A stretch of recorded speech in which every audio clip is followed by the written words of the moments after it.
Aloha, everyone. Thank you for being here today. We'll go ahead and call this meeting to order. Today is Friday, August 22nd, 2025, and the time is 9:03 a.m. And the Endangered Species Recovery Committee public meeting is called to order. My name is Jason Omick. I'm the Wildlife Program Manager for the Division of Forestry and Wildlife, Department of Land and Natural Resources, and I'll be today's Endangered Species Recovery Committee Chair. Before we get started, just a few reminders. Please note that this meeting is being streamed live on YouTube, as Kinsley mentioned earlier. Please do not post comments on the Zoom chat, as this is not visible to everyone in attendance. If you'd like to provide verbal testimony, you may do so via Zoom. If you'd like to provide written comments, please email your written comments to the following email address, which is dofaw.hcp@hawaii.gov. That's dofaw.hcp@hawaii.gov. Meeting minutes and materials are viewable online on our ESRC website under the archives. With me in the conference room, I have one DOFA HCP staff. If you can introduce yourself. Aloha, everyone. My name is Kinsley McEachern, and I'm a DOFA HCP Program Associate. Thank you, Kinsley. We also have our State Deputy AG with us today, Danica Swenson. Danica, if you can just say hello if you're. Good morning, everyone. Morning, Danica. Thank you for being here. So our Deputy AG will be here if we need to go into executive session, and we'll announce that as needed. Committee members, if you can please introduce yourself and state if anyone is present in the room with you. Please remember to leave your camera on during the ESRC discussion. I'm Melissa Price. I'm here on behalf of UH, and I do not have anyone in the room with me. Aloha, I'm Lisa Spain. I am an at-large member from Hawaii Island, and no one is in the room with me. Morning, Karen Corto representing USGS, and I am alone in my office. Thank you all. All right, so just to go over the order of business today, there's just a few items on the agenda. The second item will be the 2025 draft Kaheawa Wind Power 1 Habitat Conservation Plan. And so that's kind of our main topic today. Item 3 is adjournment. So we will begin with the 2025 draft Kaheawa Wind Power 1 Habitat Conservation Plan. The draft plan was published in the environmental notice on August 8th, 2025, initiating the 60-day comment period. DOFA HCP staff posted on the ESRC website the draft habitat conservation plan for this project, as well as provided DOFA submittal that encompasses the current input and feedback from our initial agency review. Molly Stevenson, senior biologist with Terraform and KWP1 Wind Farm, will now present background and details regarding the draft HCP. I'll go ahead and leave it to you, Molly. Thank you, Molly, for being here. We really appreciate your time today. Thanks, Jason. And the same goes to all of you. I know everyone's busy, so thanks for taking the time to have this meeting today. As Jason mentioned, my name's Molly Stevenson, and I'm the senior biologist with Kaheawa Wind Power, also known as KWP on Maui. And I'm here today, obviously, to present to you the draft HCP, which was published on August 8th. I also have Troy with Tetra Tech with me to help answer any questions that might come up. And then as noted in the DOFA submittal, and Kinsley or Jason, correct me if I'm wrong on this, but we're not asking for any vote today. We're just presenting the HCP to you all for comment as part of the public comment period. And then we'll also have a site visit with you all, which is tentatively scheduled for Friday, September 19th, which will also be open to the public, and then be back before you all, hopefully in October, to present the final HCP at that time. Molly, I'm so sorry. Can I please ask for clarification from Jason and perhaps Danica? Usually, even if there's not an official vote of like approval or recommend approve or don't recommend approve or whatever, we usually take notes and then it looks like a vote. We all vote to approve or not approve our recommendations. So this is a question for DOFA or the AG. We're still allowed to do that, right? Just to say, yes, we're all in agreement. These are our recommendations of what we'd like to see by the next time we meet. I would say yes, we're not voting on something, we're all just agreeing Right. with the recommendation document, so. Okay, perfect. Thank you. Yeah, I Very agree. It's not that you're voting to approve or deny the HCP, but there's nothing to stop you guys from making recommendations. Okay, perfect. I just wanted to clarify. Thank you. Thanks for that. And from the applicant's point of view, we want your recommendations today so that we can address them. So thank you for clarifying that. And sorry if I misspoke at all there, confused anyone. So just a quick agenda. I think my presentation should be around 30 minutes tops. We're going to go over the proposed HCP, including the project background and history, the permit area and covered activities, and then we'll discuss the 6 covered species, including any known occurrences in the project area, the proposed avoidance and minimization measures, the take estimation, and our proposed mitigation measures. Before I get into the details of the HCP, I wanted to highlight some of the major changes since we last shared the concept of this HCP with you guys in September of 2024. So we've been continuing to have at least bi-weekly meetings with Fish and Wildlife Service and DOFA, and we've had several full drafts of the HCP go back and forth between us and agencies before the publication.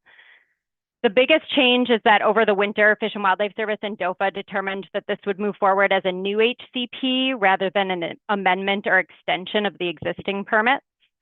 And that decision had several consequences. Most importantly, we're no longer rolling over any mitigation from our current permit. So last year, that meant we weren't proposing additional mitigation for some of the seabirds, and our obligation for the Opeapea was much smaller because we had a surplus under our existing permits. And in contrast, the draft HCP published this month does not roll over any of the existing mitigation. So we're now proposing additional mitigation for both the Oahu and A'o, and we've developed an expanded mitigation program for the Opeapea to fully cover all the requested take. The shift also resulted in us reducing our requested take amounts for each covered species, since the new permit will only cover the next 20.5 years of operations, rather than the full 40-year life of the project. So essentially, it didn't need to cover the take that has occurred to date or that might occur between now and January, because that's covered under our current permit. And then finally, there's 2 new species considerations. In November 2024, DOFA requested that the Akeake be added to the permit based on acoustic surveys conducted in West Maui and a documented fatality at the Oahe wind farm. And then in April 2025, we learned that the endangered Assimilan's yellow-faced bee had been documented in the project area. So we've also incorporated that species into the plan. And so this slide, I recognize is a little busy, but I wanted to take a moment to briefly touch on what's been happening behind the scenes over the past year. I know that you guys see this when we come before the ESRC, but not necessarily the day-to-day coordination we've been having with the agencies between ESRC meetings. So we officially began this HCP process in May of last year with a letter of intent to agencies to seek take coverage under our continued use project, which had been selected by HECO in December 2023. From June through December of last year, we worked closely with the agencies on the overall HCP concept, which was the same concept we brought to you last September. And that included several in-person meetings in June and August to go over comments, along with frequent emails, phone calls, and like I said, those regularly scheduled biweekly meetings. We also kicked off the HEPA process in October with publication of the EISPN and a scoping meeting in Kihei. And the first full draft of the HCP was submitted to the agencies in December. And then throughout 2025, we've been working back and forth to refine that. And then that draft was published earlier this month in the environmental notice. And then today we are at the ESRC meeting stage of the public comment period. And then looking forward, we have the 45-day HEPA comment period ending September 22nd, the 60-day HCP comment period ending October 7th, and then we'll be revising and submitting the final HCP for ESRC review.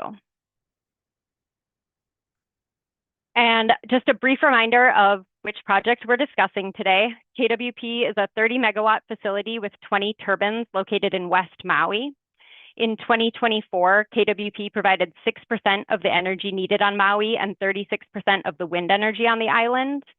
And annually, the energy produced at the project is enough to power approximately 15,000 homes and plays an important role in the state's renewable energy goals.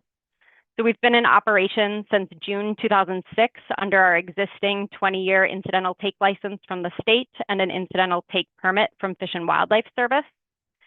Those permits were originally issued in January 2006, and we had 2 minor amendments, one in 2012 and one in 2016. So we're now applying for permit coverage for another 20 and a half years of operations, which would extend through the remainder of the project's useful life. And importantly, I want to point out that we have 19 years of operating data to inform this new HCP and permit application.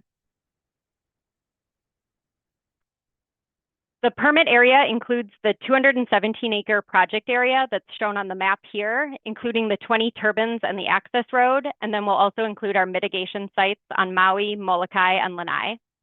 The HCP covers 4 main categories of covered activities, including operations and maintenance, mitigation, compliance monitoring, and eventual decommissioning. Operations and maintenance is essentially just continued operations of the 20 turbine facility for another 20 and a half years. This is essentially a continuation of the status quo. Mitigation activities are designed to fully offset take of the covered species and provide a net conservation benefit. And we'll dive into the specifics of mitigation for each covered species, but it includes activities like fencing, predator control, hazard elimination, vegetation management, and social attraction projects. Compliance monitoring covers our post-construction monitoring, which will continue using the methods we've employed since 2015, including the use of trained canines. We also trap for predators to support carcass detection and protect the on-site nene population. And then eventually at the end of the project, we would be decommissioning, which would involve removing facilities and restoring the area in coordination with the DLNR and BLNR. Turbines, foundations, and electrical systems would be dismantled and hauled off site, and the site would be restored through grading, revegetation, and erosion control, with the goal being to return the area to pre-project conditions. So to put the covered activities I just discussed into a visual format, we have about 4.5 months of operations occur under our existing power purchase agreement, or PPA, in early 2026. And then we'll have a period of about 6 months where the turbines will not operate, but some of the internal components will be repaired or upgraded.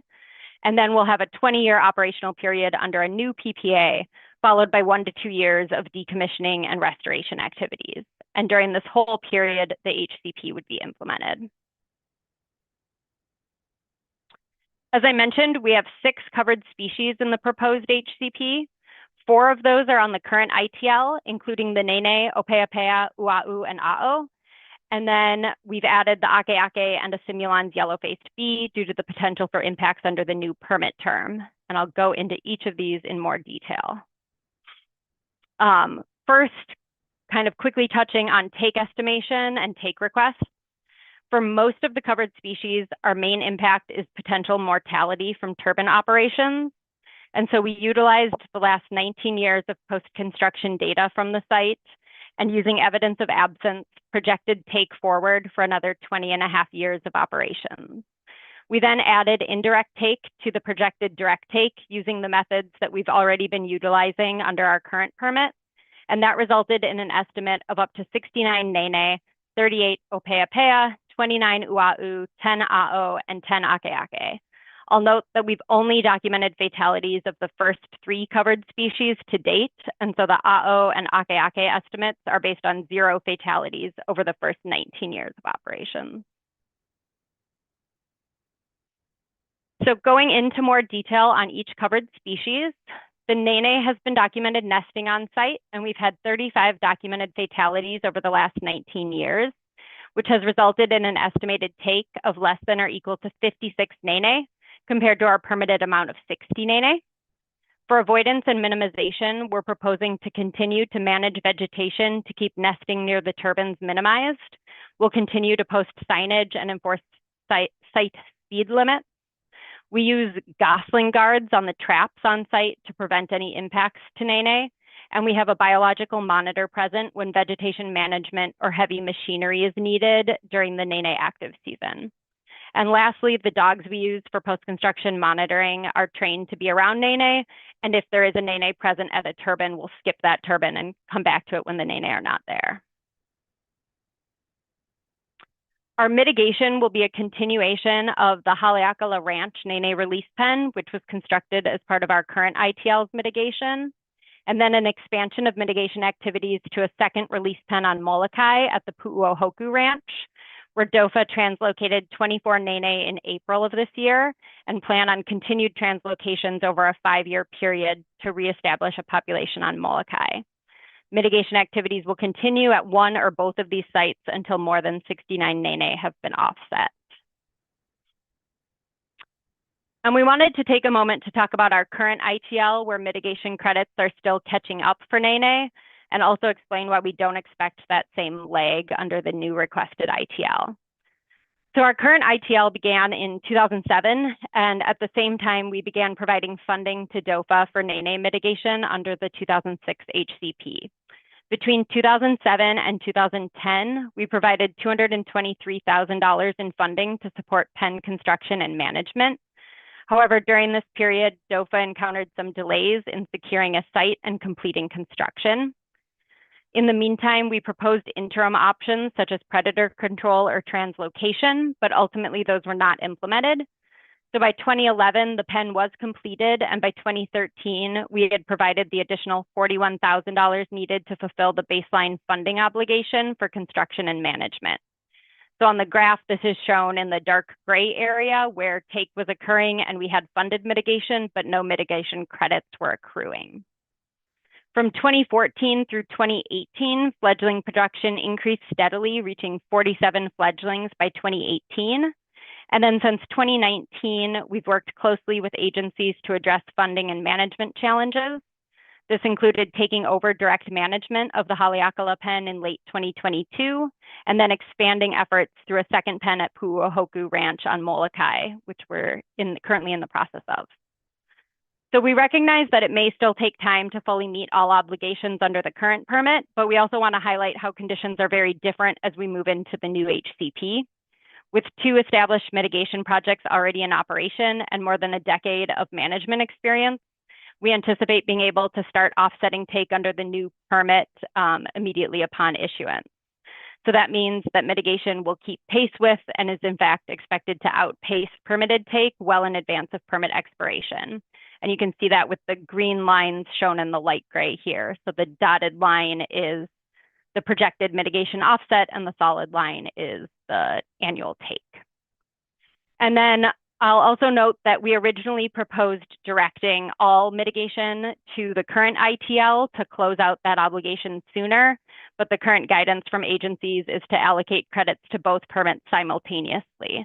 So we're following that guidance and we'll continue working closely with both agencies to ensure obligations are met under both permits.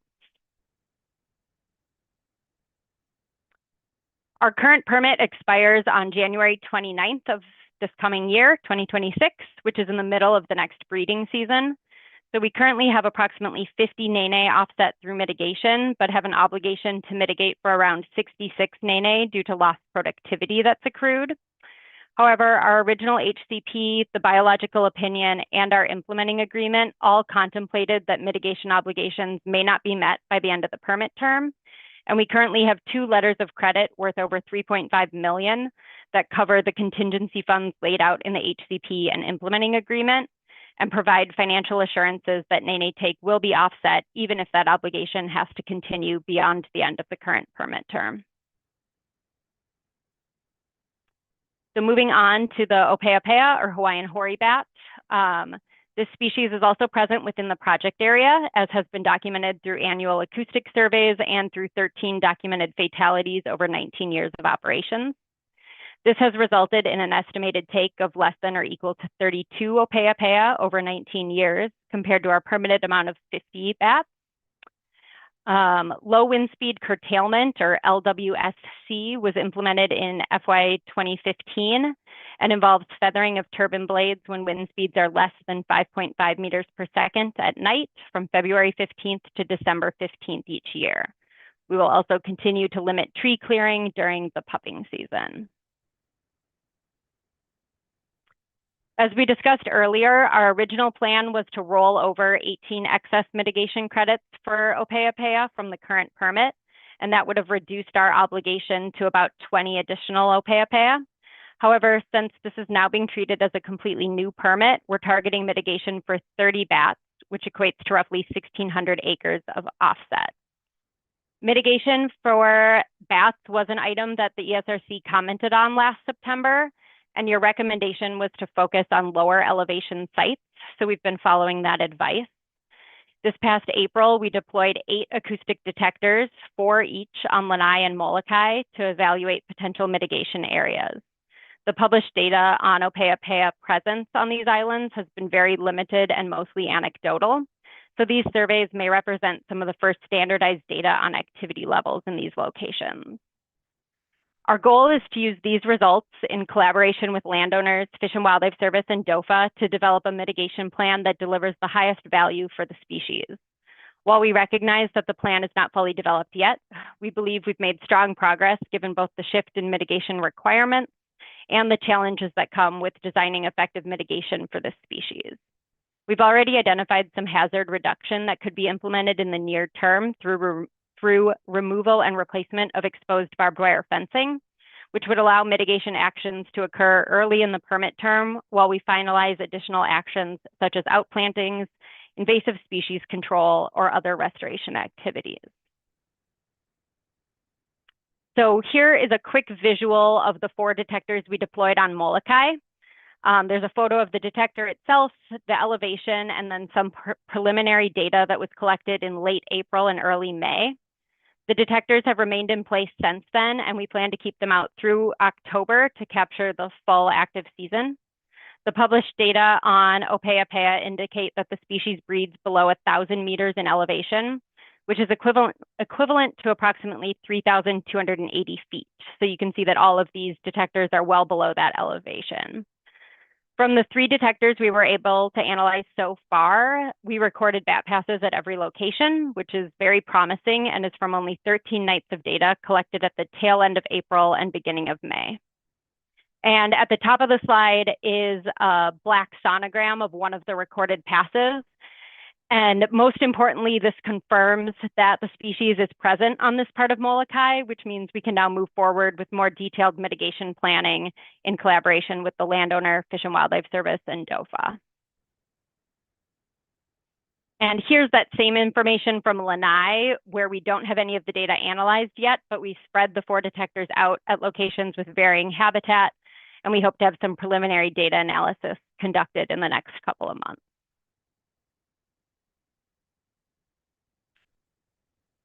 So again, under our current permit, we mitigated for over 50 Opeapea, providing a net conservation benefit of more than 18 individuals beyond our current level of take. While those credits can't roll over into the new permit term, they do represent an ongoing benefit to the species. For the new permit, we have actions such as barbed wire removal that can be implemented immediately upon issuance, so that some mitigation actions will occur concurrent with the potential for take. And then we also plan to finalize the full mitigation plan within the first year, during which the project would only be operating for about 4.5 months. And then in addition, we've incorporated adaptive management into the HCP in response to DOFA and Fish and Wildlife Service concerns about the timing of mitigation. Specifically, if implementation is delayed, our required mitigation would increase by 5% for each year of delay. Moving on to the Hawaiian petrel, or ua'u. Prior to construction, radar surveys showed relatively low movement of this species at our site, therefore representing a lower risk location compared to alternatives. Over the past 19 years, we've documented 8 fatalities, which equates to an estimated take of less than or equal to 24 petrels compared to our permitted take of 38. To minimize further risk, we'll continue implementing our best management practices for lighting, and we also plan to add markings to any fences that extend above vegetation. I'll note that we haven't had any documented fencing related issues with petrels at our sites, so this is just an added precaution. And then we'll also continue to avoid nighttime construction during the seabird fledging season. And if nighttime construction was necessary, we would implement a biological monitor to ensure potential impacts are avoided. For petrel mitigation, we're going to revisit the location on Lanai, where we had success with contributing to predator control efforts back in 2018 through 2022, where we successfully contributed to the fledging of 184 petrels over 3 years and increased adult survival of 204 to 344 breeding pairs annually. Turning to the Newell's shearwater, or AO, this species has not been documented within our project area and no fatalities have been observed to date.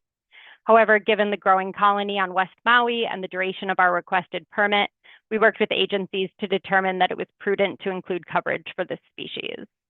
Our avoidance and minimization measures for AO will be the same as what we just discussed for the Oahu.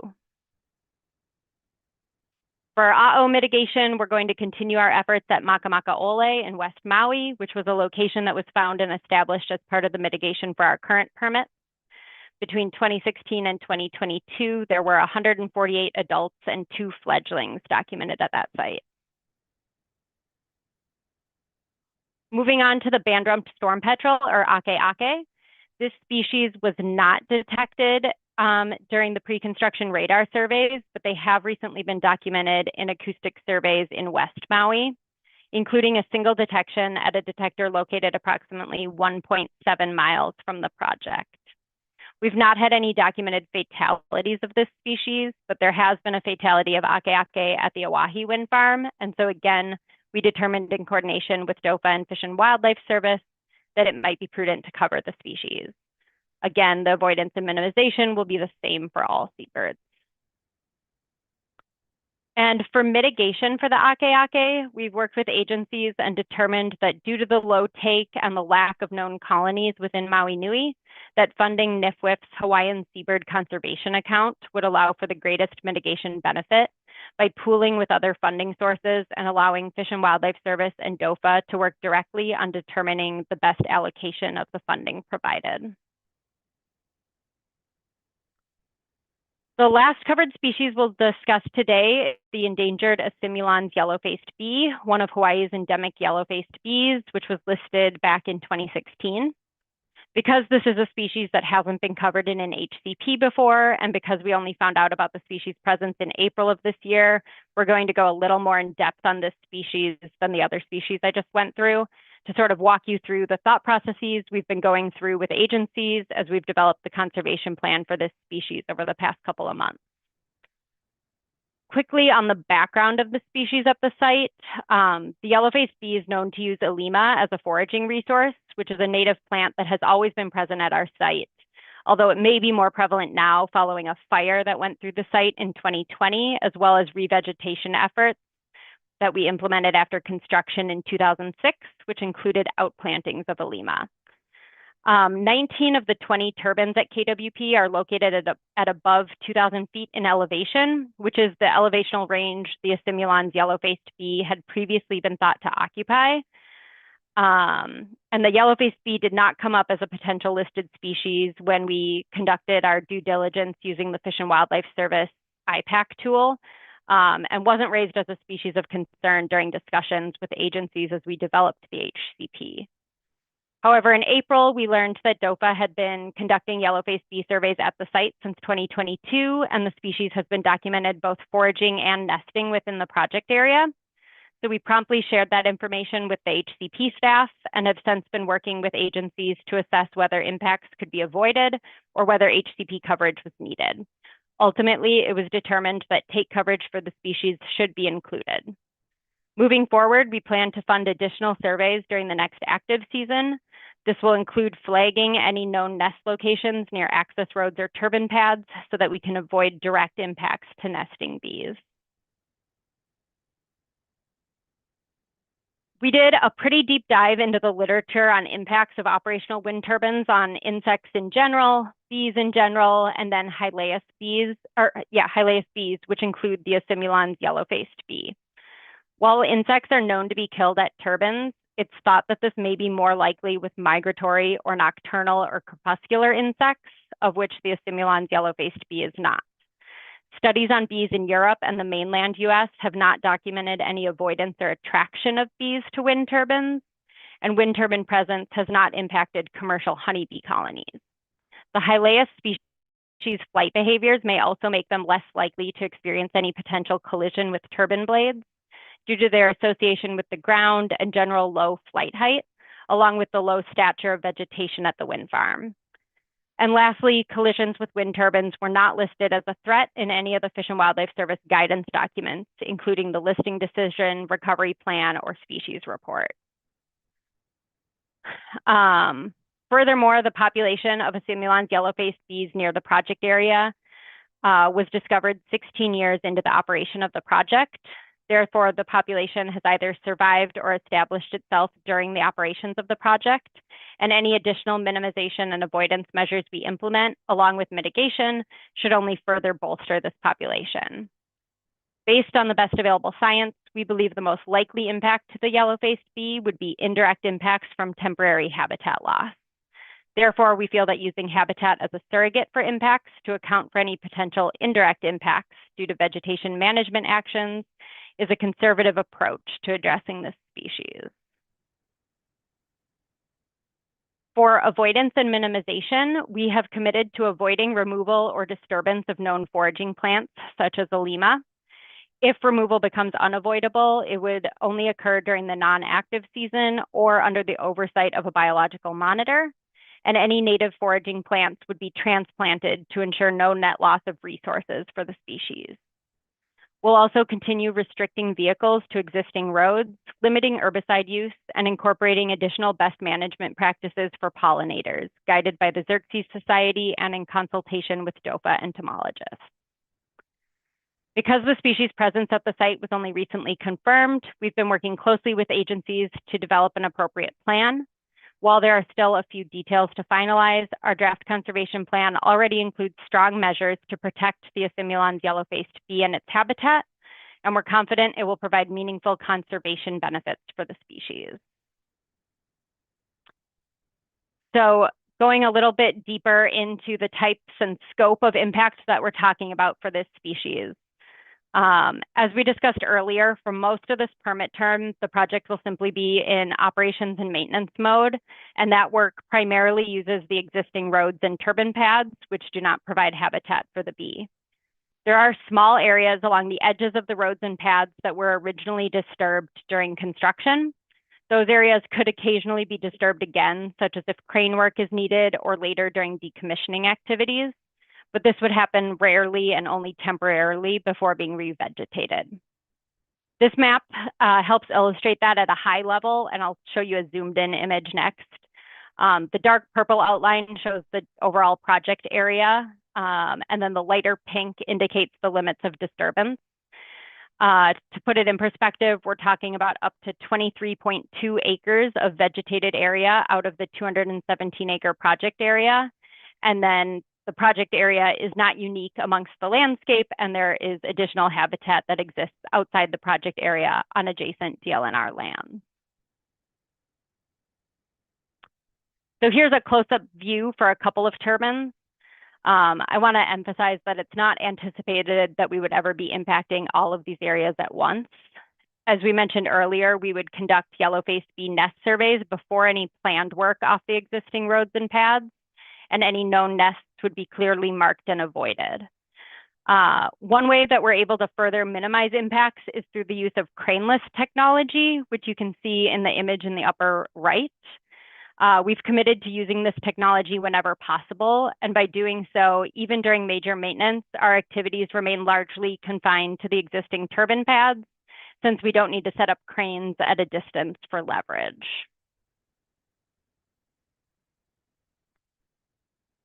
So using habitat as a surrogate metric for take is a common practice for species that are elusive or otherwise hard to study based on their life histories. Within the limits of disturbance, if we were to impact 100% of the areas that are not currently maintained as graded or graveled, this would be approximately 23.2 acres. This could include both foraging habitat and potential nesting habitat. Again, I'll note that we would be avoiding any known nesting areas. So this would only represent potential nesting habitat and not occupied nesting habitat. And additionally, some portions of this area are likely neither foraging nor nesting habitat, but we're conservatively assuming all of it could be. We might refine this value between the draft and final HCP as we continue discussions with DOFA entomologists and conduct site visits. Assuming our take estimate remains at 23.2 acres, we're proposing mitigation at a ratio greater than 1:1 with a proposed 24-acre mitigation site, either within the project area or on adjacent DLNR lands. Based on published data on restoration efforts, we estimate this would require approximately $209,000 in funding, and we're coordinating with DOFA and Fish and Wildlife Service to determine the best use of these funds, which could include outplanting foraging resources, controlling invasive species, creating nesting opportunities, and supporting research or monitoring. And again, I'll note that any impacts within the limits of disturbance would be temporary. We're not proposing any additional habitat loss. So this makes our proposed mitigation even more robust as we're mitigating for temporary impacts with permanent mitigation. And that brings us to the end of the presentation I had for today. So I can open it up for discussion, questions, and recommendations. And I can go back to any slides that we want to discuss.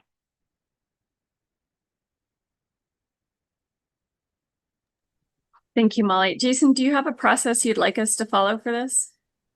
I don't really have a process yet for this, but I think we were gonna pull up a recommendation slide and kind of go from there. But I think at this point, you know, we can, if we want to have discussion with the ESRC and you guys have some comments, we can just kind of go around the table.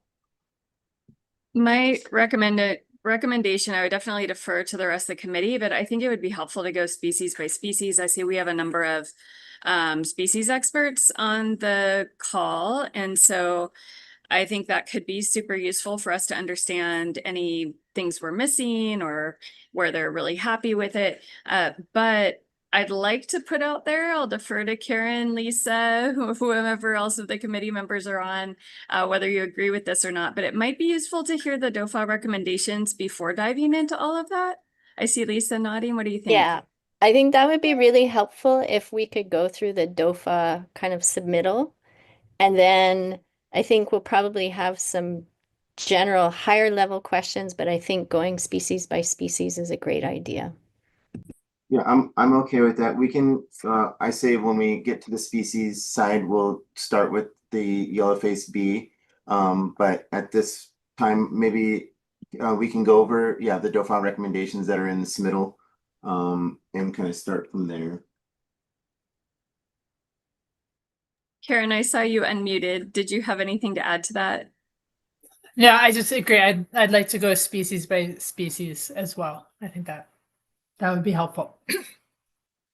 But yeah, I'm all for hearing the DOFA submittal first. That'd be useful.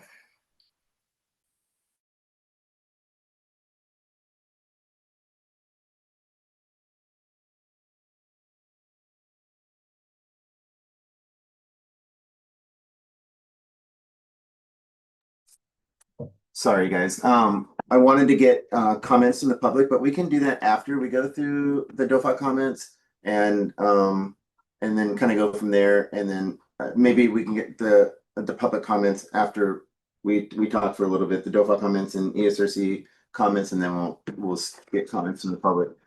So let's see here. I don't have a slide, but I can go through the recommendations via the submittal. Let me see where this was.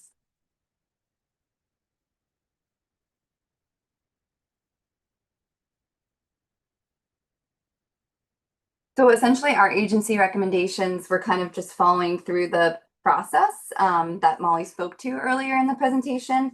But regarding the concerns and issues, we spoke to Hawaiian Hoary Bats not having a fully developed mitigation plan and past experiences with HCPs. The concern there is that if we have an HCP be approved, that in fact, we've had to come back for these mitigation plans and seek, approval and feedback from the ESRC, and that has taken sometimes upwards of years.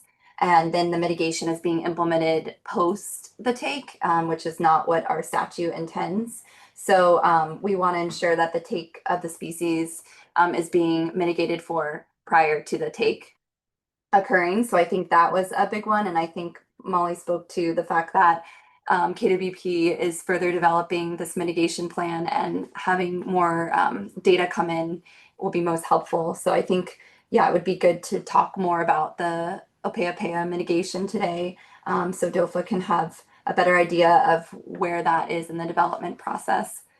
Regarding Nene, our concern is that KWP is behind with the Nene credits, and currently, as it stands, as the season has passed, even with the credits that will be allotted from the past nesting season, it's infeasible for them to reach the credits that they need for their current ITL.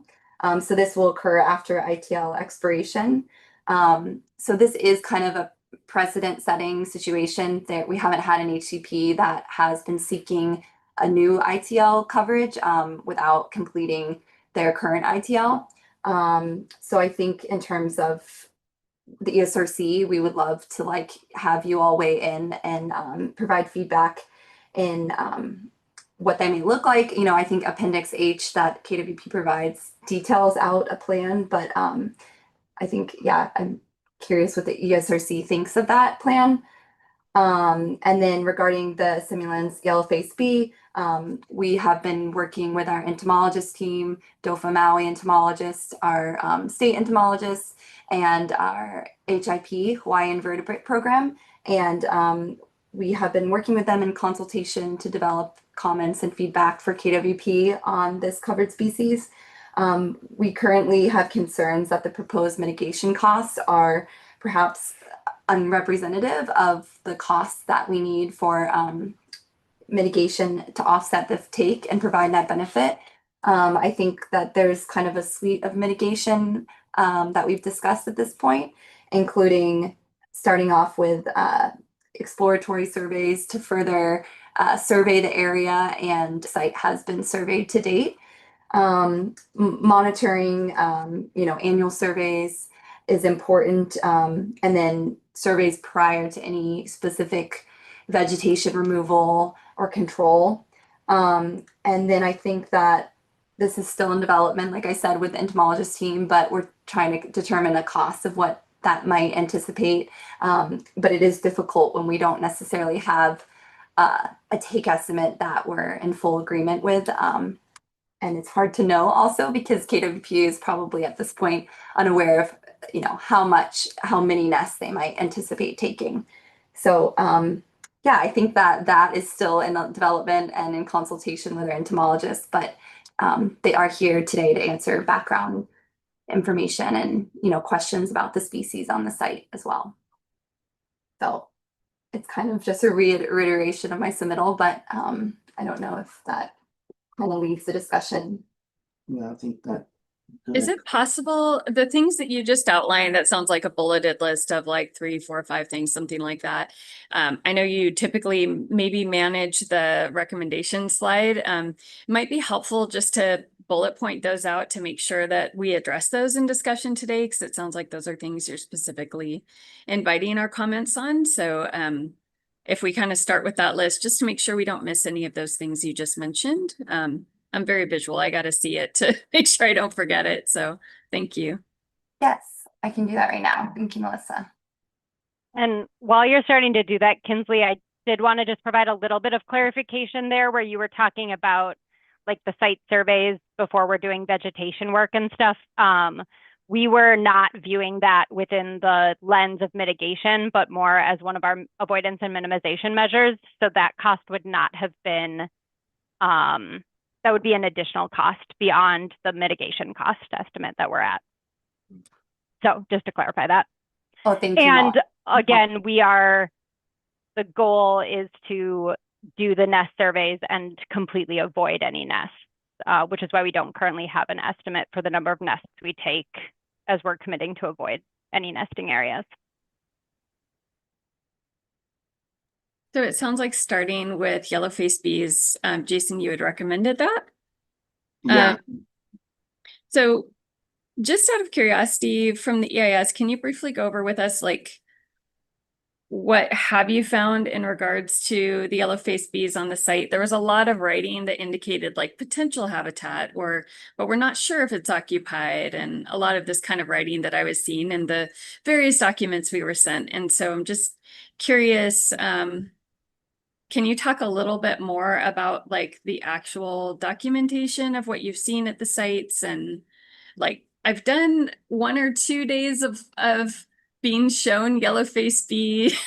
Like, it's a fine art to find those things and find their nests, and it's not a straightforward thing. So I'd love to just hear a little bit more about what's going on with that and how you're documenting things, so you know appropriate mitigation and what you're actually minimizing. Yeah, I can touch on that from our perspective first, and then it might be more appropriate for the DOFA entomologists if they're willing to speak to that.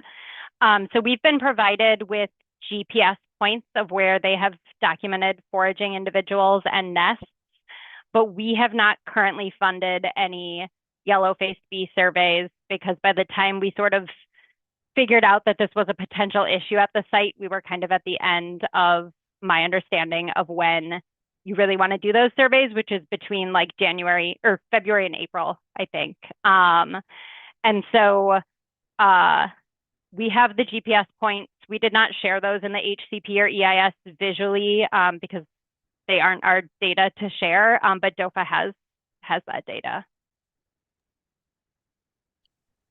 And then maybe Molly, if I could just add to that. So I think Yes. Melissa, because of that, and Molly sort of alluded to this in her slides, in the document, we were sort of left to just assume that, any vegetated areas within the areas of potential disturbance could be habitat. And so that's why the language is a little bit soft, that you saw, because it is all potential at this point in time until confirmed otherwise. And we now have to, and others can weigh in on this, but now are waiting until the next active season to do a full survey, so we would have a more clear idea of what's what out there. But that's why we had the words like potential habitat in there, because we're in this period of time where we actually can't confirm one way or the other yet. So I know this listing is fairly new of these species, I mean, relatively speaking. And so is there another HCP that has had yellow-faced bees in it, DOFA? no. Okay, so this is the first time our committee is having to kind of consider this. So can someone remind me the life cycle of these guys? And you mentioned there's a nesting season, but I thought their life cycle was pretty rapid. Yeah, we can have the DOFA entomologist team answer some of those questions for you, Melissa. Janice. Hi, Janice Matsunaga, entomologist with DOFA. I'm gonna backtrack just a second, and then I think I'd like Paul Krushelnitsky just to give some more details on the life cycle, because he's our PI right now researching that currently. But we discovered the population at the site in 2019, and we secured a grant a few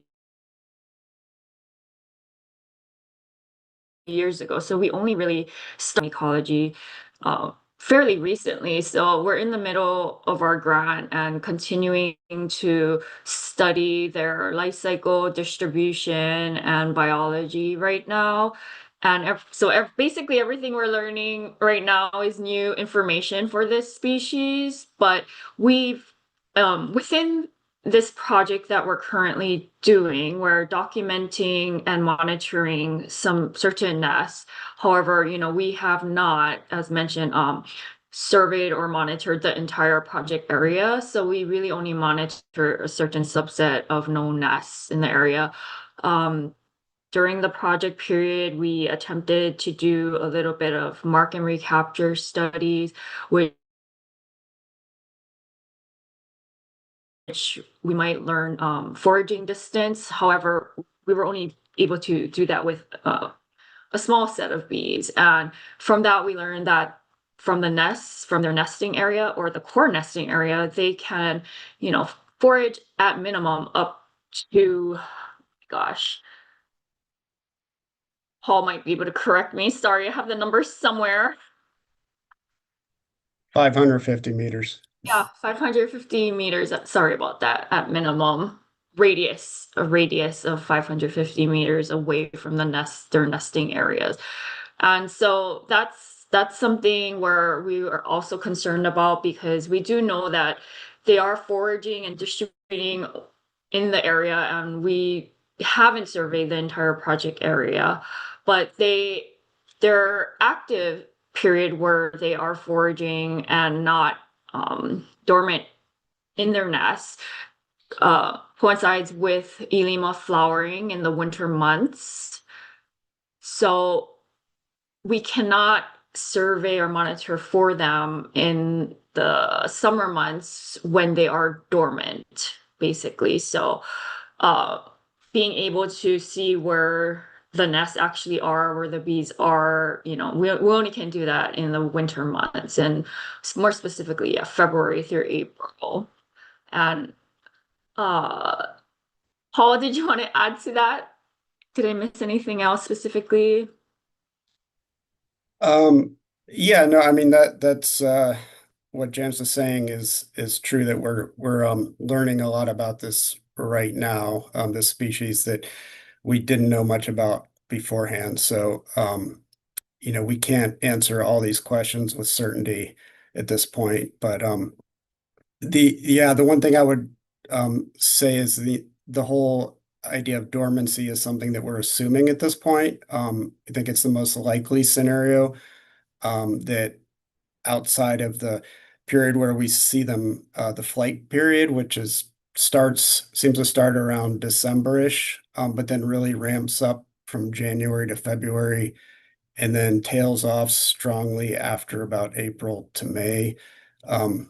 We're assuming that the rest of the year, the immature stages are entering diapause and sitting dormant in the ground, but we have yet to confirm that.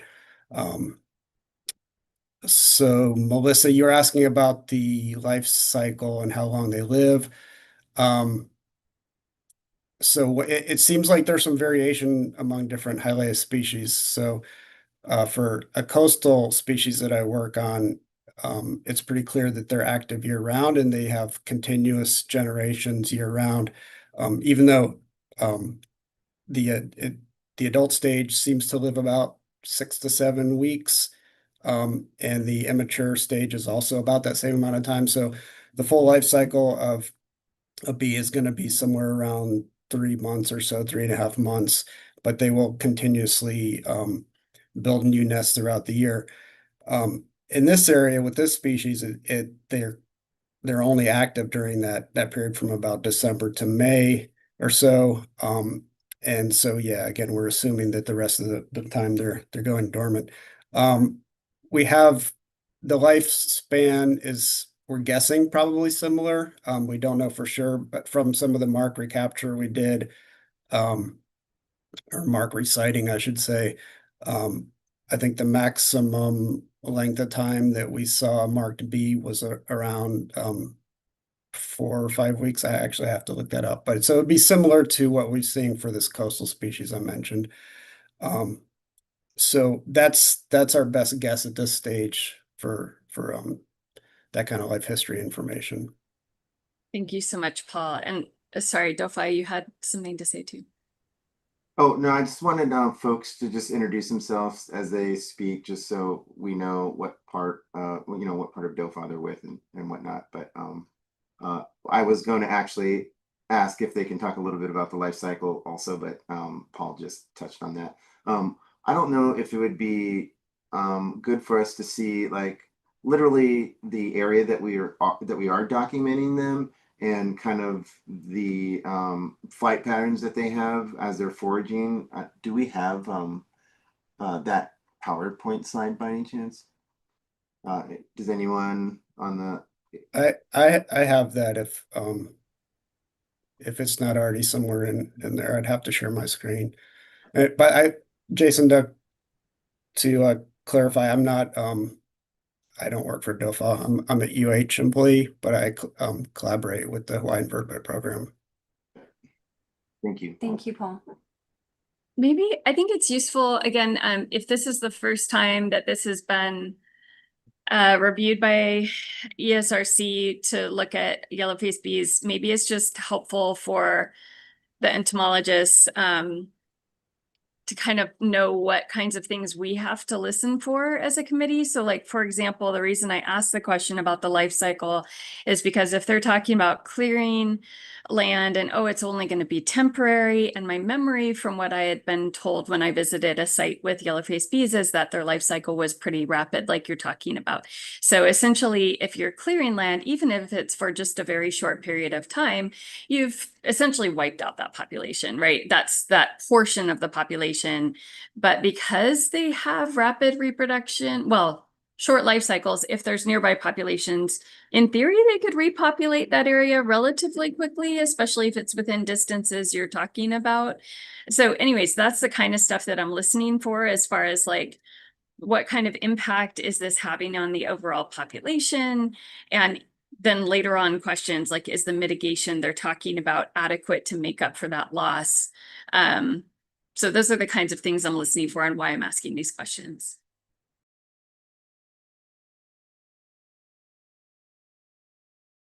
And Melissa, I can clarify, when I was talking about the longevity out for this species, that was the adult stage. So if we're correct about the dormancy, then the immature stage would be much longer. So it'd be, about a year long. So it'd be lasting until the next active season.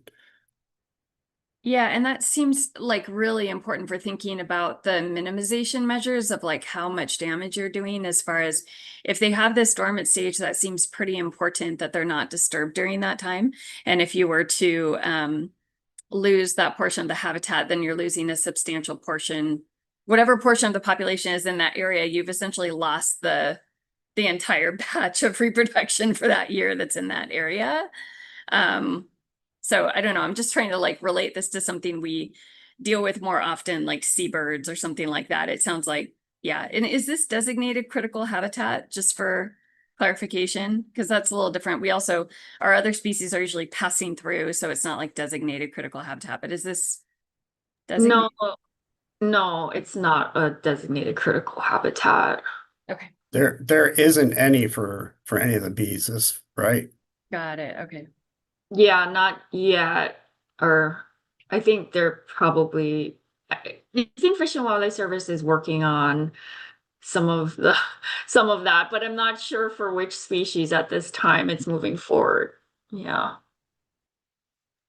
And do we not have a Fish and Wildlife Service representative with us today? I don't see one. To be able to speak to that. I don't think so. I Okay. don't think. Michelle should be coming in a little bit late. So yeah, currently we don't have a U.S. Fish and Wildlife representative. But yes, that's to what you were saying, Melissa. That was one of our biggest concerns, is crushing of the nests, because the brood and the adults would also be in those nests when the season, during the non-active or dormant seasons, when they're not really visible to most people, and it's not easy to just spot nests if we do not flag them and monitor, or survey and flag them to be more visible so people can avoid them, essentially. So yes, that's what we're asking for, is basically we want to do annual surveys to be able to flag, because the nests will move around, right? They'll build nests in different areas, and they're not just going to stay in that one area. So that's why we feel that, we should be supported to do those annual surveys in the active season to prepare for any upcoming or maintenance or actions, planned or unplanned or emergency for that coming year. Yeah, they're really hard to see. Yeah, I mean, that's my one comment about the intention to not do any work in areas with no nests is great, but I mean, it seems like there would potentially be situations that come up where there's some kind of emergency maintenance that needs to be done.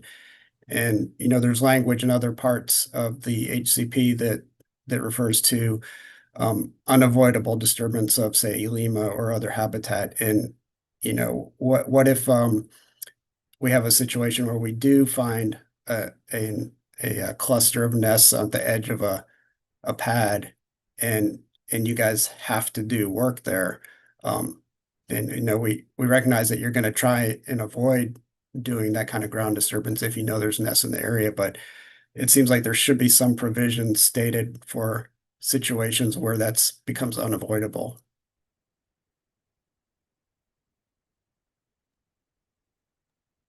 Can I ask some questions about distribution of this species, like in other areas in West Maui? Like, are the surveys happening just at the wind farm right now? Are they happening on adjacent lands as well?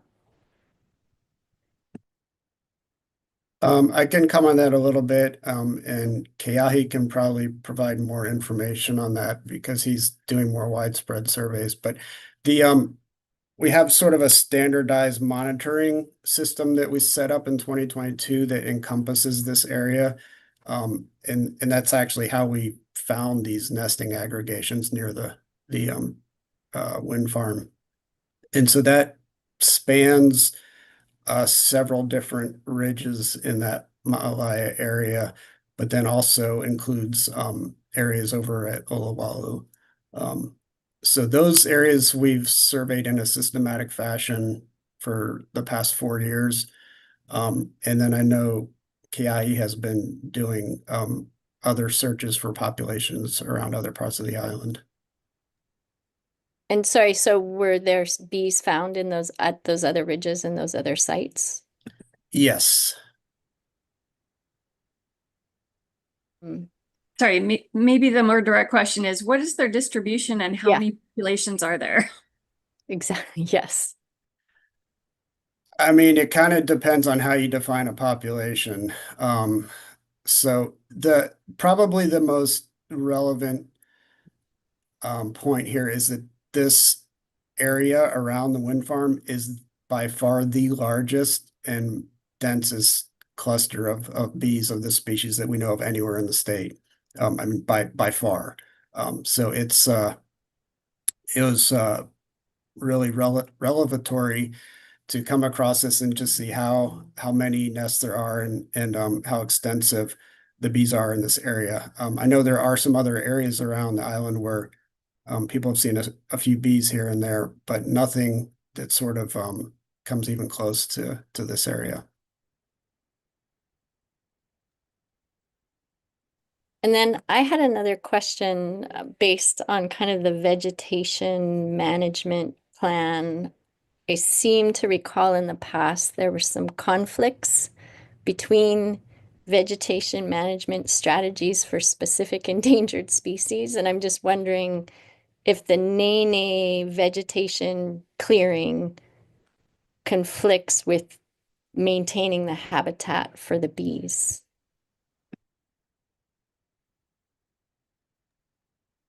Well, I mean, I think we're recommending not removing any Elima.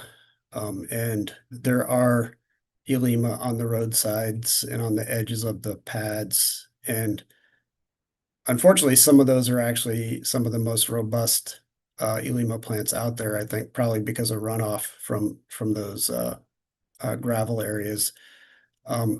So yeah, I think avoiding removing those Elima would be pretty important for the bees.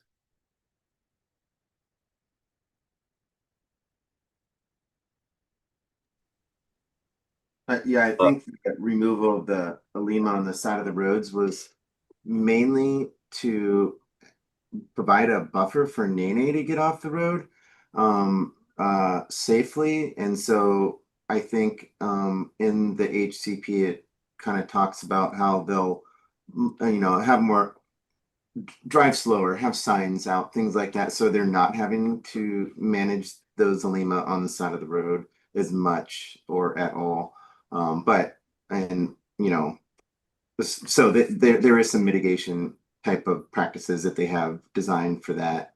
But as far as when they use equipment on the pads and things, that's going to be a little bit different. I think there'll have to be surveys done to see what's going on with that. There is a Lima across the site, but I think on the pads that might be a hard one to like just not have to, if they have to remove some of the Alima there or impact it with their machinery. That's where I think surveys would have to be done to kind of identify if there's yellowface bees in those areas prior to operations. And if Jason, it's okay if I just add one thing again, Troy Ramick with Touch Tech. So yeah, Lisa, I think there's two things that we think about there. One is obviously, the ability to manage vegetation to reduce risk to Nene, which you identified.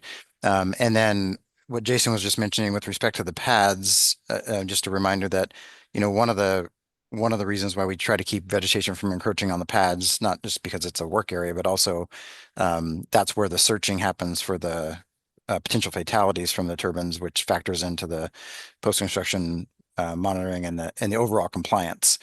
And so there is a need to keep those areas clear for the searching. So there are absolutely, to answer your question, there's absolutely some conflicts here that we're just going to have to manage our way through. And then maybe I think, I think going back, and Paul, you were mentioning this, or somebody was mentioning this a second ago.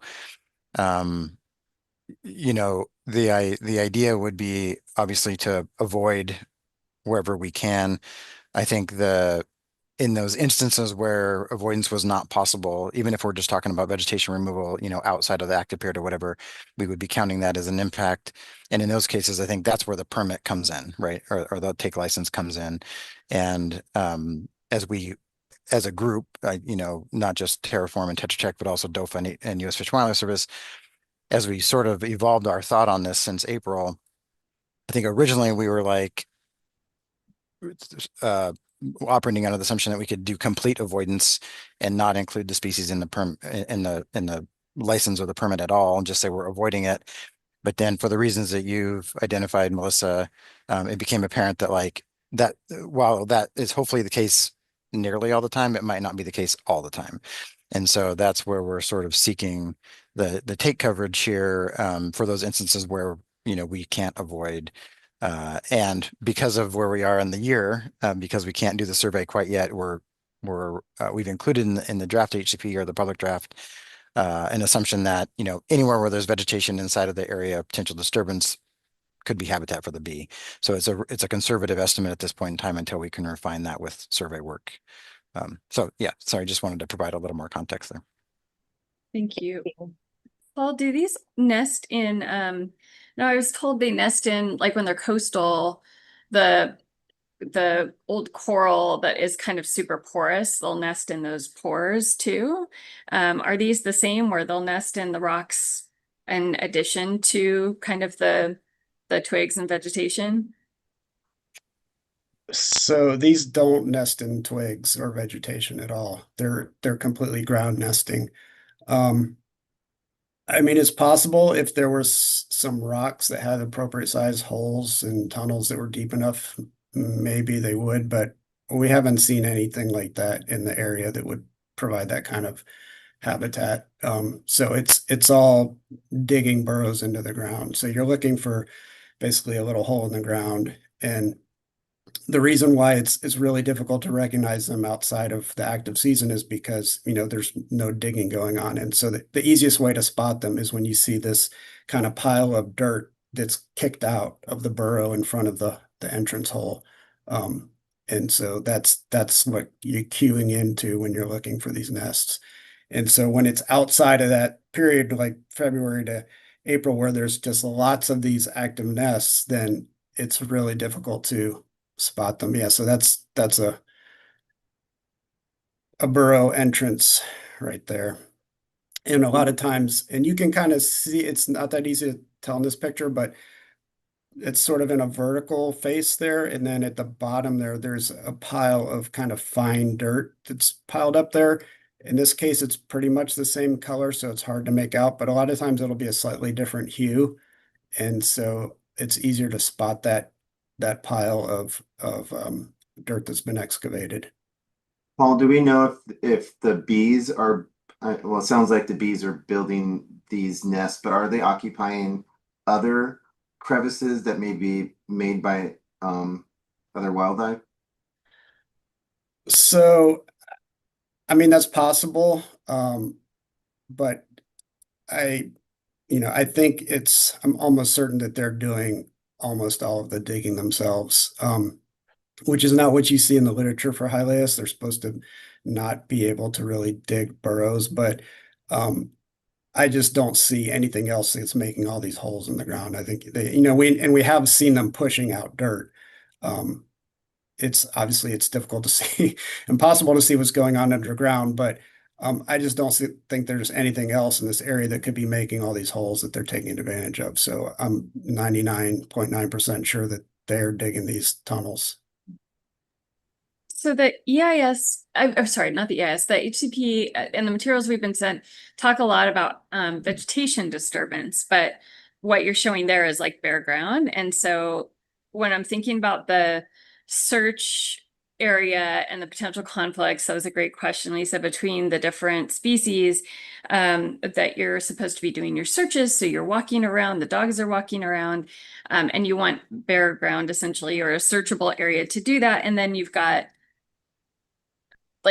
sorry, I'm just trying to like wrap my brain around the life history of the species. Like we've spent so much time understanding bats and seabirds and all these things, but this is like so new. And the little I thought I knew is apparently not true of these ones for Elias. So is the concern, are you more concerned? Here's the direct question. Are you more concerned about the habitat clearing, or are you more concerned about tromping around on bare ground, or both? And can you talk to me a little bit about that? Yeah, I think the biggest risk by far would be if there's a cluster of nests on the edge of these pads or roads and they need to bulldoze that or drive a crane or whatever. I don't even know what they do, but if you had to put any kind of heavy machinery in an area where, and so just to explain a bit more, this species, at least in this area, seems to nest in these aggregations. And there's this giant one that's pretty close to a few of the turbines there. But then there's, so that's what we're calling this core area that Molly referred to.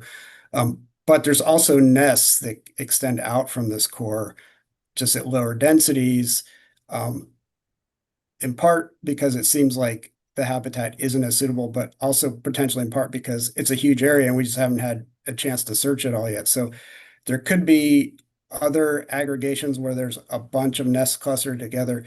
And yeah, so the concern would be that there would be some of these clusters, right at the edge of these pads. And we just haven't looked at any of those pads yet because when we're doing these surveys, we've been told to avoid the pads and avoid the turbines. And so those areas have not been searched at all. So yeah, the worst case scenario would be there's, dozens of nests or potentially even hundreds on the edges of these pads, and then they need to move some equipment in there to do work. That would be sort of the biggest risk. Obviously, destroying habitat in terms of foraging resources isn't great either. But that would be kind of the worst case scenario. Okay, Paul, that's super helpful. So you're telling me that, there's like a 961 page EIS or whatever that we were sent and that's published right now, but you're essentially telling me that in the environmental impact statement, the evaluations that were done didn't have a full evaluation of impact on Hylaeus because you weren't able to survey the base of the pads, which is the closest, to the direct impact zone. Anyone want to correct me on that? Am I understanding that correctly?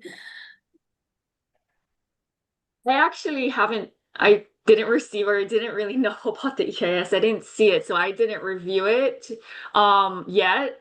I will look into that after this. But yes, correct. We were avoiding the pads and the turbines during our project.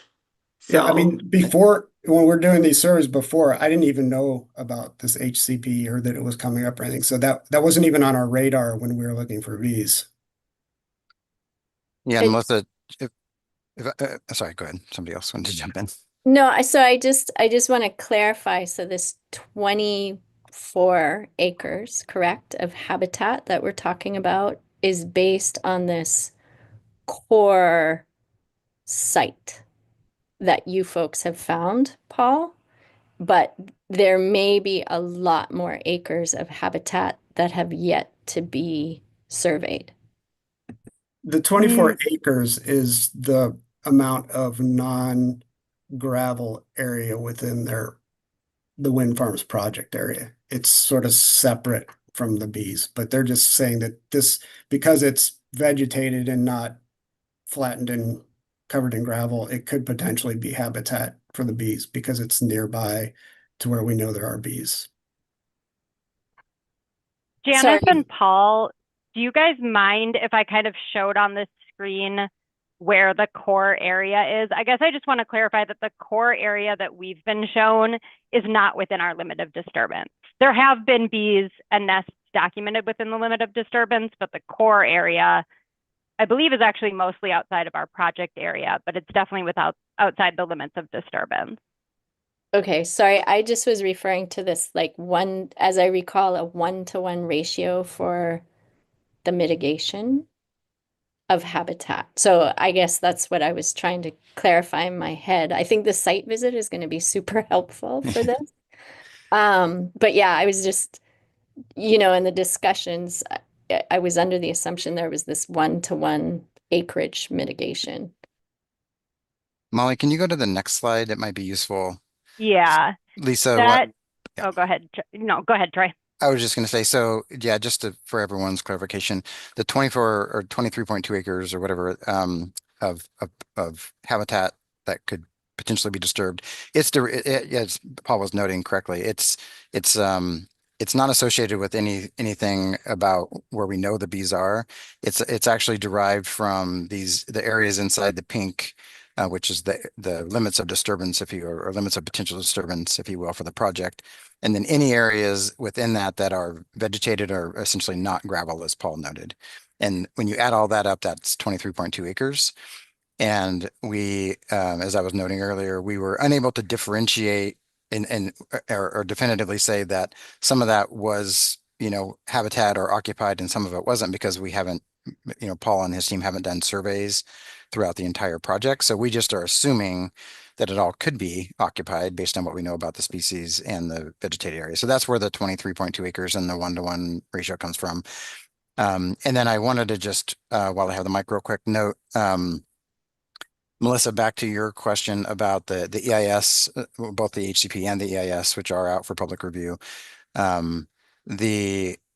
The analysis in there is based on the assumption that I just described, which is that there's these 23.2 acres that are vegetated within the limits of disturbance that could be impacted during the project, the major maintenance and or operational maintenance.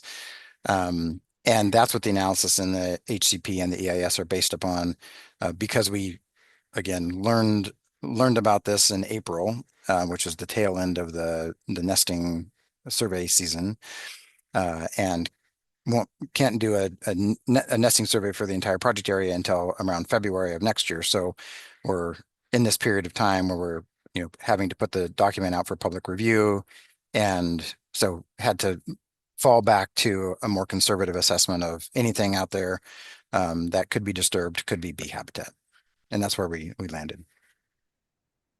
Thank you for the clarification on that. Yeah, I really appreciate the clarification, and I understand the bind that you're in. I think the challenge that we're going to face as a committee is that I've sat in enough annual reviews now and been told, well, that's not in the HCP. that I am very hesitant to approve something that I'm gonna, tear my hair out for the next 10 years reviewing annual reports and be told, well, that wasn't in the HCP. So I guess I'm just concerned that if it's based on vegetation and I'm seeing that they're nesting in bare ground, I'm hearing a mismatch. I'm not quite understanding, like having a basic understanding of GIS, I appreciate that you're doing a conservative approach, but I'm just struggling to understand which areas may not be represented in your conservative estimate that potentially could have the bees and potentially could be disturbed. Are you essentially saying that there's no chance of disturbing bee burrows outside of this designated area? Maybe is the direct question. Molly or Troy, maybe, I don't know if we touched upon that, a lot of these nests are found right under the Alima or, in that vegetation, and that they're using that Alima also as a food source. And so what I've gotten out of it is that, that's where they're finding most of these yellow, it looks like bare dirt, but if you look right above it, it's, a lot of it's the Alima right there. I don't know if you guys want to elaborate on that at all. Actually, they're not necessarily associated with the Lima at all, the nest sites. I mean, you can get some under a Lima, but the vast majority we found are in this stand of kind of thin ironwood Oh, wow. that has a lot of bare dirt under the thinner areas and doesn't have a thick pile of needles yet. And there's some Lima scattered through there, but for the most part, and we think the reason why, and again, we're just learning all this stuff right now. We've just started studying these nesting aggregations in the last year or so. So there's a lot we don't know yet. But the best guess is it's probably that the fact that that ground is bare, maybe something about the ironwood, also provides a windbreak, some degree of shade. We're not sure yet, but I think the bare ground is pretty important. We have found some out, from, at a distance from the ironwood stands, but not nearly the same density of nests.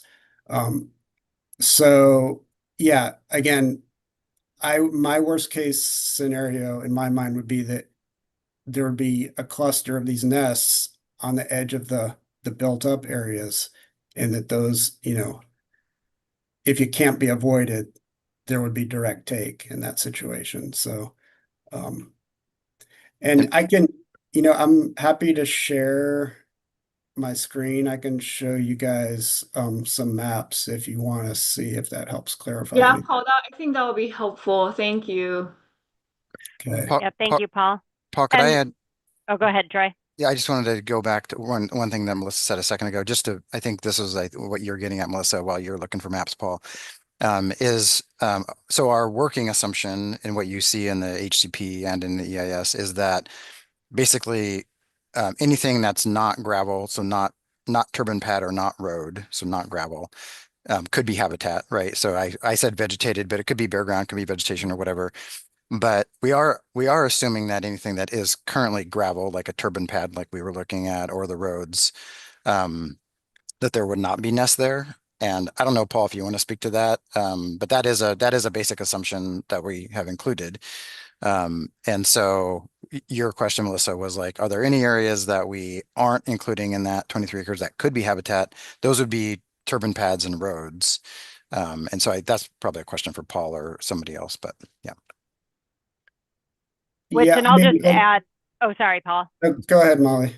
Well, I was just going to say, those are like compacted gravel and they have like a weed cloth under them. So Paul can talk to that. We've spoken briefly about it. Yes. So, I mean, we don't know for, like I said, we avoid the pads. So, I've never looked to see if there's nests there. My guess is it would be difficult for them to nest in that compacted gravel. What I guess I'm be more concerned about is sort of the cuts at the edge of that, because we have seen them nesting on the side of road cuts. And so, I could envision that on the side of these pads and where it's kind of been cut out from the the soil surface or built up around the edges of it that could provide areas where they're nesting. So let me just try and share. Hey, Paul. Hi, everyone. My name is Kaheawa Bustamante, and I work with the Hawaii Invertebrate Program.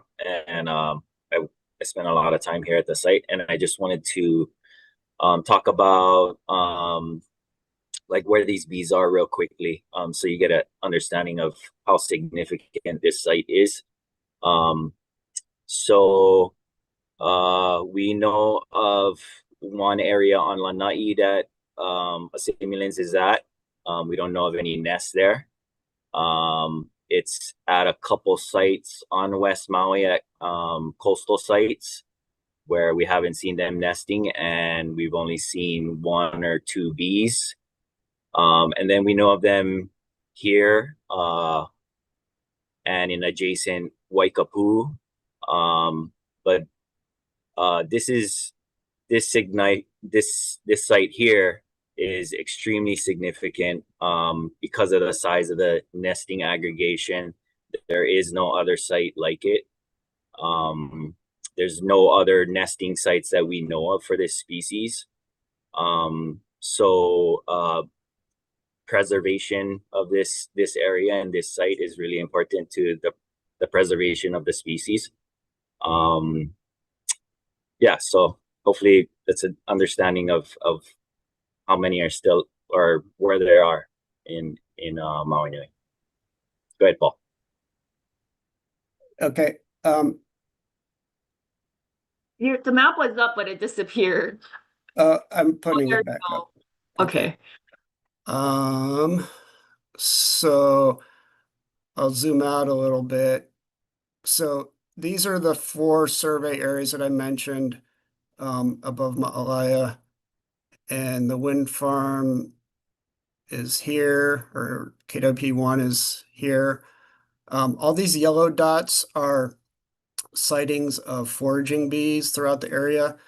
And just to give you an idea, like all these little squares are areas that are part of our sort of standardized surveying that we've done the last 4 years. And so when we're going around to those plots and we see bees, we're outside of those plots, we'll record these other yellow dots.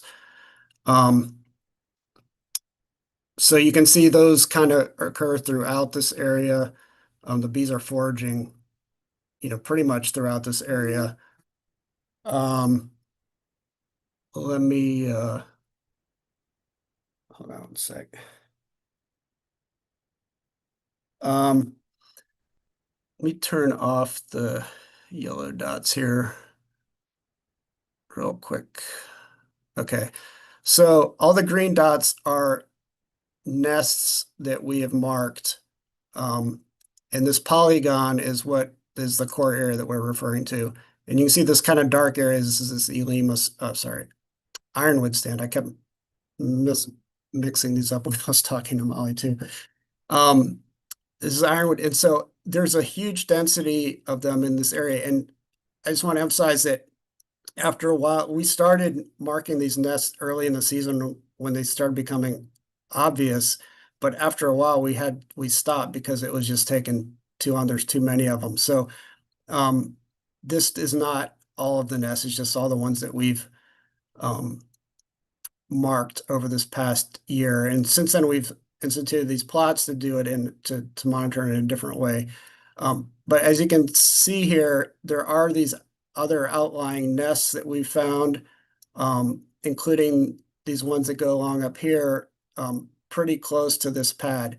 But I just want to emphasize the fact that there aren't any here doesn't mean there's no nests there. It means we stopped looking over here. So there could be nests, all along the edges of these pads, the roads, and other areas. And so that's what we're saying. We think it's really important to do a survey of these areas in the spring season to get an idea of like, are these free of nests, or are there a bunch of nests here that we need to be aware of for any kind of work for the coming year. And I guess the other thing I would point out is Janice was saying, we think it's pretty important to have these surveys every year, not just at the beginning and end of the period of operation, because we think there's, we're not sure yet, but it seems like this population may be growing. I don't know if that's in response to the fire that occurred in the area or not, and it's not that clear right now whether it is continually expanding, but there's some indication that, we might be in some kind of successional stage where it's beneficial for nesting and foraging of the bees, and these nest sites may be expanding from year to year. So just because we don't see them this spring doesn't mean that 2 years from now they might, start another cluster somewhere else. And so you can see how, like, saying they're not these, we haven't searched these whole areas, but you can see we've searched out to these areas, and we found a few out here and a little bit, but you can see they're highly clumped in space. They're not evenly distributed. Okay, hopefully that gives you guys a little bit more of a background. And these two blue dots I just point out, as Janice mentioned, we did some marking of bees right in the middle of this core area, right before the last survey, and then we did recite a couple of them out in this where these two blue dots are. So these were marked here, and so this is 550 meters to this spot. So, if you draw a circle around that. And so that's from here, obviously, like if you're talking about a nest here, then the circle would emanate from that spot, not from this core. Thank you so much, Paul. Can I ask the DOFA team, because I'm struggling to find a framework for like how we think about minimization, mitigation. We haven't done that many invert things, right? So is it kind of more like plants, where we're thinking more like, if you disturb the area and you kind of assume a certain loss of plants, if we haven't had too many plant ones either. So I'm just trying to find the framework. It's like, you're not going to have folks searching for dead bees. They're hard to see when they're alive, so this isn't what you're doing. And yeah, I agree with like the once a year surveys seems to be kind of a no-brainer, and that's equivalent to your, normally you're doing carcass searches pretty regularly, to check for carcasses. It seems like a no-brainer to have a once a year search for where they're nesting, and then, you're able to document in your annual report what the potential loss is that year. And that's a way of tracking mortality kind of year to year or something. I don't know. Are we breaking new ground, or is there a pattern we can follow of thinking about this for minimization and mitigation and how we do this? Yeah, I think this is new to most of us. It's the first time, we've in Hawaii that we've included these insect species. I think the only other insect that's been included in an ACP is the black-burned sphinx moth, but they're a little more easy to deal with because the larvae are just on the tree, and so they're more visible.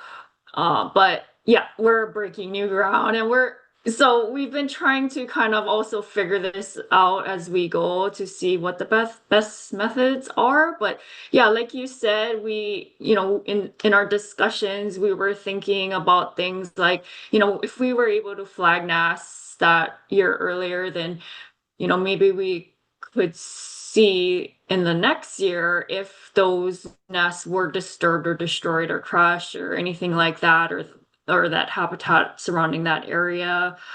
That's kind of one of the ideas we have. We didn't know where else to go with that aside from, or for direct take, for example, because we can't search for dead bees, that would be fairly impossible. Yeah, and then just any potential take of their host plants, the Elema that they depend on, through mitigation replanting. Yeah, sorry, that's not very clarifying. I mean, Molly, in your presentation, you referenced the surrogate acreage as being kind of the solution that came up amongst the agencies in your discussions.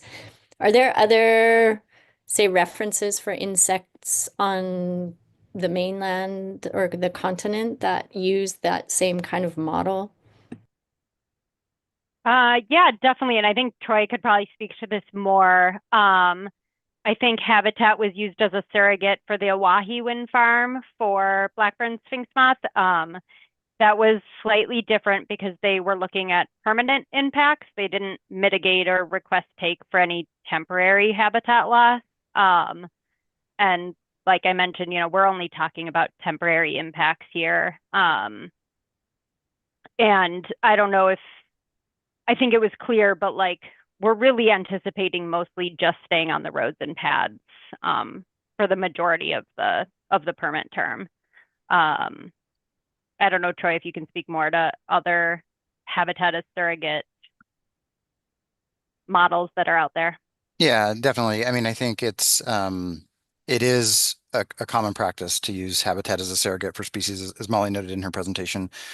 When we have a situation where species are, you know, either hard to detect or tracking, mortality or compliance with mortality would be next to impossible, as we've been describing here. We often fall back on habitat as a surrogate for that, and then there's just sort of an understanding that there could be or there would be mortality occurring in the form of killing or harming insects, or bees in this case. But in terms of compliance for purposes of what amount of take is authorized, and then how much mitigation is required and what that looks like, it's all tied to habitat. The best example on bees, so there aren't many listed bees, first of all. The best example that we have on bees is actually in California. They aren't federally listed, but there's 4 state listed bees, and Crotch's bumblebee is pretty widely distributed, even though it's rare. It's widely distributed. And what we have been doing in California, this is for California state permitting, so not federal permitting, is, and again, the worry there is mostly about nest locations as well. So less about foraging, because we can usually work around that with seasonal work. But for nest locations, we have, just, I guess, the kind of community of practice, I'll call it, biologists and consultants and agency people have been just putting a buffer around if you discover a nest location, putting a buffer around that. And in that case, it's, I believe it's a 50-foot buffer around the nest location. And then whatever that equates to in terms of acreage, that becomes the acres that are considered impacted, even though it's a nest or a nest, a conglomerate of nests. We translate it into the acres using that nesting buffer. And then that becomes the currency for, take and mitigation requirements and so forth. So that's the best example, probably, because it is a bee. But yeah, using habitat as a surrogate certainly is not uncommon. And in the federal HCP handbook, they contemplate this, as Molly noted, that sometimes you just can't count the animals, and you have to fall back on the surrogate. So in this case, that's by the way, Melissa, just to acknowledge what you said, like we've all of us, and appreciate everybody's time on the phone, because everybody's been involved in these discussions. We've all learned a lot in the last several months. It has been a rapid kind of expansion of knowledge, and then trying to fit it within this regulatory framework with limited understanding of the biology. At one point in time, we even were thinking, like, do we have enough information to even cover the species? And I think, I don't know, I think Melissa's on quite, or Michelle's on quite yet, but I know the U.S. Fish and Wildlife Service is actually still contemplating that question, whether they think there's enough information to even include the species on the federal permit. But we have moved forward with it on the state permit at the urging of DOFA staff. And again, because of the reasons that I noted earlier, like we can't definitively say we're going to absolutely avoid every time. And so that's why we are including it. And then that leaves us with the situation where we're like, okay, well, how do we quantify impacts? How do we track compliance over time? And then what does mitigation look like? And that's what we put forward in our approach. The one final thing I'll say, because I've been chattering on here, is, as Molly noted, just because of the nature of the kind of just operational work out here, the impacts are intended to be temporary, and that could be vegetation removal. It could be if you're driving over an area, as Paul noted, that would be a one-time thing, and it could have a high intensity of impact, Melissa, as you noted, because of because of where the bees are concentrated. But then maybe the next year it would be available for bees to use if they move into the area. I do think that I was hearing some thoughts about as we go through time and do an annual survey, which I think would be a great idea to just confirm avoidance or come up with like annual strategies for further avoidance and minimization. I do worry a little bit about like using that as a way to track take over time or impacts over time. Only because if there are locations that might be impacted maybe next year and then not again until like year 10 or 12 of the permit term, and you would end up kind of counting those areas twice. So if we wanted to do that, we would just have to sort of rethink how we're quantifying take using habitat at the beginning so that we didn't run out of take over time because we might be counting locations more than once. So that's something just for the group to consider as we kind of think this through. Thank you so much. So it's almost like, again, I'm struggling to find the analogy in my head of the other things we've looked at. It's almost like you've got a potential nesting site. You deal with this with the nene sometimes, right? Where the nene will come in and nest directly under, and the assumption is that I can't remember if the assumption is that it's take because they're underneath, they're going to be harassed, they're going to be moved around or whatever. But there's kind of this assumption that if they do nest in those areas, and if you do something, it's going to be impacted. So that's why you're trying to mitigate a 1-to-1 ratio. Maybe that brings back to some of the things Lisa's been chasing down. And Karen, I don't know if you've got questions. I think I've wrapped my brain around this enough that I think we could kind of talk a bit more about how you make up for these losses and what we kind of think about that and what the experts on the call would have. But Lisa, Karen, anyone on the DOFA side, like, you got anything else? I have a couple I think I'm still trying to get this all sorted in my head. Couple clarifying questions so I understand. So this map that's being shown with the survey area, I understand like the area under the turbines and on the turbine pans has not been surveyed yet, and that's so we don't know. I just want to make sure I understood the statement. So it's like we don't know what's happening on the right side of that line. Is that right? Like with the bees? That's correct. And then the survey is, you guys are planning to do the survey in, is it like the February through April period? That's when the survey of the actual like potentially impacted area would be? Is that the intention? That's the intention. Yep. Okay. And then I guess this would be a question maybe for the invert team. So I guess for the impacts to the species, so I understand that like the disturbance to the nesting, so there's the issue of the availability of foraging and elema, but that the primary concern for take would be for disturbance to the actual nests. And are we only worried about that happening in that February to April period, or is that disturbance of the nesting areas outside that time also an issue? Yeah, if they are in fact sitting dormant in their nests on the ground the rest of the year, then any disturbance would potentially impact them.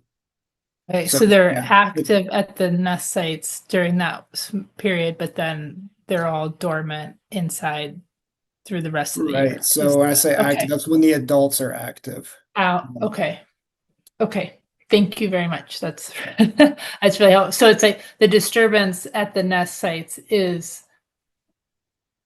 but it potentially is problematic throughout the year, right? Right. And but the difficult thing is it's hard to determine which sites are at risk outside of that sort of February to April time period.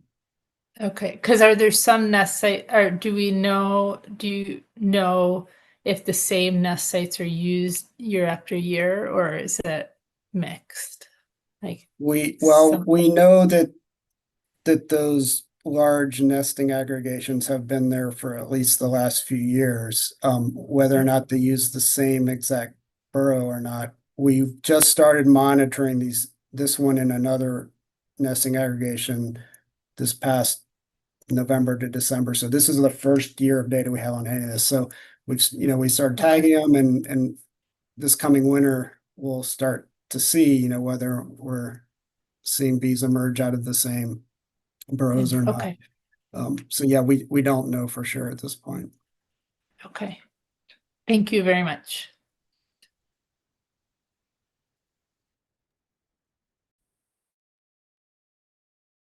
Can we touch upon elsewhere around the world where insects like this may be involved in a habitat conservation plan, and what type of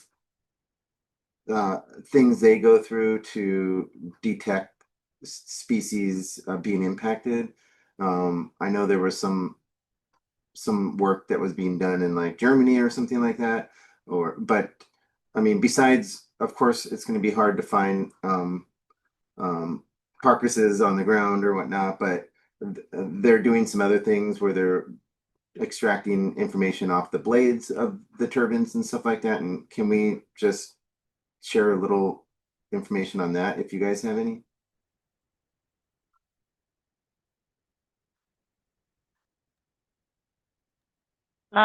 Yes. Was that directed at me, Jason? That's fine, Molly. Sorry. Yeah, from what we could find on like in our literature review of this, there have been, they have found insect DNA on turbine blades.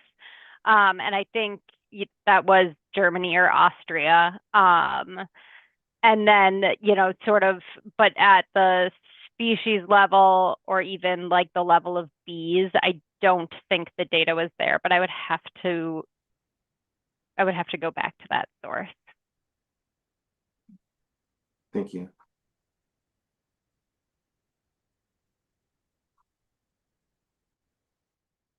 I have a question for Paul or Janice, maybe. When we are out there doing the site visit with the ESRC, given that we haven't marked nest locations and stuff, do we need to be careful to stay on the roads and paths so that we do not accidentally step on any of these potential nests? Well, you'll be with Kaheawa. He knows his way Oh, around yeah. there, so he can definitely point out areas to avoid or be careful. Is that the one next or September 24th or something? September 24th? Or is that a visit? So Janice, I think I had been trying to set up a meeting with you and Kaheawa to go out there and just kind of like walk the site and look at it together. But there's an ESRC site visit that will be open to the public the Friday before that, the 19th. Okay, got it. Hopefully Kaheawa will be. Kaheawa, can you go to that one as well, or?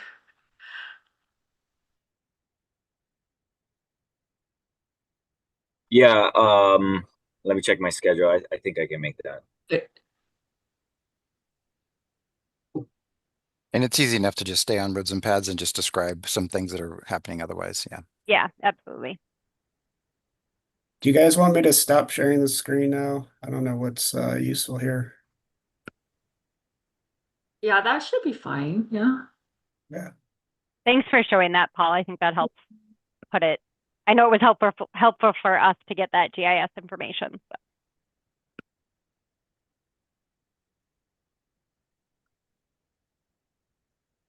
And then I think maybe one other thing I'll just add while everyone's thinking is Molly noted this in the presentation, but our sort of proposed, I mean, the amount of mitigation is something that can be discussed. The things that we do for mitigation, the actions that we do, I think the intention, because of what we've heard here today about, this area, at least as of now, we know just west of the project being the most important area for the species. The plan would be that any conservation actions related to mitigation would occur, in this area, right? I mean, it's the spot. So we'll have to work with, Janice and Paul and Kiahi and everybody to figure out exactly what that looks like. But I think that there's probably some opportunities to enhance the area even further, or learn more about this, the bees or whatever it takes. And so we sort of have a little bit of a kitchen sink approach in the conservation strategy, and leave it to the group to decide what the priority should be, and we can go from there. So. Thank you so much. I'll maybe just ask a question that's leaning toward the mitigation side then, since you kind of segued over to that. My understanding, again, is based on a few interactions with coastal bees, and it sounds like these are maybe different. So is ant disturbance of nests a major impact? And I noticed that it was like generically in the mitigation, I saw invasive species management or something like that, but I didn't see what kind of invasive species specified. And that could mean plants, that could be predators, it could mean all kinds of things. So can we talk just a little bit more in detail about where do you guys think are the major impacts that you could make up for those in these in the mitigation? So one of the things about mitigation is it's tempting to just go where things are already good and make that a little bit better, but really if you're making up for losses, you should be taking something that sucks and making it good, right? And that's how you actually duplicate or make up for that loss. So I don't know, can Paul and Janice and others just speak a little bit to what the biggest threats are to them that you would actually want to see in a mitigation site that was making up for these? And maybe it could be expanding out, like, oh, I mean, we're not going to recommend you plant a bunch of ironwood trees or something. So like where they're currently nesting, I'm like, I don't know about that. But yeah, can you talk a little bit about what you would do to actually like make up for these losses, maybe? I think, well, sorry, Paul can go ahead, but I'd like Keahi to weigh in on that. Please.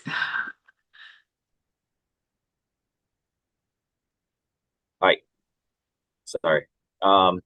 Yeah, so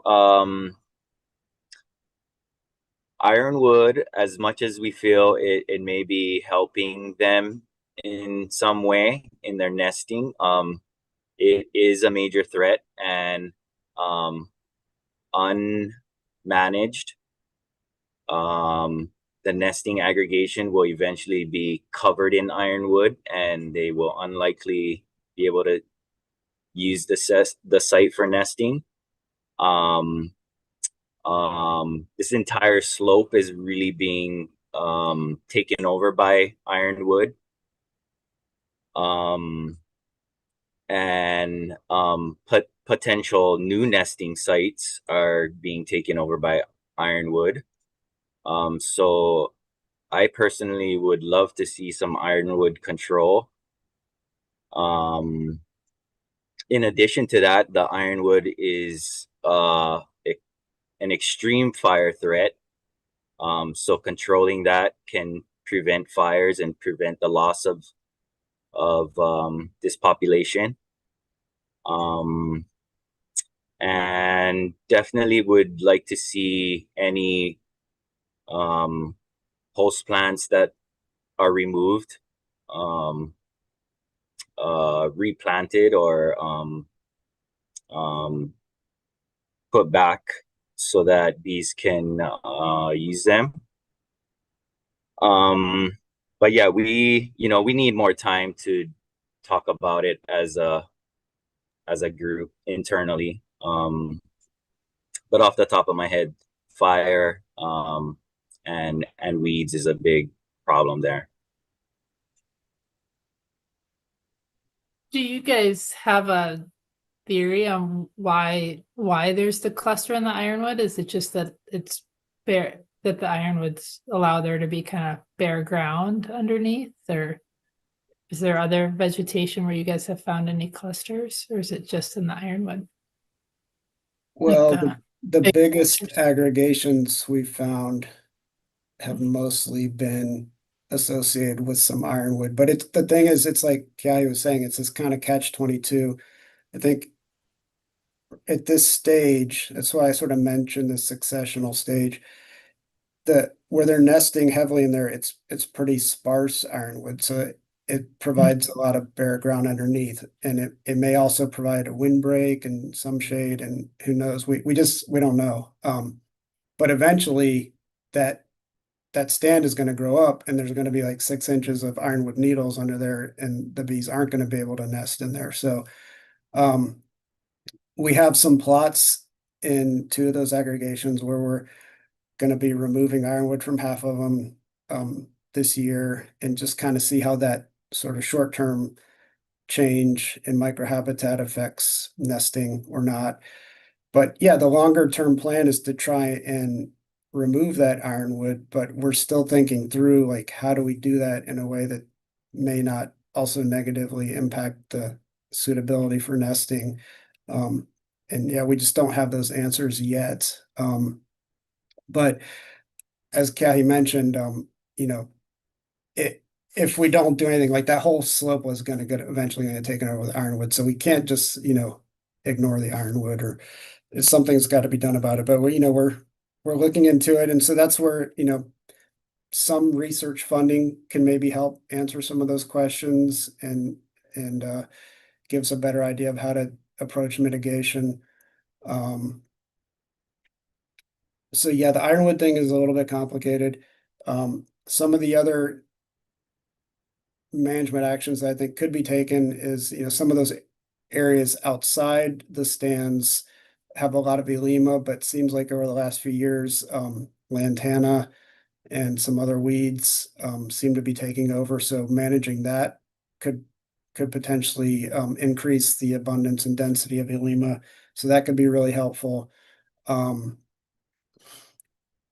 haven't seen a lot of ants in the area, and that may partly explain why that population is thriving the way it has. So that doesn't seem to be a huge need at the moment. But potentially in certain areas, some ant control could be beneficial if we identify those kinds of areas. Paul, just a brief add on that to note that would be a huge thing for when they're bringing in heavy equipment to do any kind of stuff on the roads. They need to have in the protocols ant screening, just so we're not introducing them to the area. But sorry, carry on. Yeah, no, that's a good point. Callie, you probably have maybe more to say about this, but the deer is another big issue. It's again there. It's in some ways, like, they make these trails that provide more open ground, but obviously there's a lot of trampling and damage of vegetation too. So that's another factor that we need to think about. Yeah, and DOFA is actively working on the deer issue.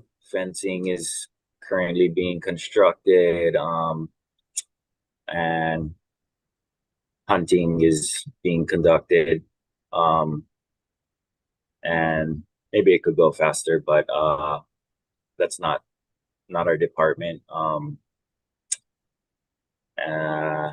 Yeah, that's all I can say about the deer, really.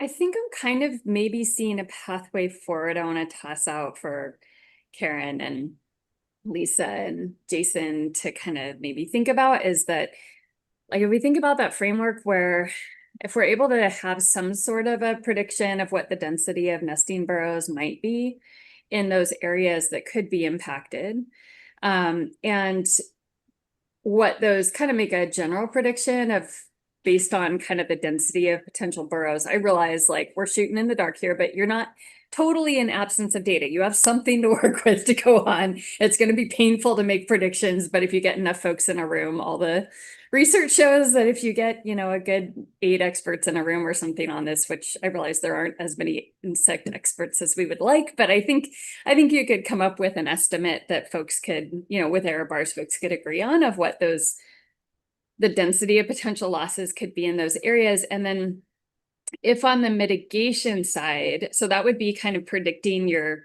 potential losses. You know, how much disturbance do you think you're gonna have over the lifetime of the permit period? And therefore, how much loss would you be likely to have? And that's what's written into the permit is the losses you can't avoid, right? And then on the mitigation side, it's from listening to Keahi and to Paul, it sounds like the habitat could degrade over time in the absence of action. And so again, if you kind of make this prediction over the lifetime of the permit and say, here's where we would expect that habitat might be in 30 years without action, and here's the funding that could be provided by the applicant to essentially, do the removal of the trees and do the restoration of plants or whatever, right? To an equivalent amount to the losses.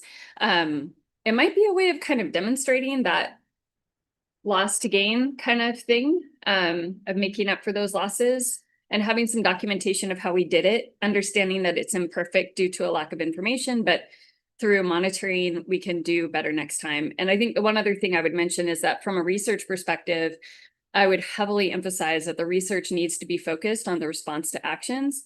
So in other words, I would rather have the money go to the mitigation with a built-in, is this working approach, right? So not just generic research, but when we remove the trees, what's the potential loss of burrows during that removal of trees? And what's the gain that we see in the next 10 years of burrows from having done that removal of trees? And if you're monitoring for that anyways, now you've got some good information about what we can use in future HCPs when bees are found again for better predictability of the difference that actions will make. Okay, so that's my suggestion.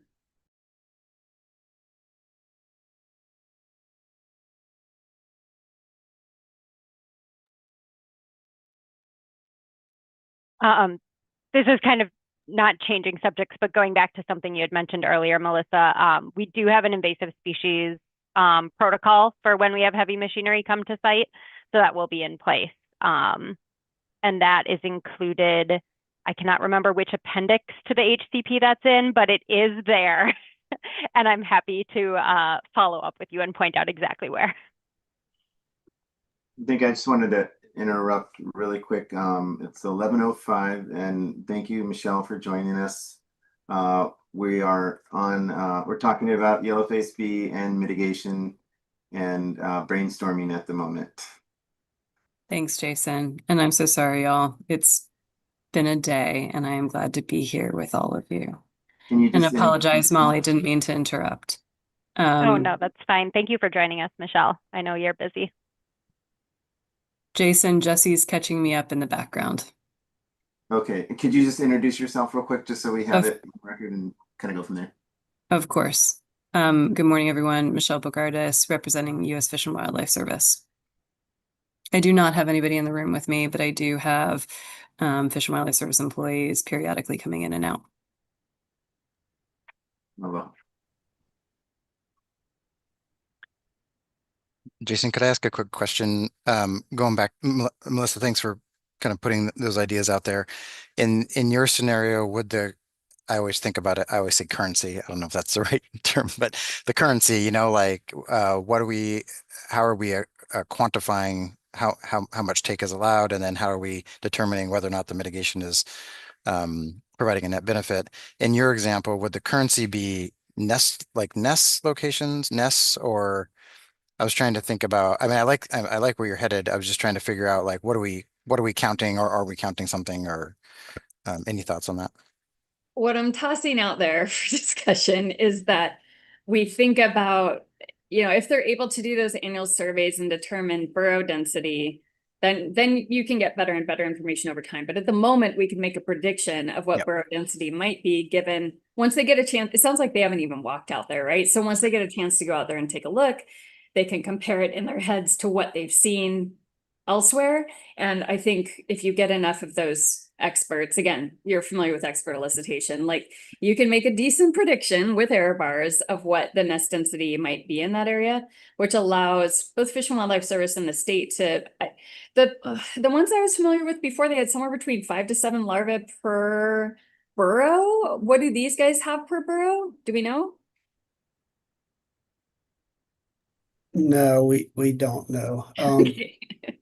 I think the only species really, I mean, we have a lot of data for anthracynus and that, and the average is about 2.6 per nest, cells per nest. So that's what we're just been going with because we don't have any other information.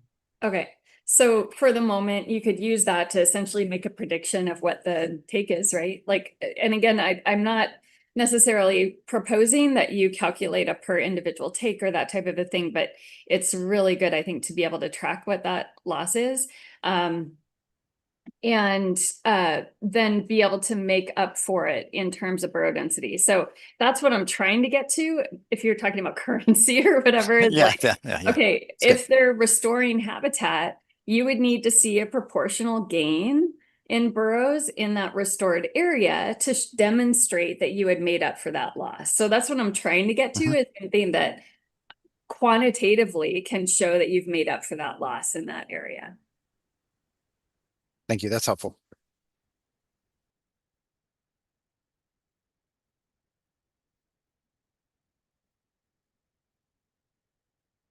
And I want to be clear that I'm totally ignoring the whole wind turbines could hit adults thing. And it's not because it's not important.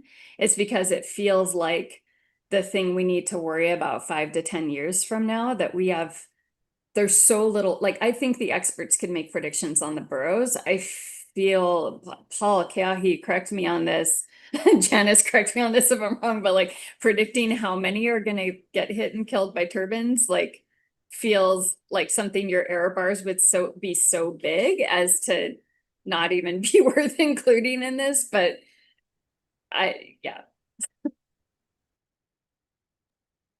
Yeah, we wouldn't be able to predict or make any assumptions on that if we need numbers to, yeah. I mean, even the predicting the nest burrow density is tricky, because as I said, it's so variable because they are aggregated. And so, I mean, I can give you a density within the two cores of the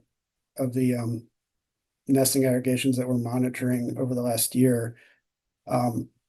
Like just to give you an idea, like I estimated from our plots that in that large core that I showed you, there's probably close to 4,000 burrows in there. So, we're probably the areas around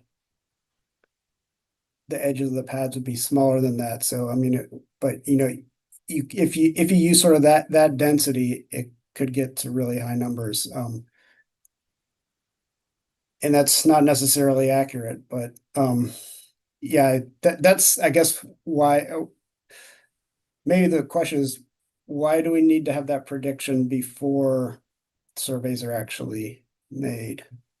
So that's, yeah, I was, in listening to you, I was going to bring that up, that I think essentially what this does is if the applicant is wanting to push through an HCP before that season where you could do those surveys, then essentially the best available information is making a prediction based off of other known areas where there are burrows. If they don't like those numbers, then they can essentially make a choice that will be based on dollar values for them of like, is it more expensive for us to hold off on this HCP and wait for those surveys to be done? Or are we talking a difference of $10,000 or something that is chump change for us? And, we'll just pay out the difference, and like go ahead with the numbers that you came up with. So it's just a way of moving forward.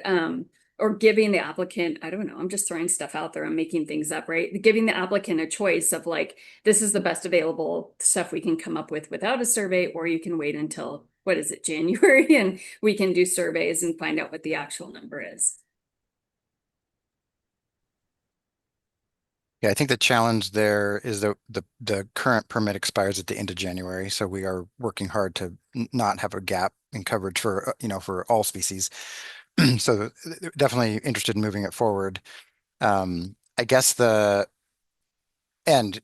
to your point, Melissa, I mean that's kind of where we were on our idea of using habitat and assuming everything could be occupied because it's like we don't know and we have to be very conservative right now with the information we have. I think if we decided to use rather than habitat acres, use borough densities, and we would still use habitat acres, but we would just apply a borough density to it. If we were to use that as the new currency and say, hey, our take authorization is for, whatever, however many thousands of boroughs. I guess I would also, because of the uncertainty related to that and the large error bars, I would probably want to build in, kind of ongoing, like that. I like the annual survey idea. I'm not speaking for Molly, so she can tell me she can kick me under the virtual table. But I think that the annual survey idea would allow us to then more readily track what we would anticipate to be actual borough impacts. And as long as we didn't exceed the however many thousand that we have in there, we're within compliance of the permit. And then our mitigation would be tied to the actual loss, rather than the assumed loss. Because I think that assumed loss number could, based on what Paul just said, I mean, if you do quick math, that could be a lot of boroughs, which is probably just at some point gets nonsensical. We don't want to do that. So I think we could build in some additional, kind of, I'll just say kind of certainty in there by real-time compliance tracking, and then make sure the mitigation is tied to that so that it's much more clear what the mitigation is offsetting. So that's just my initial thought. I think it was mentioned that Fish and Wildlife Service is not certain if they're going to be requiring the species to be covered in the take permit. Is that right?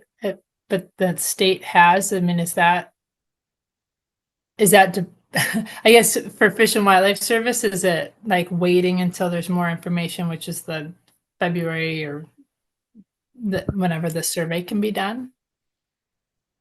So, Karen, it's my understanding that our invert experts are taking a look at some of this and reviewing the information right now, particularly around the habitat surrogacy approach.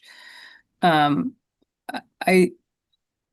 speak from like a general standpoint of, given the situation that this permittee is in and the fact that they are gonna lose their current permit is expiring.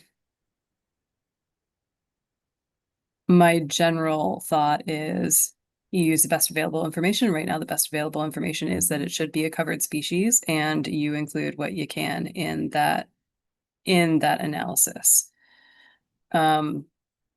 Sorry, Troy, I'm hoping that I'm not saying anything that is surprising.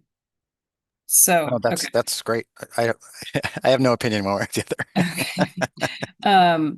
I do think the devil's in the details, though, in terms of how you quantify that take and then how you determine mitigation for that and make sure that your mitigation is offsetting the impact of that taking. So that is the piece that our folks are really looking at. And I don't have that information to be able to share with y'all today, but that is the piece that I'm most interested in making sure that we are connecting the dots pretty clearly in both the draft HCP as well as in the agency's approach to analyzing the impacts of the taking and the impacts of the mitigation as we're assessing that permit application. Karen, does that help?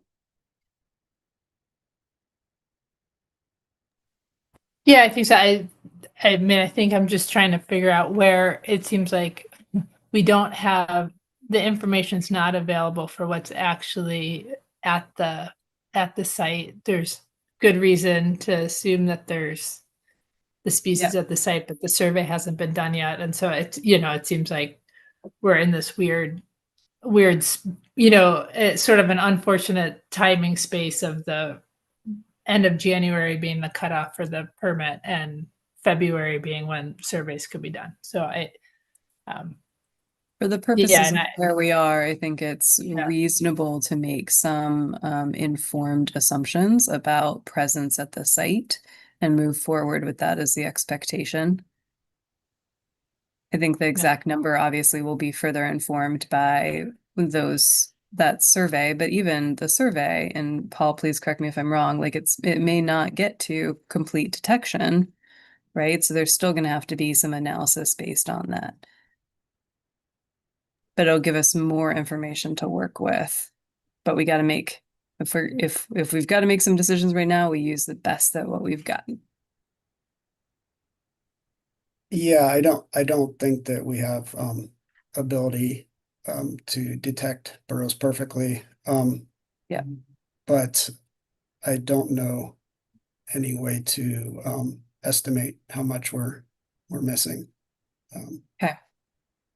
And I mean, that's okay, right? And this is where habitat surrogacy does come into play for a lot of other species, even for the damselfly. I know we can't talk about other projects here, but like we recently were working on a damselfly issue together as an ESRC. And similarly, it's difficult to try and quantify individual numbers in individual ponds. We talk about habitat under that context, and we try and do our best to articulate what that might mean in terms of numbers, but the way in which we monitor it is at a coarser level. Michelle, were you present? I know I heard your voice right after I went in like a proposed idea about how to get beyond just acreage of habitat. Were you here for that proposal? I think I heard part of that, but without a lot of context, Melissa, I'm not sure if I was putting Okay. all the pieces together. I'm In sorry. a nutshell, I will just say that I'm not a fan of using acre for acre habitat because Agreed. we know so little about the actual numbers of adults that might be lost, number of burrows that might be lost, et cetera, et cetera. And so I'd like to see it tied to something we can count and Yeah. that we can actually monitor over time rather than just like, yeah, acres of things where we did stuff. So my suggestion was that we start at this point in the absence of actual surveys, if they're trying to get the HCP pushed through, best available information is we know approximate range of burrow density in places where they've been discovered. Obviously, the choice of what area to use for a density calculation is fuzzy, but as Paul says, there's not a perfect detection. And so it's probably higher than the actual numbers that have been detected. And between experts, they can come up with some prediction of the density of burrows in an area where it's known to be highest, but also error bars. And given those error bars, make a prediction about what you think the density of burrows probably is in that area where loss is likely to occur. And based on the frequency of the actions that would result in loss, essentially make a fuzzy prediction about what kind of losses would be expected to occur over the life of the permit, which now gives you some number of burrows or something that you can actually say, did we make up for that by doing things like removing the ironwood? And again, my suggestion on that side was with the habitat restoration, Keahi had described how that habitat where they are in high density right now is likely to degrade over time due to where they are is where the ironwood is least dense. Keahi, correct me if I'm saying any of this incorrectly. And so as that becomes more dense and the needles fall down and essentially provide an impenetrable carpet, then you wouldn't have that high density of burrows. And so you could make a prediction over the life of the permit in the absence of doing that action, where would that be? What kind of loss of burrows would you have? And by doing the mitigation action, the restoration at the site, what kind of gain should you get from doing those burrows? Again, fuzzy on one side, fuzzy on the other side, but you can make some predictions and then you can monitor over time to say, are my losses being made up for by my gains? That's the suggestion to get to numbers. Got it. So so I think your brain is working faster than mine this morning. What I will say is that, acres for acres is not always an appropriate target, especially when you're trying to deal with something like it's not acres for acres. It is. And this is where I need our invert teams to help kind of craft kind of what this would end up needing to look like. This is not my expertise. So Paul Keahi, like others in your world, we would need your help in trying to provide some recommendations on what this could look like. But it's not just the number of acres, it is occupied acres. It is occupied acres at a minimum density of blank. some other metrics, monitorable metrics that is reasonable for us to be able to say yay or nay, the actions that they are doing as part of their mitigation strategy are meeting that success criteria or not. That's the connecting the dots. It's the connecting the dots between the impact of the taking and then the value of the mitigation. Yes. So Melissa, I think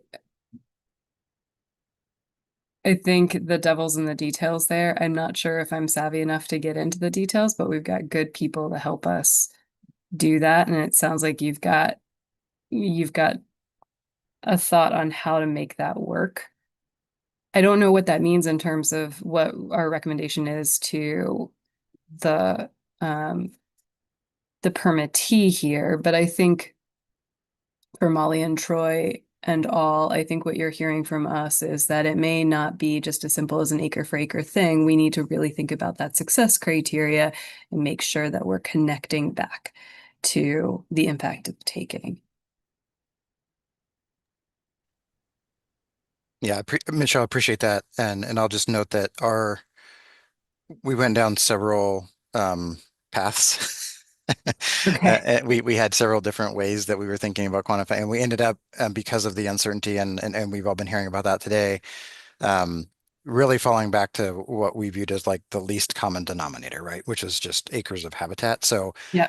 100% agree. Like if the group, maybe as a follow-on action, the group, the experts and the HCP staffs from the agencies and us can get together and figure out all of those details, I think we're on board with that for sure. I think lacking that, the ability to have that interaction before the draft went out to the public and knowing that we were having this conversation today, like I said, we fell back to the least common denominator and it can go from there. So.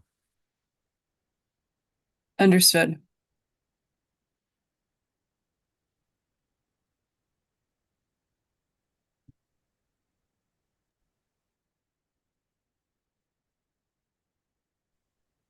I just had, in terms of the mitigation that was being recommended, there was, I believe it was 209,000 recommended in funding.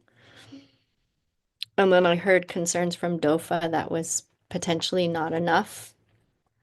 And then the need for the surveys. So I'm, more on a practical side, wondering if there's also from DOFA's perspective, ensuring that the research surveys that are needed in the near future, but then also the long-term monitoring are going to be covered in the costs. Yeah, so unfortunately we didn't have time as a group to review the draft to give our feedback on those numbers beforehand. But we had estimated around 20 to 21,000 annually for a team of DOFA staff to be able to do annual surveys for flagging, marking of nests and whatnot for each year around that much. And that's just for marking the nests around the project area. And so that's where we felt that cost alone was under. And that's not including like potential mitigation costs or anything like that. So I think we still have to discuss those numbers or come to some agreement. And So Janice, maybe. Sorry, Lisa. No, go ahead. Oh, I was just going to reiterate what I said earlier, but maybe it wasn't clear after DOFA's recommendations, is that the 209,000 was not inclusive of nest surveys. That was just for like mitigation actions, not for the monitoring within the limits of disturbance. So I hear that concern. Okay. So perhaps as a like an ESRC recommendation, rather than us sitting here hashing out numbers and dollars, I'd just say that it sounds like the DOFA invertebrate team and other experts need to get together to look at costs more closely within this window of time so that a recommendation can be made to the applicant on the actual needs for that piece of it.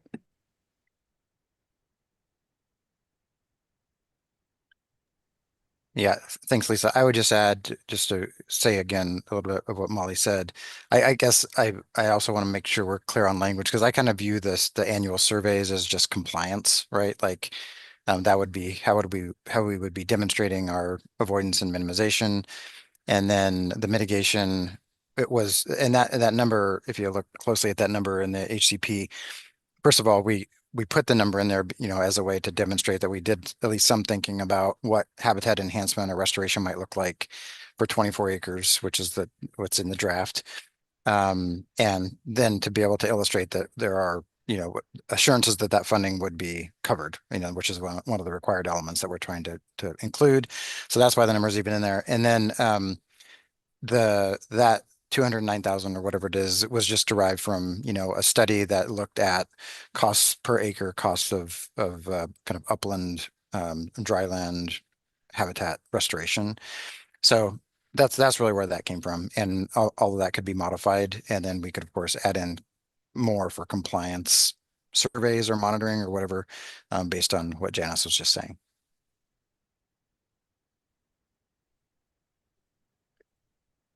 So can I ask a question at this point?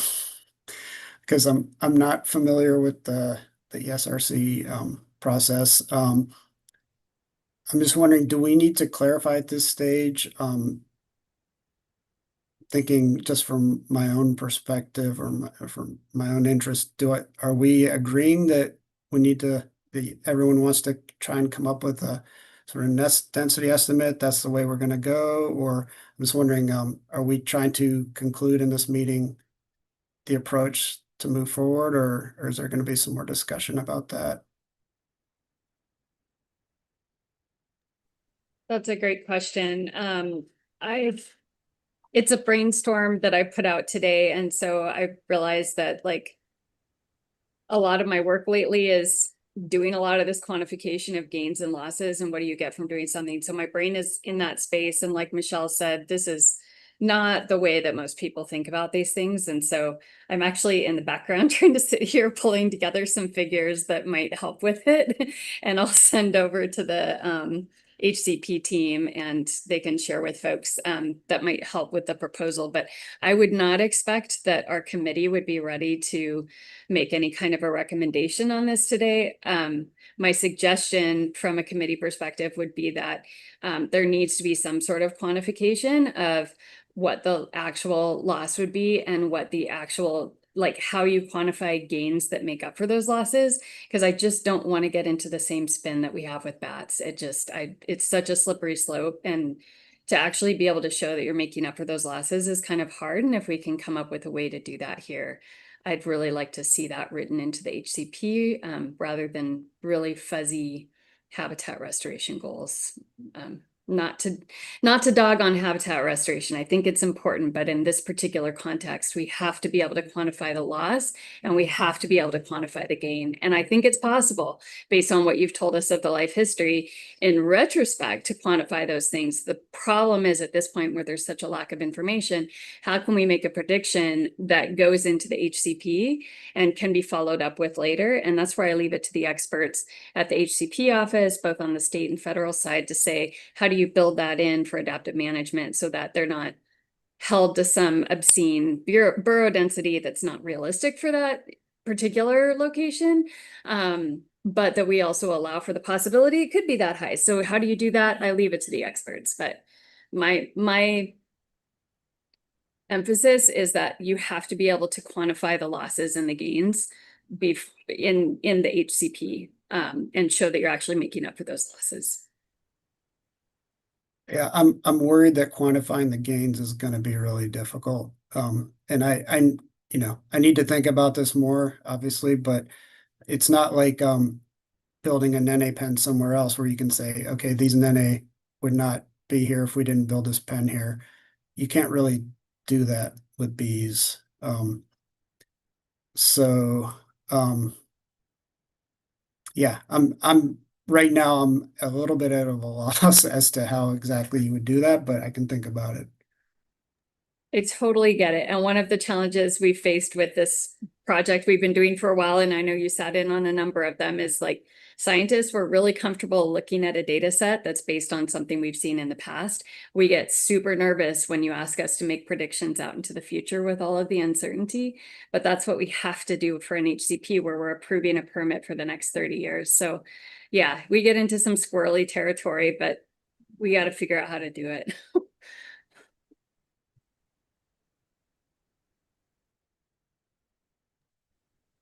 Sorry, I was- was just sharing, but that's where we have the adaptive management trigger that can allow us to, morph as we go. As we continue forward, we can bring up, whoever wants to share some more information, go ahead. But what we can do here shortly is just pull up our recommendations slide for the yellow face B, and so we can continue to add to this slide. But go ahead, folks. And I heard somebody else. Can you see it? Yes. You can. Paul, I don't know. I don't necessarily want to dive into too many details here in a committee capacity, but maybe this is something that we can talk about offline. I think that there's some lessons learned from other species and issues that might be helpful to you as you're thinking through this. Like I said before, I think probably the one thing that kind of comes to the top of my head is that you're not looking. See, sorry, I'm tripping over my words, but like you really look at the success criteria and for the mitigation, and you would say the total number of acres of habitat restored, and you'd have to have some metrics around that. Like, what does that habitat need to look like? So that's one metric of success. The next metric of success is the number of those acres that are occupied. So that would require surveys to determine whether or not occupancy is there. And then some sort of indice, depending on how far you want to go on this, is like some other kind of index that is monitorable. Like we have a method of determining whether it has been met or not.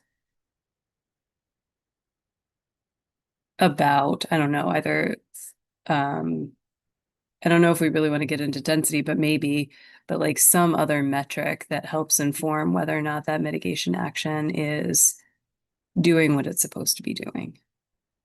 I don't know if that helps you think about this for now, but again, like the devil's in the details here on what the recommendation might look like, and I leave it to the entomologist to help us craft that.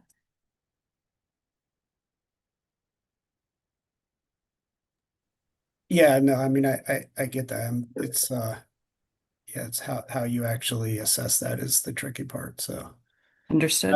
I will definitely think about it and talk with Janice and Kahi and others. Okay.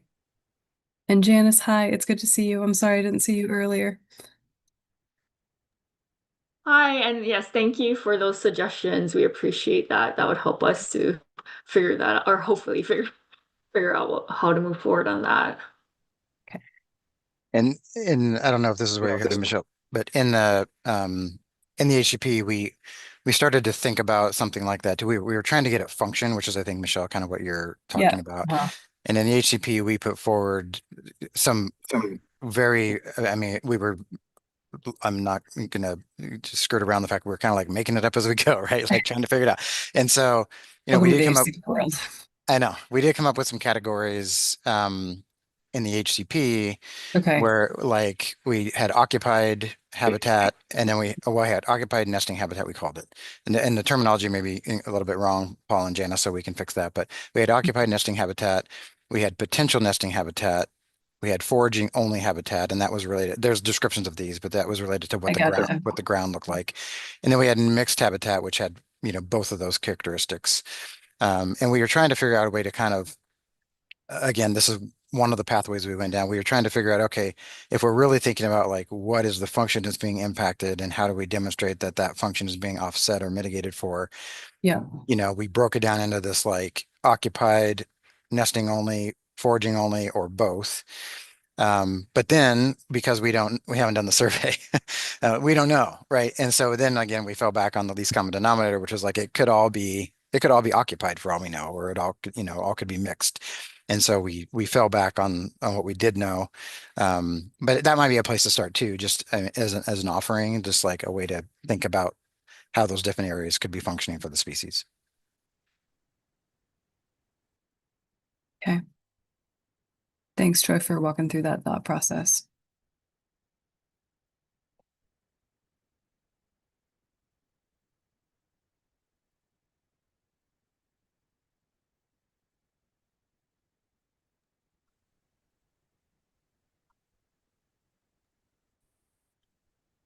Just as for a little bit of levity, can I just say to all of you, welcome to the world that we've been living in.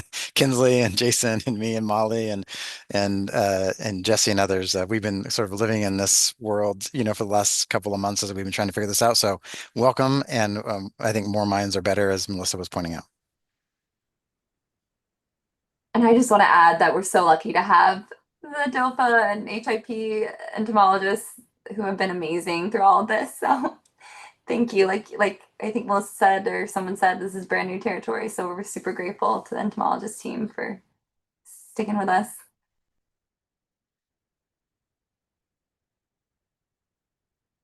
Well, would we like to go through these recommendations that we have here and just see what we can get down on this slide? You know, we're going to be back at the table again here soon. So, I mean, I think we're making some headway to kind of figure out how to push forward with this, you know, with the time constraints that we have. I kept thinking like, you know, while you guys are not operating for a few months, maybe that's the time that we can really push for surveys and things. But then again, it's like, you know, there's going to be operations happening at the facility, and maybe that's not the safest time to be doing those kind of things. I don't know. I just was wondering your guys' thoughts on that, you know, for that time to be able to do surveys on and around the roads and the pads. Well, I think, Jason, we have to do it between February and April, which is when we will still be in operations. But that said, like, we're happy to work with the entomologists, and our site crew can, you know, work with them to make sure that conditions are safe for that and turn off turbines as needed. So okay. We're out there doing post-construction monitoring and stuff. It's not impossible. Great. Well, I don't know if we want to take a break for a moment and, oh, sorry, what's that? I was just gonna, everyone want a hand raise? Well, as far as to go over the recommendations. Yeah, if you guys would like to continue to build the recommendation slide out, we can do that, or we can take a break and come back and developing our recommendations for this species. The ESRC folks, do you guys have any other? Do you have any? What would you like? What would you prefer? I know this is a work in progress. I'm fine with this being the recommendations, understanding that we're going to see this again for a vote at some point, and they've got our comments. That's my opinion. Karen, Lisa, what do you think? I think as long as you're comfortable that it's captured that, you know, sense that this, I don't think it specifically says like we're not comfortable with the acre to acre mitigation Oh, yeah. Can you add that? recommendation, and that we need to look at that what that is more closely, but I can't say that we are going to know what that is right now. And that's put on kind of the DOFA entomology team to help guide in discussions with the agencies.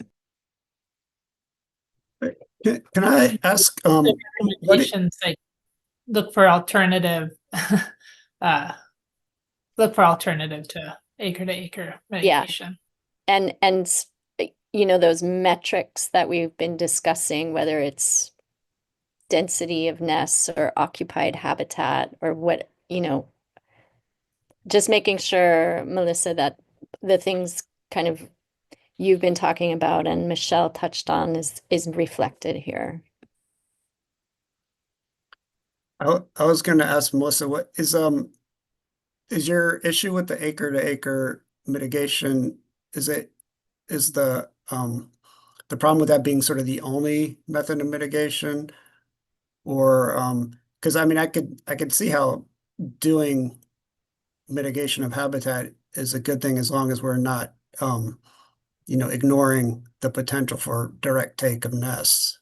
So yeah, if you can maybe just like explain a little bit more about what the No problem.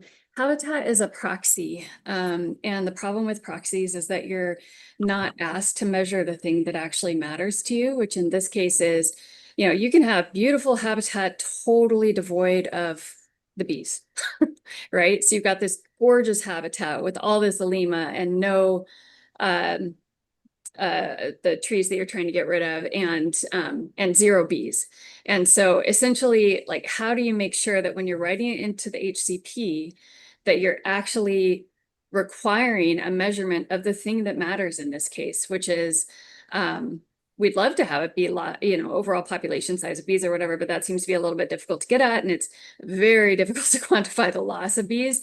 And so that's why I was really listening for what you and Kaheawa and others were saying is like, what's the thing we can actually count and measure for potential losses? And then on the mitigation side, so there's two, I don't know how much time you spent on HCPs. I had to have a whole education when I came on to ESRC. So now I make no assumptions about what everyone else knows, but essentially there's the minimization side where they minimize the number that they're gonna be impacting. But then what is that number that you can't get it any lower than that, that like, look, these are gonna die. And that's written in, and then they have to make up for that number on the mitigation side, that plus side. So how do we ensure that they're actually making up for the number that they impacted? That's the numbers that I'm always trying to get to. And if it's just habitat, it might do something, it might not do something. So that's, I don't know, does that answer your question about yeah. So it's the issue is that shouldn't be the only way of mitigating. Yeah, because no, you're totally right. Like you could, you know, we're talking about ironwood. You could go and cut down a bunch of ironwood up slope, and it's probably going to do nothing to increase numbers of bees, even though it's, you know, improving habitat. So no, I get that. And I would, yeah, I'm sort of on board with the idea of that shouldn't be the only measure of mitigation. But if it's sort of in conjunction with other things, then it seems like it could be a good thing for the area. Totally. And that's where the metric that they're held to via the permit is that I'm suggesting that it's something a little closer to the bees, which is like number of burrows or something like that, that you've lost a number of burrows, you've gained some sort of prediction of that. But the actions are maybe different than the metrics that they're held to. So the actions are the restoration of the habitat. And that's where the dollar value calculation comes in of like what it takes to do that work and stuff. But yeah, I don't know, maybe Michelle, you're listening to this and you spend a lot of time trying to explain take to people. So like, I don't know if that's a helpful part of the conversation, that you don't, you know, the take isn't necessarily habitat, right? The take is that you're killing an endangered species. How many of them are you killing? That's the number that has to go in and that you have to make up for.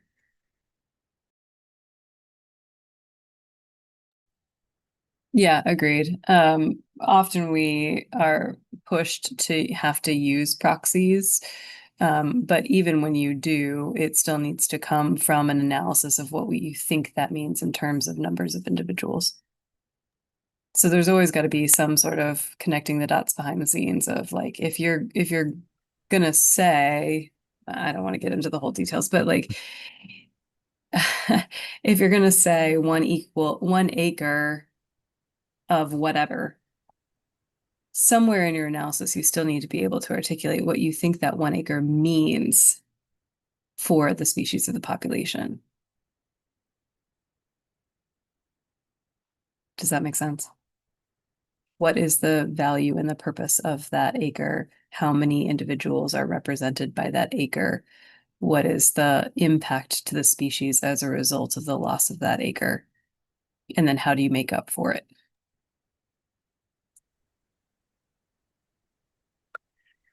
And I guess thanks, Michelle. That's great. I think I'd just note that in the HCP, I think what I'm hearing, I guess, from you, Melissa, is that aside from the figuring out a better or a good way to quantify what take could be, also tightening up what what the parameters for what mitigation looks like, and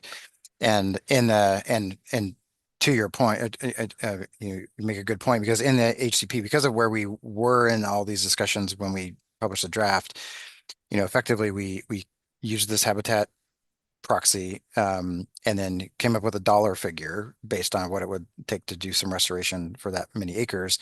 And then all we say in the HCP right now is like, we'll figure that out with U.S. Fish and Wildlife Service, DOFA staff, and species experts, right? And I think we put that in there, contemplating that we would have that conversation between the draft HCP and the final HCP during this public comment period. So I think we're on schedule, based on all of that, and hopefully we can work more of that out, more of that, like what does successful mitigation look like, so we can have it in the final.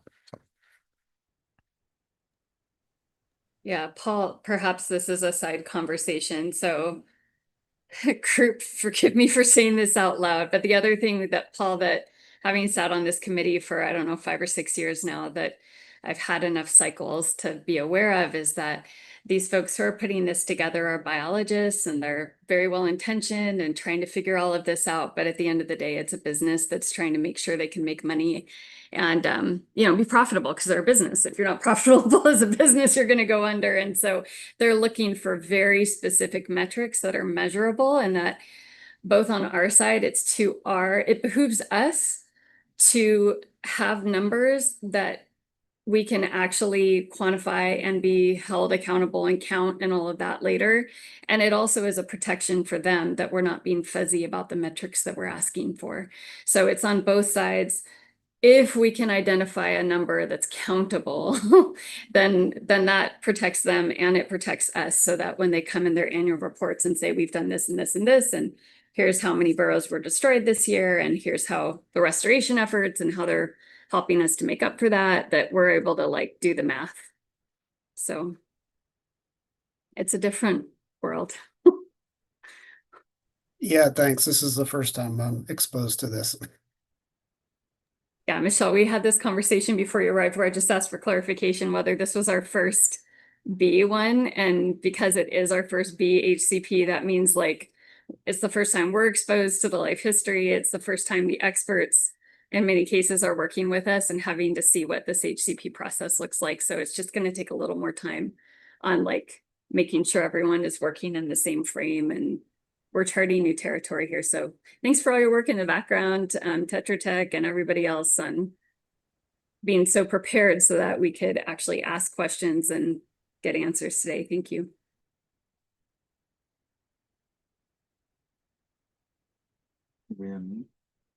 Oh, I think I have a recommendation for, I think I have a refinement of the language for the recommendation on the slide, Jason, if that's okay. I'm trying to write it out so that I know what the heck I'm saying here, but hang on, sorry.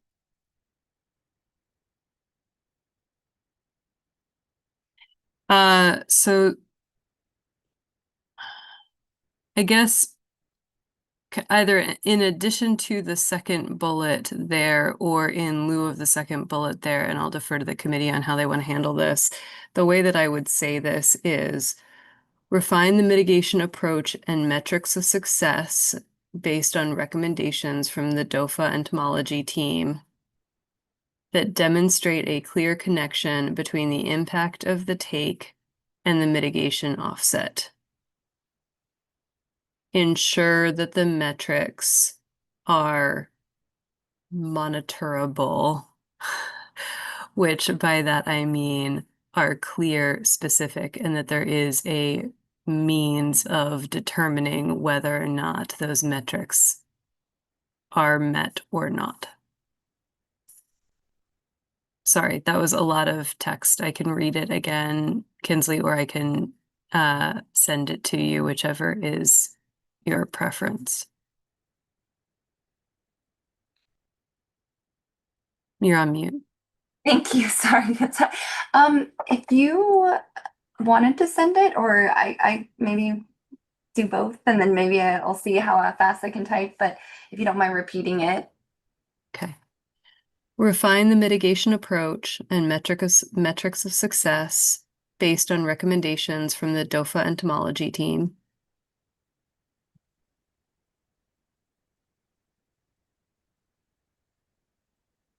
That demonstrate a clear connection between the impact of the take and the mitigation offset.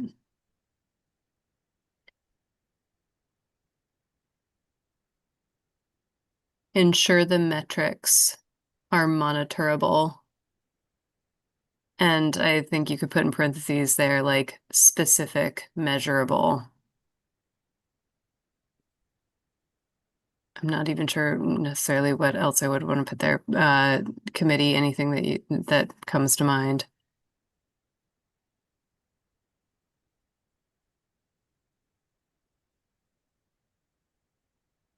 Okay. Yeah, I think this is fine for now. I just sent over to the HCP staff to share out like a written version of my suggested process, but it's just for discussion in the background when you guys are doing all the work you do between the times we see you. So if you want to provide it, though, yeah, what you've got here, Michelle, is great. What do you think, rest of the committee?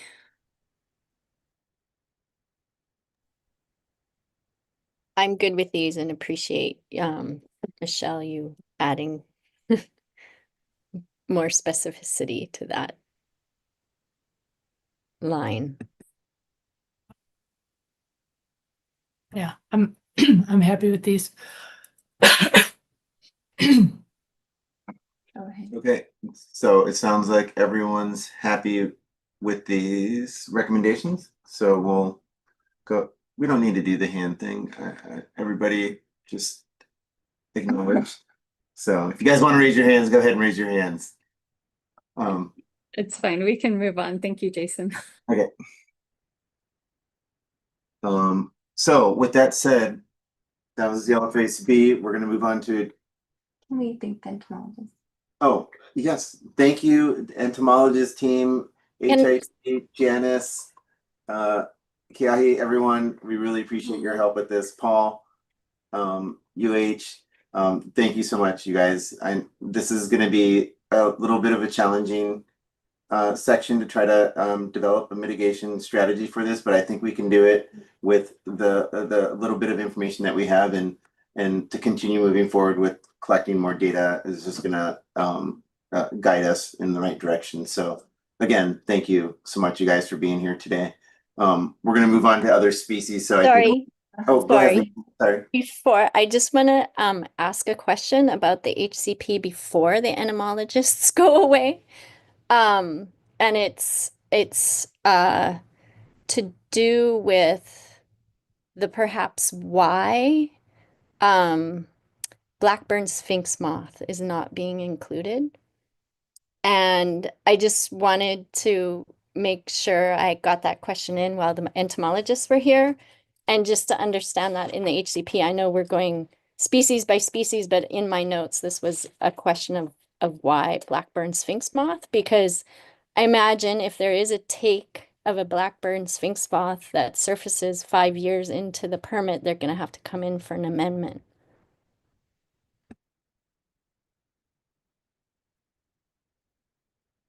I can answer that from our side of when we were developing the HCP, and that's that we haven't documented any of the host plants for the blackburn sphinx moth within the project area.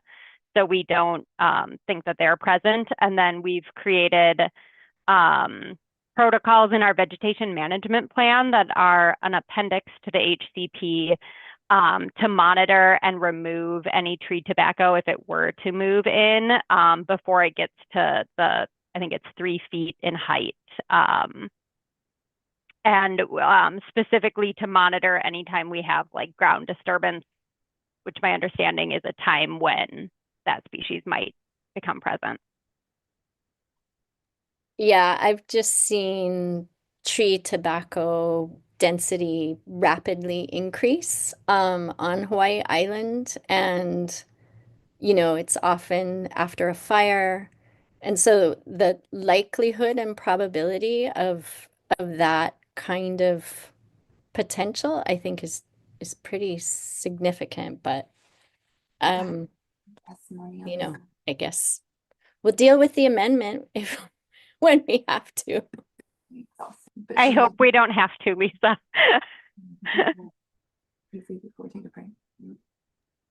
I think it really boils down, Molly, to like that vegetation management plan. A plan is just a plan. The implementation is hardcore. And certainly one of the things that we've seen on Hawaii Island is that it grows so quickly that suddenly it's 3 feet in like a second. So whoever the contractor is that's implementing the vegetation plan, just like make sure that they understand how important it is to keep an eye on it. We don't want an amendment either. So, okay.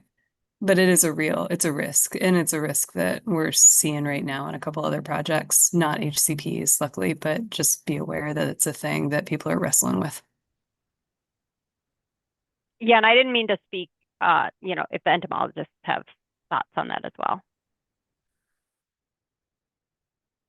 Oh no, that was what you said, Molly. That was my understanding. I don't think we know of any tree tobacco in the area, but yes, that's not to say it could move in at some point. And so thank you for bringing that up. I don't think we did consider that it will or could potentially move in the future and grow very quickly, but that is something to consider.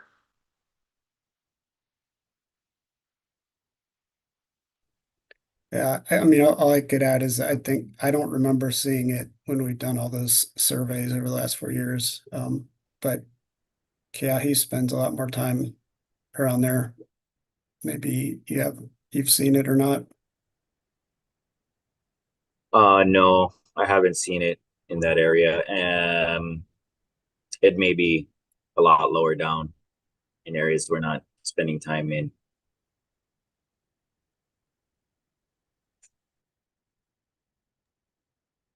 Okay, thank you for the info.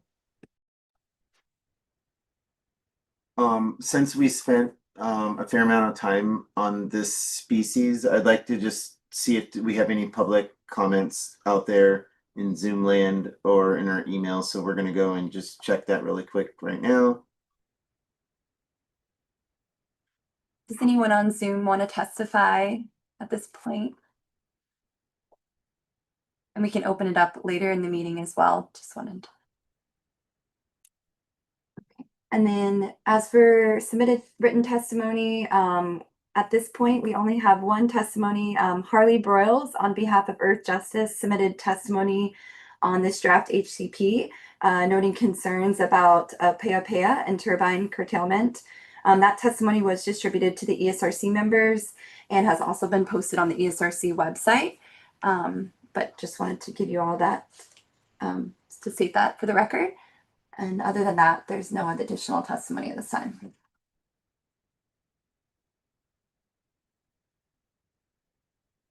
with that said, do you guys want to continue to power forward into the next species, or we want to take a break for a moment, or maybe even get lunch real quick? I would appreciate a break and lunch. Okay. So, do you guys want to do, maybe come back at 12:45? Would that work, or do we want to go till 1? Since it's 12:10. Oh, I'm sorry. It's 12:02 right now. Yeah, do you guys want to come back at 12:45? Would that work for you guys? Personally, 12:45 is fine for me, but I'll defer to the rest of the committee members, just keeping an eye on the end of Friday. Yeah, Yep. 12:45 is fine. Yeah. Okay, great. We'll break until 12:45 and we'll be Thank back you. here in just a little bit. Thank you guys. Do you guys anticipate talking about bees anymore today? I would say I think we got through what we needed to get through at this point. So yeah, again, I think we're okay if you guys are gonna be on your way. Thanks again for being here with us today. And I'm sure we'll be talking soon. Okay. Mahalo. Thanks, guys. You. Thank you so Thank you much. very much. Aloha. Aloha, Keahi. Thank you, Janice. Thank you, Paul.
Welcome back, everyone.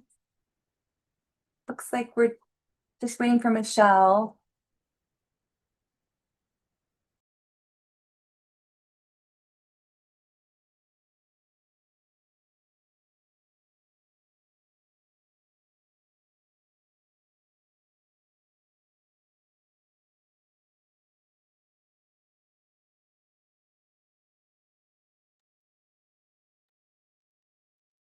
We did the public.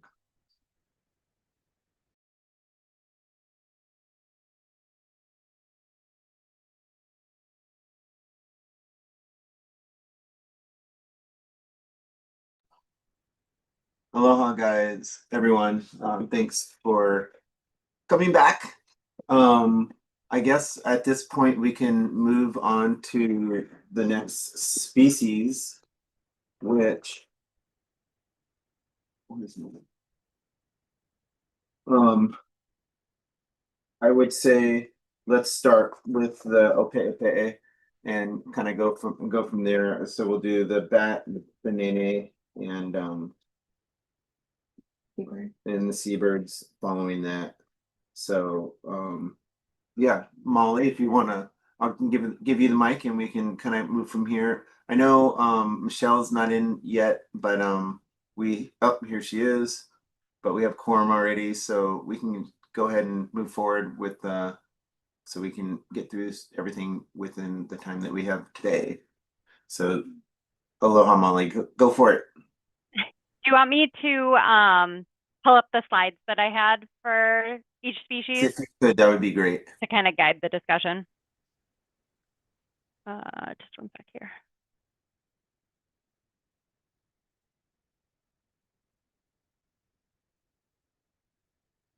Maybe just to start, I noticed the Earth Justice testimony had mentioned the curtailment was inadequate, if I'm remembering correctly. I'm wondering if DOFA can speak to their opinion on that. Maybe Michelle could also weigh in, and I'd love to hear USGS on it as well.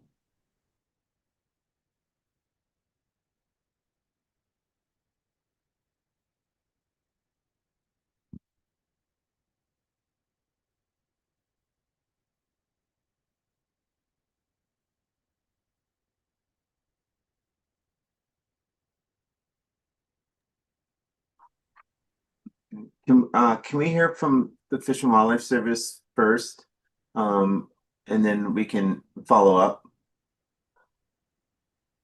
And Michelle, since you weren't here for the presentation, just as a reminder, our low wind speed curtailment is currently 5.5 meters per second from sunset to sunrise, February 15th to December 15th. That's been in place since FY 2015. And 7 of our 13 documented fatalities occurred before that was implemented. So 6 have occurred since low wind speed curtailment. And we were proposing to continue our current regime going forward. In the Earth Justice comment letter I read briefly, the request was for 6.5.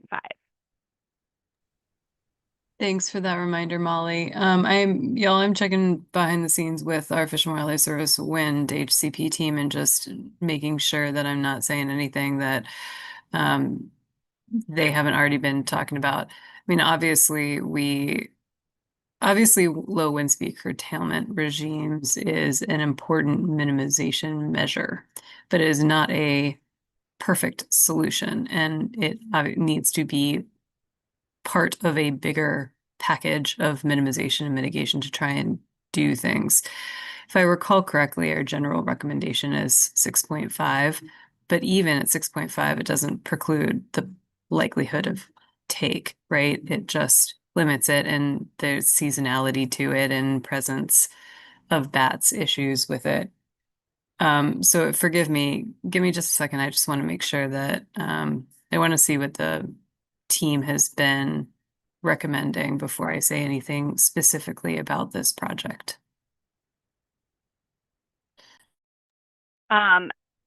While you're looking at that, Michelle, I'll also add, I don't have a slide on this, but it is in the HCP that our acoustic monitoring has shown increasing levels of hoary bat activity at the site between 2014 and now, I believe.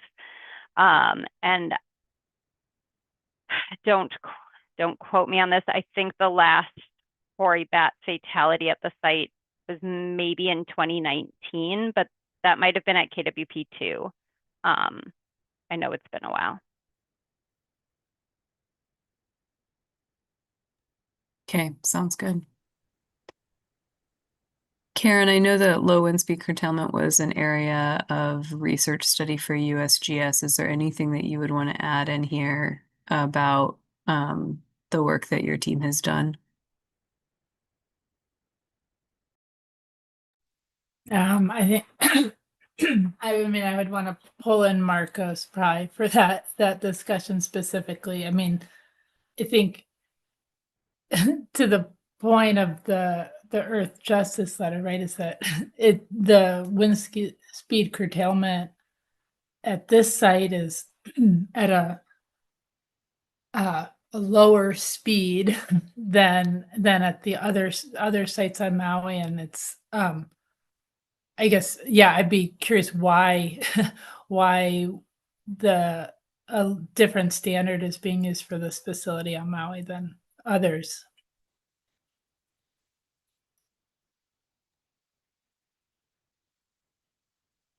I'll let Troy and DOFA HCP staff speak up as well, but I think part of that has just been that our take rate at this site has not been higher than anticipated compared. My understanding is that Oahu's cut-in speed was raised due to much higher than anticipated bat take and ineffectiveness of deterrence at that site.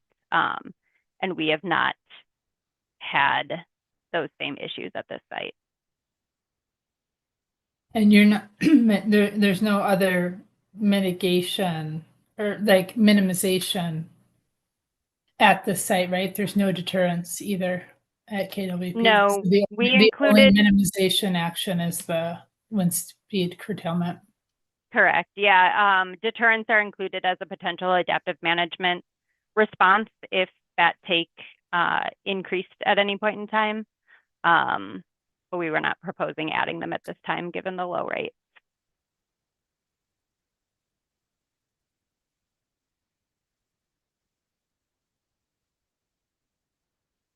Is there smart like, are you guys doing this smart curtailment too, or where it's understood that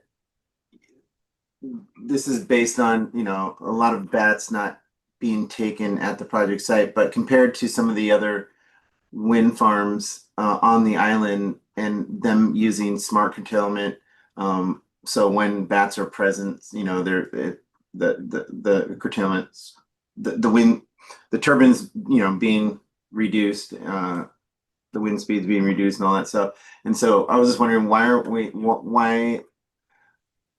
not following, the guidance that we've been providing to some of the other wind farms that are taking bats too? So we have been looking into smart curtailment. What we did is we took the acoustic data from, I believe it was 2019 through, I think 2024. So 2019 through 2024, and correlated the bat activity with the SCADA data from the nearest turbine, so the wind speed and temperature. And we're still looking at that and talking with our engineers of how complicated of a curtailment regime is feasible to implement with these turbines. So right now, and I'm speaking as a biologist, not an engineer, programming it for a single wind speed from sunset to sunrise for a period of time is doable. Whether we can have that change multiple times throughout the season easily is what we're still trying to figure that out. So I think we left that open in the HCP that we could implement something as long as it was found to be as effective as 5.5 meters per second or more effective. Okay. Yeah, I just, from some of the other operators, it's like this wasn't addressed until later on. And it's like, if we can, as take is occurring, then eventually we start talking about smart curtailment, and we could talk about it now at the beginning and stop that take from happening into the future when it does increase. And so I'm just throwing it out there. It might be a recommendation that we may have for you guys. And it would be, interesting to hear what the folks that you guys work with and the engineers on their plan, if that's something like that can happen. But like I mentioned a second ago, it's like for other wind farms, we didn't talk about smart curtailment. We talk about it and we couldn't implement it until down the road a ways, and there was take happening where we can nip it in the bud at the beginning. And that's kind of like what our statutes kind of ask us to, or direct us to do in a way, is to see if we can alleviate this take from the get-go. So I just want to throw that out there. Seems like particularly in this situation where, I mean, there's not even really a mitigation plan for us to be looking at, right? For bats at this site, there's not a site selected, and so to not be employing the like all possible minimization efforts seem that I think I would hope that agencies would be discussing maximizing minimization, particularly in a case where there's not a mitigation plan in place. But I think with all of the mitigation plans that we see for Opeapea, I think we're left feeling not particularly satisfied with with them offsetting take. And so I think, I think we've said over and over is that the minimization of take is really important for the species.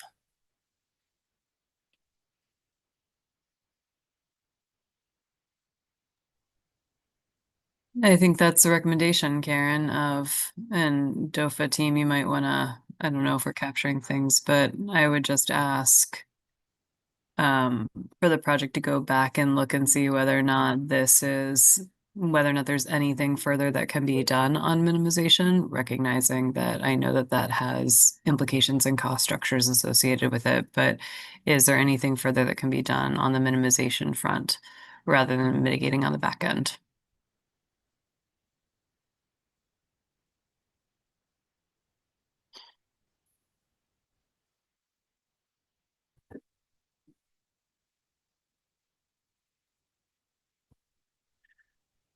I guess I throw out there, appreciate those thoughts. I would throw out there, Karen, going back to your point about the mitigation plan. And Michelle, what you said a minute ago, I mean, even if more different curtailment was employed, it's not avoidance, right? There still would be an assumption that some take would be occurring. So we'd still be in a situation where some mitigation would be required. We certainly would probably adjust the take number if we were doing more curtailment. We have to think about that a little bit, but we still would be in the situation where the mitigation plan isn't fully fleshed out. And then just going back to Molly's excuse me, earlier presentation, I think we did get a little bit of a late start on that because we thought we were going to roll over bat mitigation from the previous permit, and found out, this winter that was not possible. So we're sitting on a surplus of bat mitigation that is just unused and uncredited and money down the hole. Good for the species, bad for business. So we did get a little bit of a late start on that and have made a lot of good progress, which Molly talked about in the slides. And when Molly and I are in town in September, we're headed back to Molokai to do more ground truthing, what that looked like. So we are working on it, and understand that that doesn't mean it's complete, and still won't be probably complete in the draft. But in the amount of time that we've had since we found out that we had to do all new mitigation, I think we've made a lot of progress. So I think it's just worth noting that one difference between the federal and state is that the state requires a net benefit. So great job achieving net benefit on the project that wasn't able to roll over. So I understand the business perspective, but sounds like you did achieve the net part of net benefit.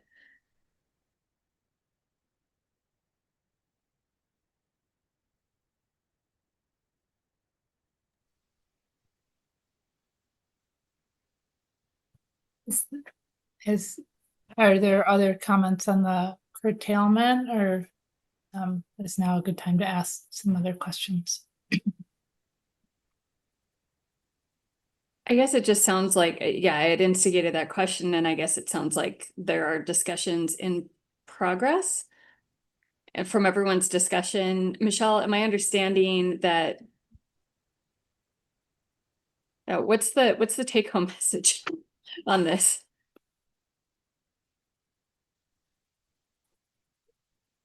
The take-home message on low wind speed curtailment, specifically. I mean, in general, we as in Fish and Wildlife Service and we as an ESRC, I think, are strongly supportive of minimization efforts in whichever way they occur. Low wind speed curtailment is a piece of that puzzle. It is not the only piece of that puzzle. As Troy mentioned, bumping up that low wind speed curtailment, we would still not assume that that would avoid all take. There would still be take associated with this project, and they would need to mitigate for that, and that's going to be part of the puzzle as well. I think the take-home message from me as an ESRC member is solely that minimization is always a good investment, both biologically and for business operations. Now, I don't know the dollars and cents side of that, and only the project can really assess it. But what I would say is that the project should be doing everything in their power to look and see where minimization can be applied and how to apply it, because that is going to support compliance. It's also going to support a reduction in mitigation on the back end, which is a biological value, as we've all discussed, because of the uncertainty around bats. This project specifically, y'all, I'm really sorry. I don't have the data in front of me to really be able to try and figure out what the benefits are for 5 versus 5.5 versus 6 versus 6.9 and what times of the year. And that's not my, I am really hesitant from digging into those details and trying to analyze the relative benefits of any of those different regimes for this project. That being said, I think that there are some smart minds, and many of those are actually within the project team to really look at that and see what the realized benefits would be from looking at those different options. And the HCP teams probably have that data too and can help work through the information if that would be of value to the project. Melissa, I don't know if I got to where you wanted me to get to, but that's just kind of what's rising to the top for me. Yeah, I think so. I think I would maybe, based on Jason's line of questioning again, I would maybe ask Jason to suggest a one-liner so we have a record of this discussion. So can you, Jason, based on kind of the line of questioning you did, just toss out what we would like to see the next time we look at this, or what you'd like the applicant to be working on with the HCP office in this regard? Am I unmuted? Yeah, we can do that. Can you pull up a recommendation slide so we can just type this out? And first, I'd like Kinsley to just share what neighboring operators are doing, so we can just see, their regime, and then we can make a recommendation if that's okay. Yeah, it's up there. So currently for Oahe, they've been implementing through their adaptive management plan. They're now at a 6.9 meters per second, I believe, wind speed curtailment. And then they are, as part of like a new adaptive management minimization measure, they're going to start, I believe this month, or maybe already have started an 8.0 meters per second curtailment. And I think it's supposed to be for 6 hours, because I think the science had pointed, I think it was a publication by Marcos related to the highest bat activity for the first 6 hours of the evening of dusk. So I believe they're starting off with the 6 hours, but then I also had in my notes something about curtailing it around maybe potentially even for the full night of when there is certain activity. So I would need to go back. That is something that's in development and that they're just starting to implement, but just as an idea of what other entities are doing. And Oahe is on Maui as well, so. Yeah, so the third bullet point, explore smart curtailment and higher wind speed curtailment options. And that's kind of where I was going with this statement. Yeah, Just to and, be and the gun ahead of things. yeah, and I mean, I think we have had some discussions with, I think, Molly and others just about, yeah, looking at the activity, the time of night, activity by time of night. And so I think that's what Kinsley was referring to at Oahe, right? So there's maybe certain hours of the night that it makes sense to be adjusting the curtailment values.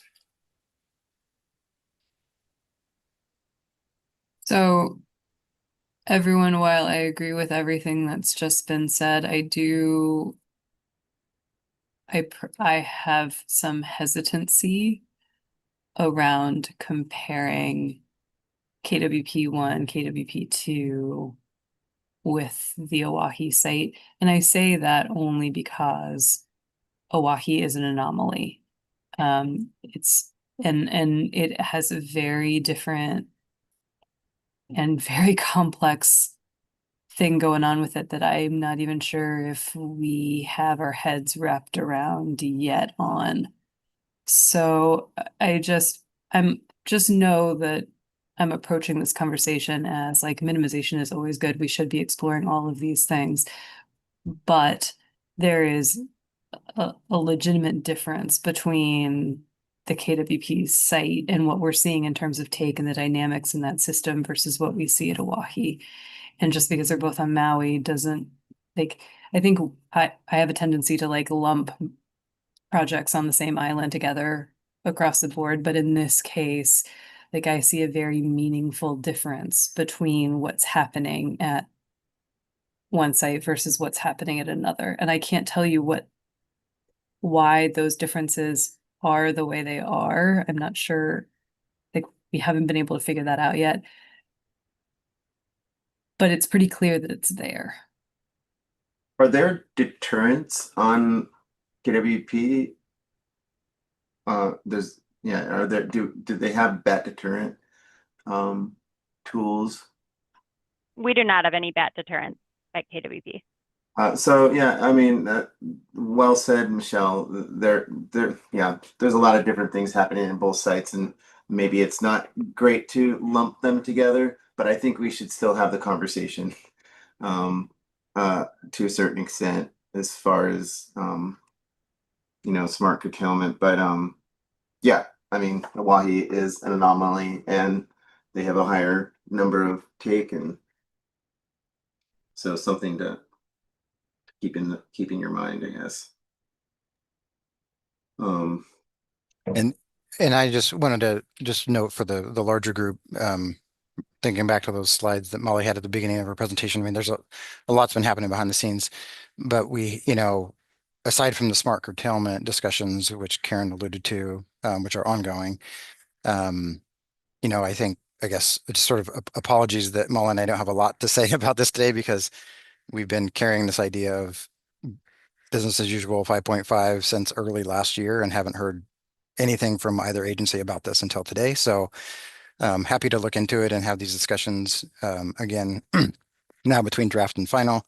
But we haven't dug deeply into this in terms of the implications on, energy generation and all that, but certainly can.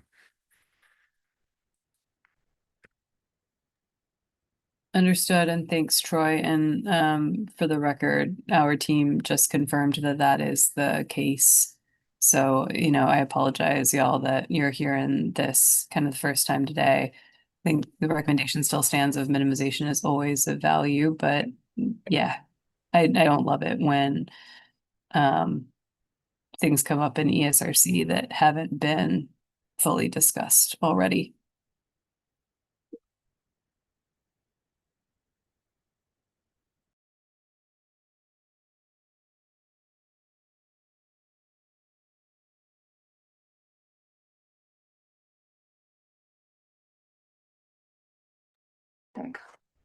Thanks, Michelle.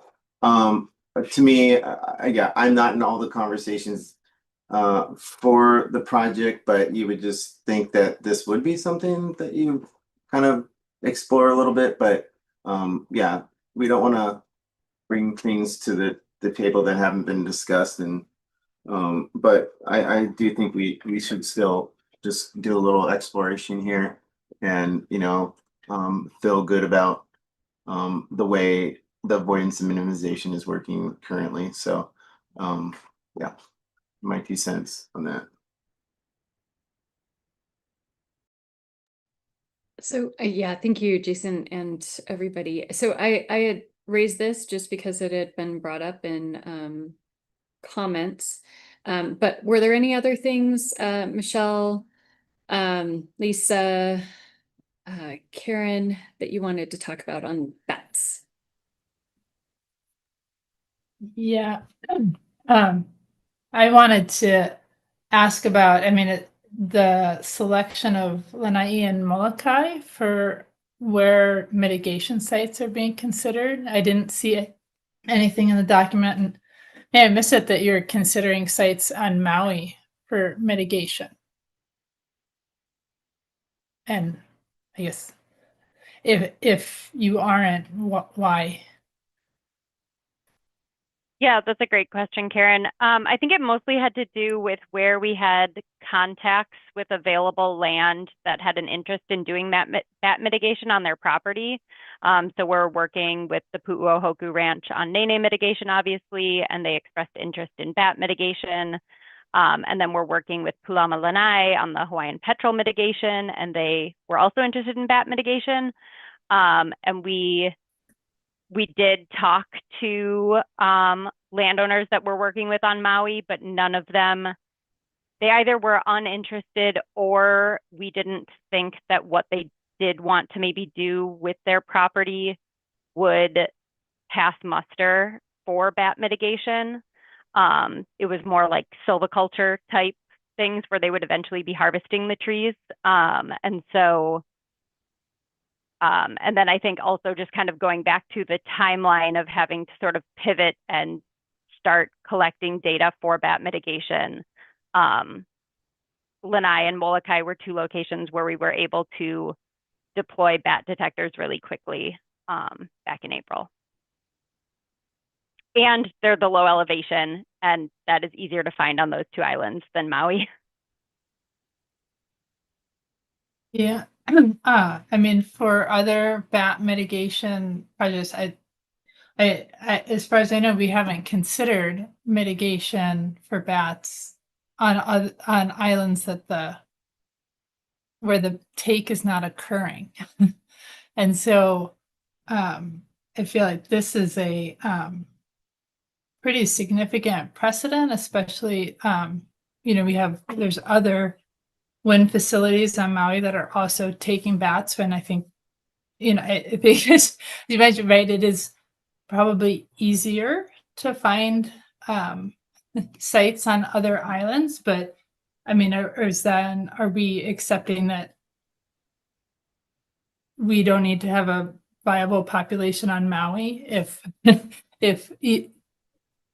we have population on Lanai and Molokai? I guess this seems like new territory for Opeapea mitigation, and I guess people that have been with the ESRC for longer and the agencies, I'd like to hear, I guess, what your thoughts on this consideration for off-island mitigation. I think you're right, Karen. This would be the first time that we're considering mitigation off island for Opeapea. In general, though, for lots of other species, we consider Maui Nui, the islands of Maui Nui, as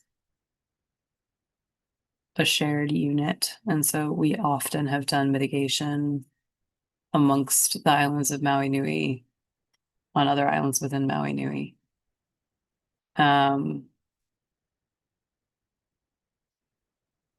I don't know if we've got any data on the movement of bats between the islands of Maui Nui. That might be worth looking at. No, I'm I not mean, conceptually. Okay, go ahead. the genetic, yeah, I mean, the genetic analyses, right, indicate there's very low movement among and between islands. Karina did between- try to sample yeah, did try to get samples from Bishop Museum carcasses, and the DNA wasn't high enough quality to include them in the analyses. So we don't have Lanai or Molokai in the analyses, but I knew that that was true, like that genetic variation between Oahu and Kauai, and then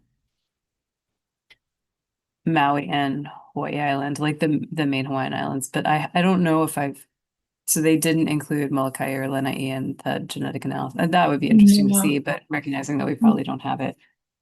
yeah, I mean, I think there's we- not samples to do it with. Yeah.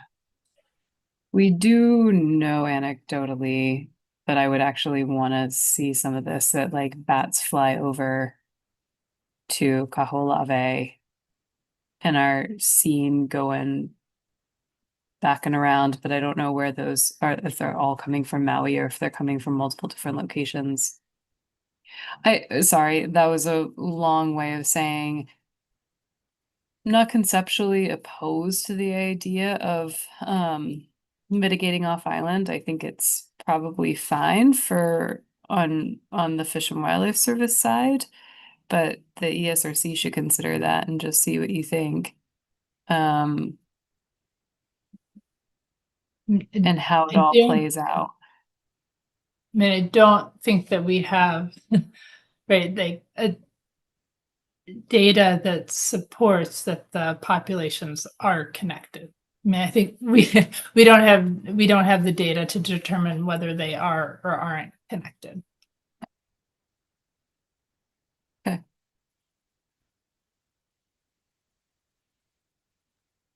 But I mean, I guess so.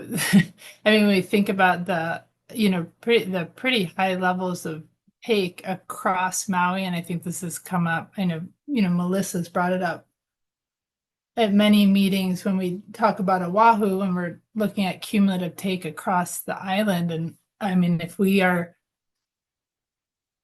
now contemplating moving mitigation from Maui to to the other islands of Maui Nui, I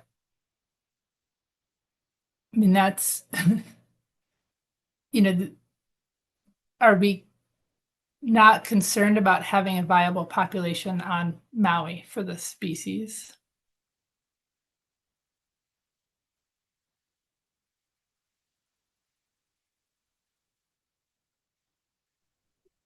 I mean, of course we are, right?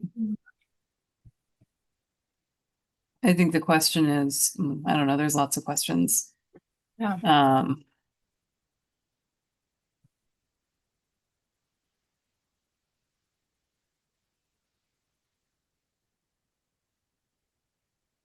Dofo, how are you assessing this?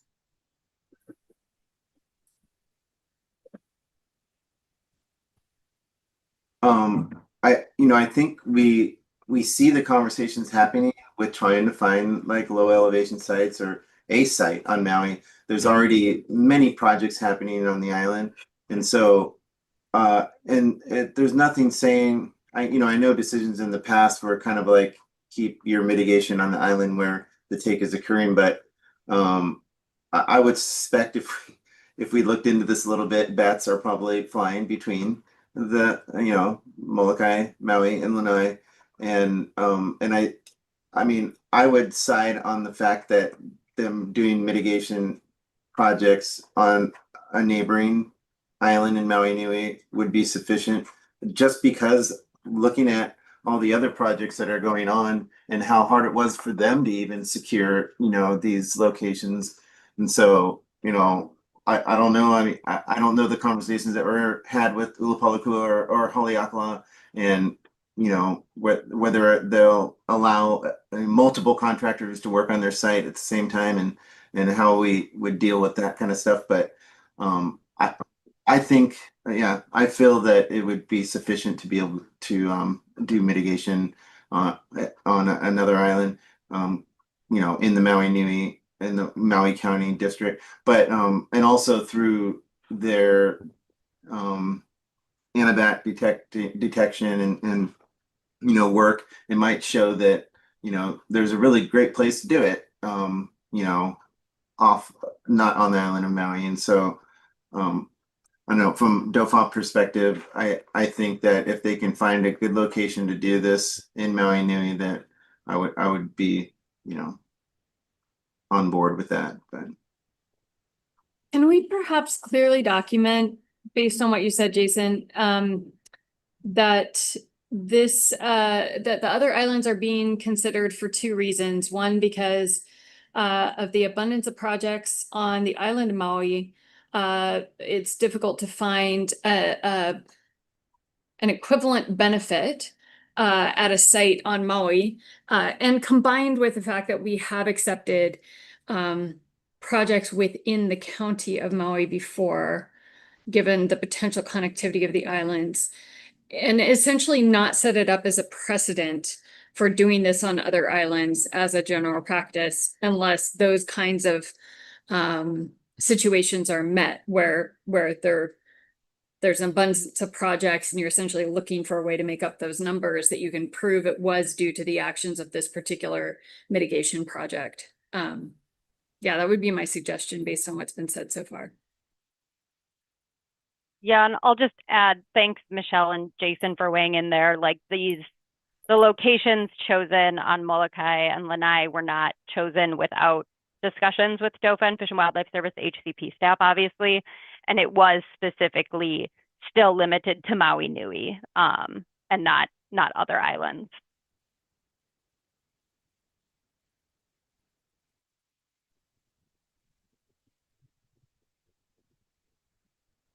Can I just, because you answered the question of who the landowners are on each of those islands that are interested in the projects, and just for a refresher, what kind of access agreements are made with the landowners to allow the mitigation projects to happen on their lands? Just so the legal side of it, we remember and understand that. I might let DOFA or Fish and Wildlife Service weigh in on when. I don't know of instances of bat mitigation occurring on private land, but for like the Nene mitigation, it's documented through a memorandum of understanding with the landowner. In the cases we currently have, I guess it's just with DOFA and us. yeah, and there are other projects that are happening on private lands, and they have a similar agreement in place. I mean, it's almost like I would want folks to exhaust the search on the main island where the take is occurring, and then if that's exhausted and they can't find that mitigation location, then looking at the neighboring islands in that county would be sufficient. But I would still think that yeah, you would need to exhaust your search on the island of take, kind of thing. But there's nothing, and that's what the ESRC has always been kind of directing folks to do. And so I think that should still be the directive. But there's nothing saying that if we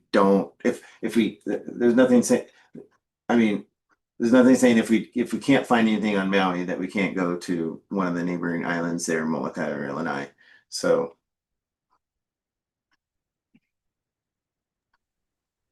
Forgive me, Jason. I'm just going to add a little bit of context on here. When Fish and Wildlife Service analyzes the impact of taking, we do it at the species level, whatever the listed entity is. But one of the nuances that we have between the state and federal law is that under 195D, there is a requirement for an analysis at the island level, but they do talk about Maui Nui. as like a group of islands. So, again, I don't have it pulled up in front of me, but it's like Kauai, Oahu, Maui Nui, Hawaii Island. So I think that that has helped inform ESRC discussions over the past 10 years of the goal is always to mitigate on the island where the take is occurring because of the state's emphasis on looking at impacts at an island level.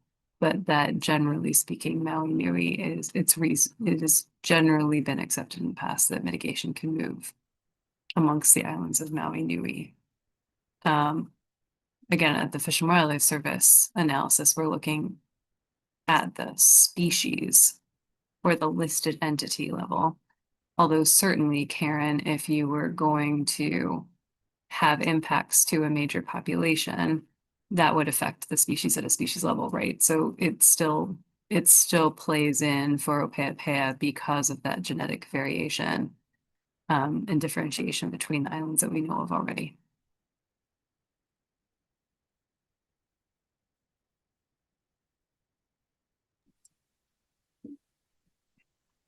Yeah, I think I said, I think there's just not the data to support that, you know, the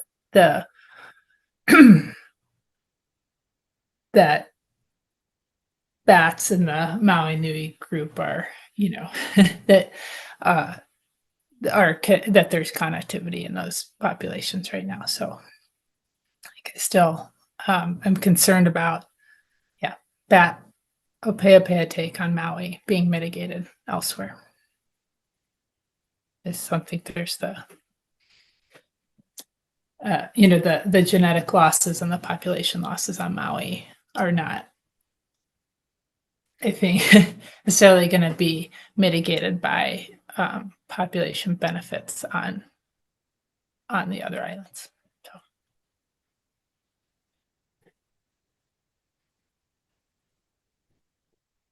Yeah, I mean, I think, yeah, genetic study of those, you know, those populations would be informative for this. If that, you know, if this is going to be the route that, you know, I guess if this is how mitigation is going to go into the future, where that there's just not sufficient, you know, if it's sort of deemed that it's not possible or too difficult to mitigate on Maui, and that the rest of Maui Nui is going to be the alternative, then it would be good to have some data to support that the populations are yes or are not connected. Would it be okay for us to shift to talking just a little bit about what the mitigations actually are and how those are making up for the losses?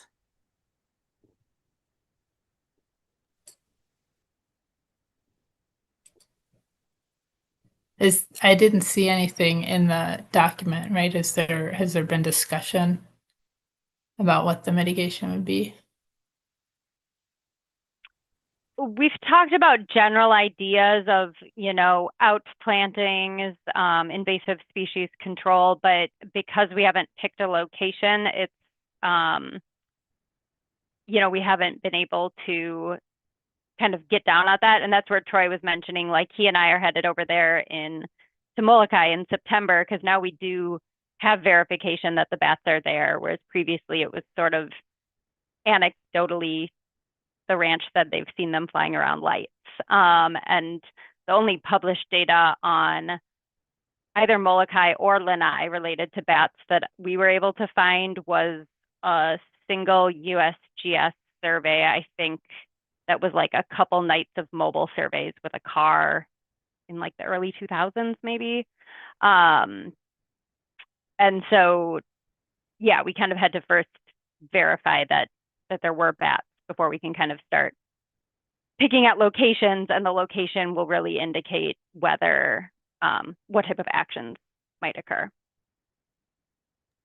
Yeah, thank you so much for mentioning that. So the series of thoughts that I would want to see on this, kind of similar to our Yellowface Bee discussion earlier, is having a way to quantify the bat usage of this area currently, and so that you can actually demonstrate a gain through your actions. So demonstrating that you've actually in some way, shape, or form kind of made up for the losses that are occurring through take. And so we've mentioned it before, I'll mention it again. We are strongly in favor as a committee, at least we've said it multiple times before, of something that actually gets at density estimates and not just proving that something's there because it was detected acoustically. So folks have mentioned the potential for using thermal detections to actually get at potential densities or number of individuals, or if it's a small enough area, you could do, in theory, thermal surveys or something like that. I don't know. I know it's difficult, but I think it is really important to be able to quantify that it's not just, oh, there are bats there. We've done restoration at the site, or we've done some good things at the site, and that's it. Like, this is supposed to make up for losses of bats, so we want to make sure that we can demonstrate that there is a change in numbers.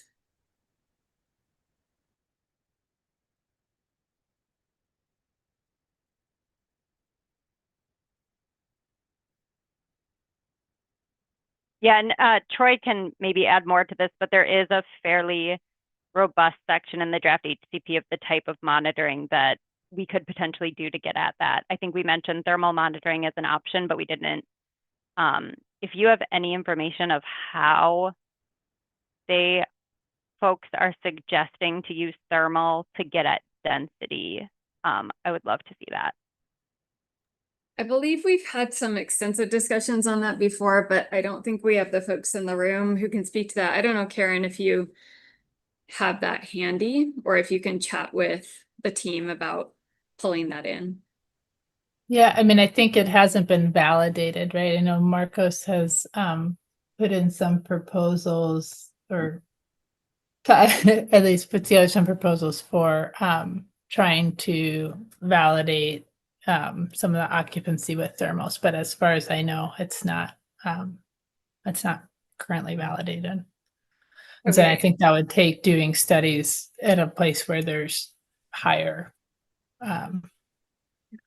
occupancy. Well, I mean, I guess we don't know what that.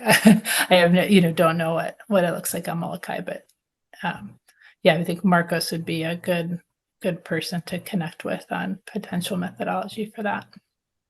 Perfect. Thank you. I know kind of in a parallel vein, although not specific to bats, I believe Rick Camp's group just put out a paper looking at how to get densities of ungulates using camera surveys that recorded video instead of still shots like my team has typically done. And they actually have a really robust methodology for coming up with density estimates for ungulates based off of using those video surveys. And so in theory, it seems like you could do the same thing with this, but yeah, that would take a conversation with those folks. I think in the absence of that, then you're kind of left with your visual surveys or, your in-person surveys, which I think everybody prefers to avoid. But the point is we've got to get away from just saying, oh, look, they're here. Oh, look, they're still here. Or, like the acoustic stuff just, I don't think it is a robust way of demonstrating net benefit.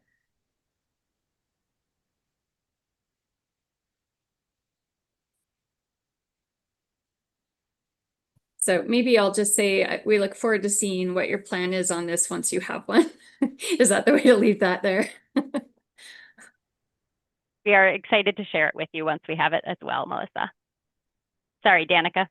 Yeah, thanks, Molly. I just wanted to clarify something. I apologize if I got it wrong. I will admit I am working on a legal brief in the background. But Ms. Bogardus, did you mention that 195D21 references mitigation in the same county? No, but Danica, and forgive me, I don't have it up in front of me, but I do think that it requires an analysis at the island level, an analysis of the impacts at an island level. Okay. I can try and find it if that would be helpful. Yeah, I just wanted to make sure, because I thought I heard you say that 195D references that mitigation can be done within the same county. And I No, might have it's not. misheard that. No, I don't No, I don't think that that is, sorry, and I did not mean to imply that. I believe that 195D talks about, you know what, I should just find it. And Jason, you may know where it is too, but it talks about an analysis at the island or the county level. It does not get into where mitigation needs to occur, but that has Yeah. been the topic of conversation within ESRC before, because the state is obligated to really consider those effects at a localized level rather than just at the listed entity level. Yeah. My memory is that I'm going to find it too, but when we've looked this up before, I think it specifically mentions plants, and it's not about islands, it's about like population or maintaining genetic diversity of distinct segments or something like that. But yeah, I also need to look it up. That's my memory, is that when we looked it up last time, it was specific to plants. It doesn't mention animals. But the island thing, I don't remember. Okay, sorry. And I mean, this should be in the record from past ESRC discussions as well. This has been an ongoing topic, at least for the last, whatever it is, 12 years that I've been a part of ESRC. So we don't need to reinvent the wheel here. Let's just find the language and make sure that that I am saying it correctly, because I don't know if I am. It might be 195D-21. What am I in B2, where it says all HCPs shall identify the steps that will be taken to minimize and mitigate all negative impacts, including without limitation, the impact of any authorized incidental take with consideration of the full range of the species on the island, so that cumulative impacts associated with the take can be adequately assessed and the funding will be available to implement those steps. Is that what you were thinking of? I think that there's something that's even more pointed than that, but that certainly supports it. Yes. Yeah, I'm no lawyer, but my reading of that statement, I'm on that now too, Danica. I've got it pulled down. And my reading of that is it's more akin to what we talked about earlier with yellow-faced bees. Like, you need to consider the full range of the species and essentially the proportional impact of the project on the full range of the species. That's the way that I read that, as opposed to whether or not mitigation can be done on a different island from the take.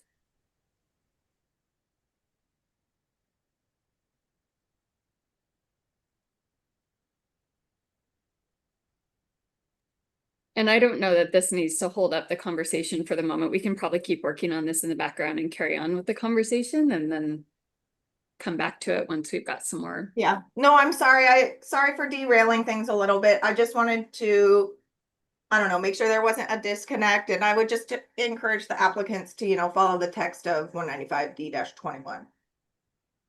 That's the Always. best guidance. Thanks, and sorry again for a little derailing. No, not at all. And thanks for bringing it up. And I apologize for even speaking on anything really related to 195D without the text in front of me.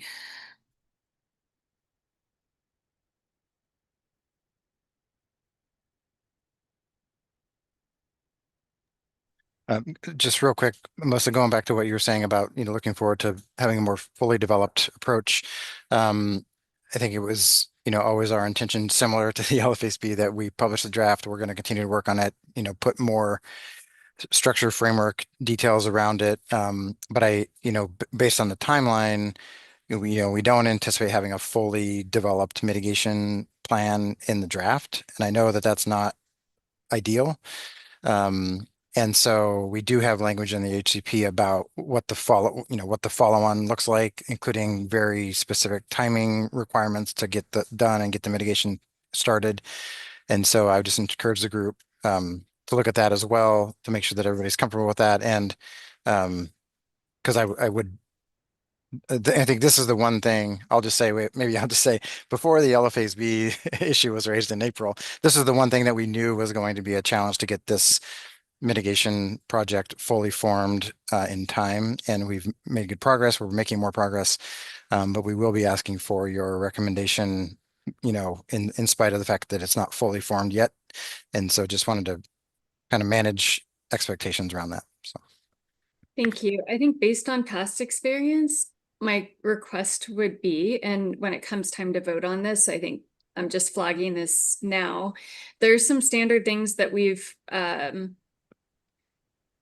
of stood by on the last few times we've had to vote on these kinds of things. So like, for example, I saw language around that the barbed wire would be removed where feasible or things like that. And we've kind of taken a hard line that, hey, look, this is the one thing we know kills bats. Like, get rid of the barbed wire. If it's a mitigation site, no barbed wire, you know, and if it's a conflict of use, choose a different site, because that's the one thing that like everyone can agree on, barbed wire kills bats. So don't have it at your site. So those kind of things that we've been very consistent as a committee in requesting of these things.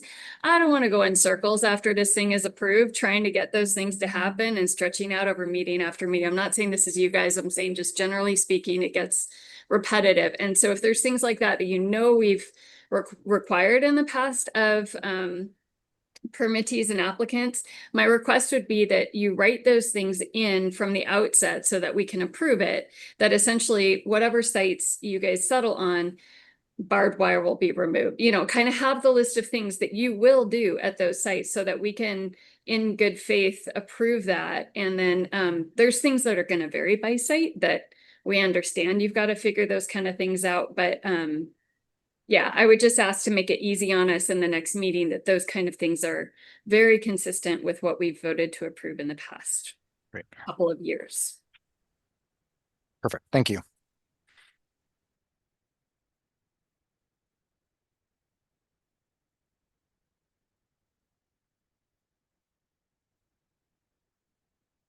Maybe Karen, Lisa, Michelle, you've all been around long enough over the last couple of years. Are there any other things like that that we've been super consistent about across the plans that have needed to identify habitat restoration kind of parameters that we could request, that when they come to us with an essentially unfinished plan, but they want us to approve the permit, that those kind of things are clearly stated as whatever the site's chosen or whatever the other parameters X, Y, and Z will be done?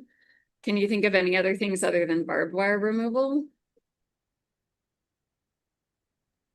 Well, the other thing, of course, that's in the bat guidance document is the number of acres per bat. So you're kind of, as we talk about these things, I mean, there's the bat guidance, right? So that comes to mind. I mean, for me, I just have these concerns with sometimes mitigation sites happening on private landowners and their MOUs, understanding the legal status of that should the property change hands, and it being like almost like a conservation easement on a title of a property to implement mitigation for the period that it's meant to be. And so I'm just less familiar with those kinds of legal obligations on private land to mitigate, because what I would hate to see happen is that, you know, a ranch gets sold 10 years from now and the new owner isn't going to be willing to maintain or continue with the projects or priorities shift. But that's kind of beyond a little bit of a biological scope, but I see it as an issue as we're moving towards, you know, more mitigation on private lands, which is a good thing. It's great to have them as partners, but it's also that uneasy feeling of big properties shifting hands. Yeah, Lisa, that's a good question, comment. And from my knowledge, in the agreements that are drafted up, it's up to the applicant. If something happened and that land was not able to be used anymore or something, they are still obligated to fulfill their requirements, and they have to go and find another place to do it.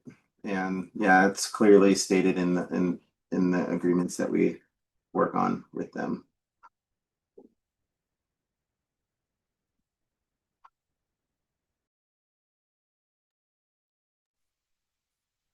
Is the timeline with the bat mitigation different? I wish I understood this better, but I know with the seabird mitigation, I know like we think about Makamaka Ole, right? Like it was considered that the obligation was met because X many fledglings was produced in a certain year. And so for the bat mitigation, and then it doesn't matter sort of what happens after that year, because the mitigation was met. For the way the bat mitigation works, is it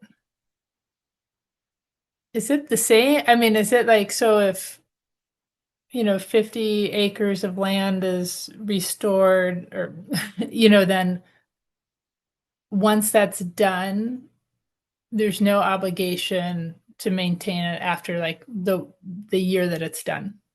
Is that right?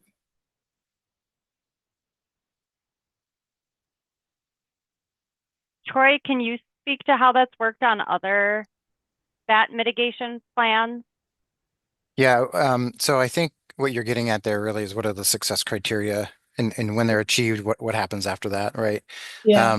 I will say that with respect to many of the other mitigation projects that are ongoing or have just started or whatever related to other projects, most of those, because a lot of those projects are kind of in the latter, I'll just say the latter half of their permits. And so some of the timeframes of some of those are relatively short. And so the idea has always been like, and again, just thinking about bats, and Melissa, I'm going to say this, and I heard you earlier about like just using acoustics, but for now, I'll just say like if the goal is, or the objective is, to increase bat activity above a certain level at a site, and then the idea would be to maintain that for the duration of the permitted term.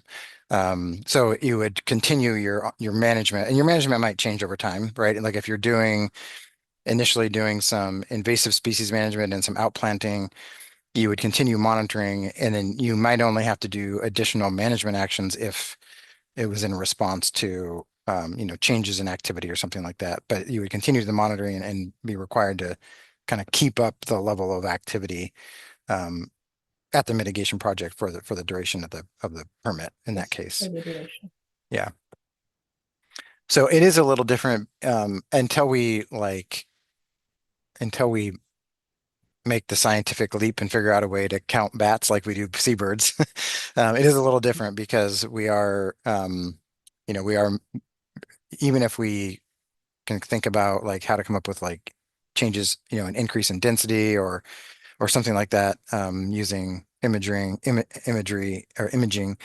At some level, we're always kind of making a bit of a leap with bats, where we're making some assumptions that if we're increasing the quantity and quality of habitat, that we are inherently increasing the number of bats.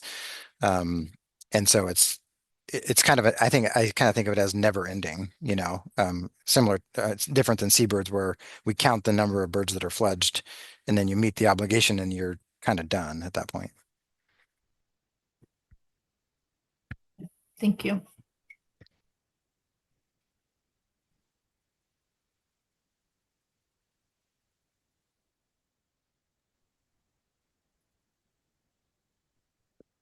Lisa, I agree that there's some nuances when you're working on private land, for sure.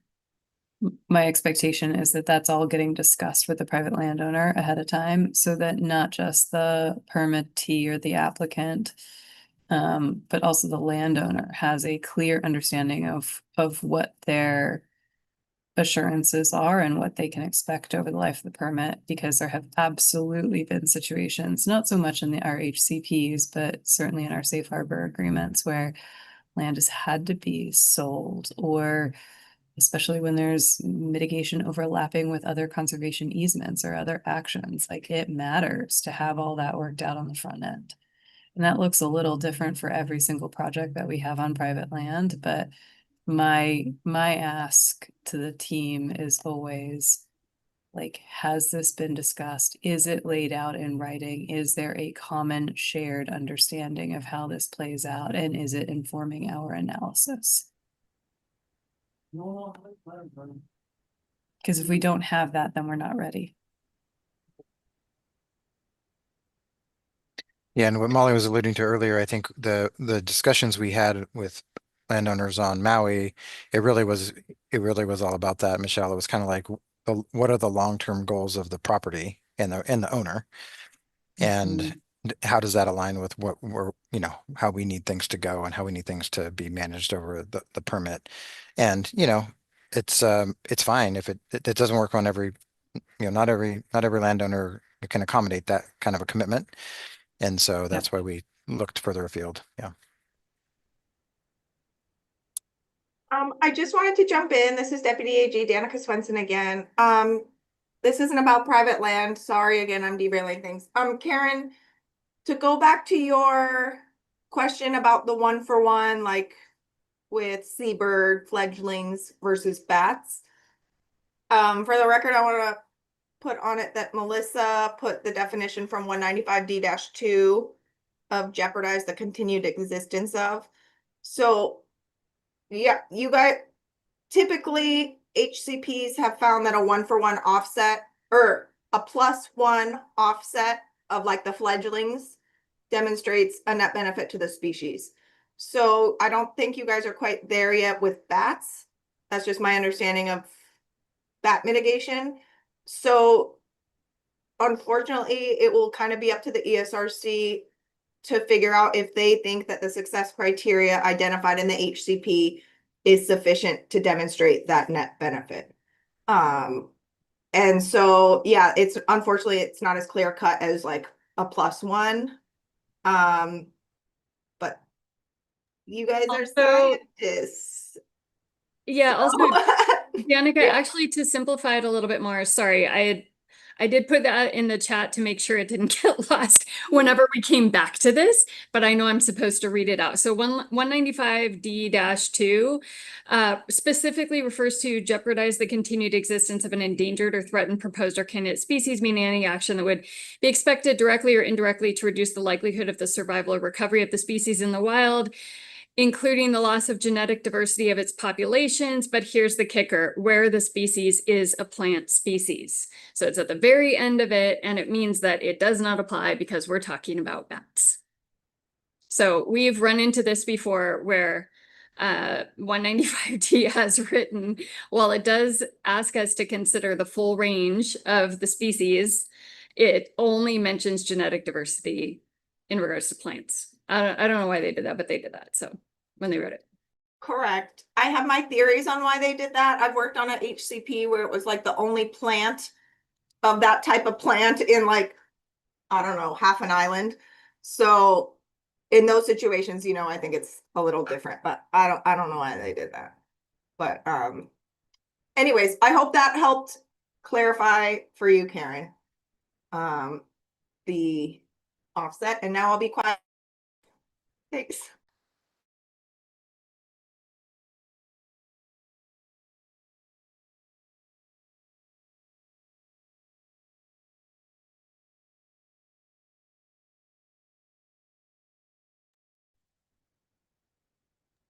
Sorry, going back to, oh my gosh, bats, and I can't remember, Jason, I think it was you asked if, or maybe it was Lisa, about whether there was anything else that was like standard that we had been recommending for all projects.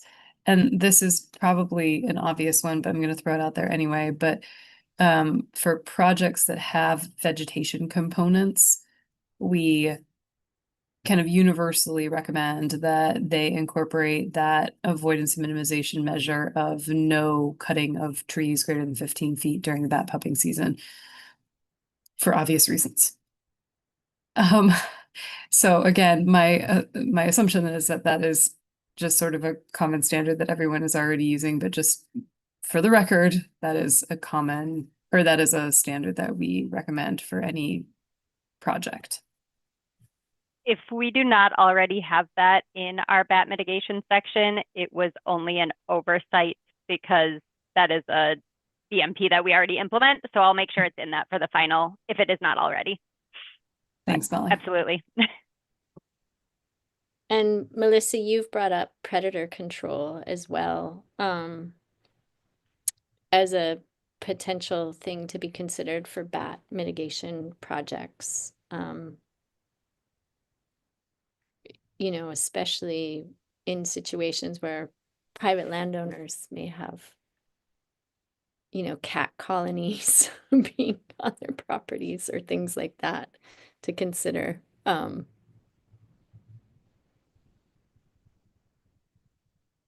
that's a great, Lisa. Let me just go back to, oops, if I can navigate. Well, actually, both these sites have predator control happening. So Lanai does, you know, I would have to get more of the specifics from Pulama Lanai as to what their trap lines look like, but I know that they are doing it in a lot, if not all of the places where we placed detectors. And then Kuohoku is currently, we are rolling out a trapping program as part of our Nene mitigation, but our goal is to have it be not just at the Nene mitigation site, but more of a ranch-wide effort, not just for Nene, but just like in general for conservation.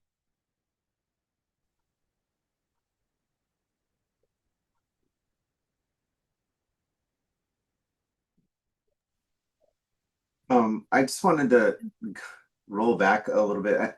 I was kind of confused, like we were talking about off-site or off-island mitigation per se, and then we started talking about the +1 and offset of mitigation. And so yeah, those conversations kind of merged, and I was wondering, like, in our recommendations for this, is the ESRC going to be okay if they exhaust their search on the island where take is happening, and this is going to have to happen somewhere else, knowing that we want to make sure that each island has a solid population, but we still want to complete mitigation if certain avenues are exhausted. Like, are we going to be okay with that? I don't see anywhere saying that can't happen, but that may be something I have to explore more. But Karen, I don't know if you have strong feelings about this. I had suggested some wording to limit this being a precedent-setting decision, Jason. So I had suggested some wording that I think has already been added to our recommendation slide that essentially carefully defines the fact that we're doing this because they did an exhaustive search of Maui, and there's so many projects already that they weren't able to find one that could demonstrate that this project independently is causing the gains that are taking place due to actions, which has been a problem if there's multiple projects being implemented on the same site. How can you prove which gains came from which project? And secondly, that it follows a precedent of previous projects staying within the county.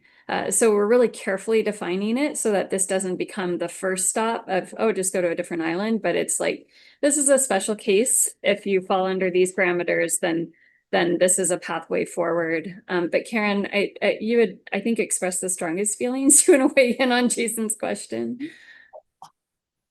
Yeah, I mean, I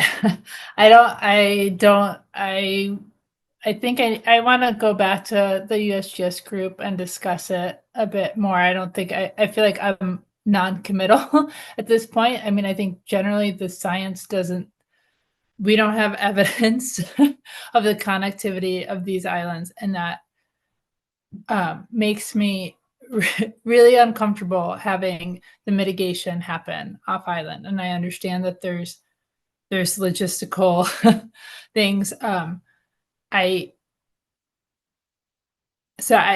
think I feel like I would have a really hard time if I had a vote today on whether to approve, whether I would support this. It seems like the science isn't there for that, and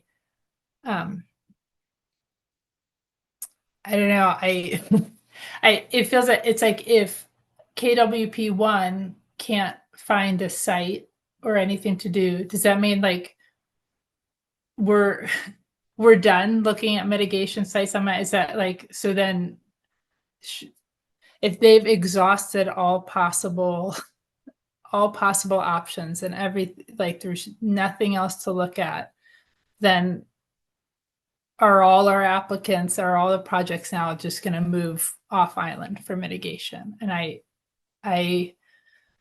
mean, I think the language that you included, Melissa, is better than sort of like a blanket, leaving it wide open. But I don't know. I guess what's the criteria for an exhaustive search and there's no other options? I mean, Yeah. And we don't have, we don't have like Maui DOFA on with us right now, right? To indicate whether there would be any state sites or something like that. I want to make a suggestion that I think would also further narrow the decision to potentially allow this applicant to continue pursuing the conversations they've been pursuing. Not that I'm looking for an excuse to just pass it through, but I think that there could be a benefit from, we don't have occupancy information on these two islands. And if this essentially, if we were to essentially require some level of monitoring that allowed us to now then have that information for these islands, at least for these locations on the islands, then we do have, as well as like requiring that any mortality is detected, that the carcasses are submitted. So now we've got a genetic representation of those islands. And so essentially we could say, hey, this is a one-off, we're accepting it due to at this particular time, they had a challenge finding partners. But more importantly, we recognize that we don't have information for these two other islands, and we saw an opportunity to be able to have better information for future decision-making via this project. So anyways, really carefully, narrowly defining this so we don't set a precedent that I think you're well, you're well within your rights, and it's really wise to be asking the questions you're asking. And I think the available land and spaces to use is ever changing. And, we are buying land when we can and can open it up for these types of mitigation practices. And so, and other private landowners decide they want to, opt into some of these things. So I just think every year is complete, we don't know what's going to happen. So I don't think that, we would be setting a precedent that, okay, Maui's off the roster. I think it's an ever-changing landscape as far as the opportunity. So, but I think that this conversation should continue to be had, because I think it is important that we make sure each island has a strong population and continue to work towards making that possible and understood. So. The only other thing I'd throw into the discussion here, this is really helpful and I think good questions, is I guess I'll also note that what's one of the things that was sort of weighing on us in this process was two things. One was knowing that we would be sitting here today having this conversation with a not yet fully developed mitigation project, and knowing that we want to have as as fully developed as a project as we can for you to evaluate and so forth. And so obviously going to places where we have existing relationships first made sense, and also knowing that because of the projects that have happened on Maui in the past, in the recent past, there has been a real push towards, lower elevation, I'll just say a different kind of project, and so we were presented with I think these opportunities for those different kinds of projects. They happen to be on a different island, but we knew that we could advance them more quickly than sort of starting from scratch effectively on Maui. So I guess that also factors into my thinking on this, is that just, getting the mitigation going is also important. And so all of the things notwithstanding, those are all important things. But I think if we tried to stand up a new project on Maui, it would certainly take a little longer, you know, so just food for thought. Yeah, and Troy, thanks for saying that, because that's exactly what I was going to say too, is like part of what drove us to these locations was trying to have something where we could start actions as soon as the permit is issued so that we don't end up in a situation where our mitigation is lagging behind our take. And where we were at in February when the mitigation changed was that we didn't think that was going to be possible on Maui, but I don't think that necessarily holds true for future permits in terms of precedence.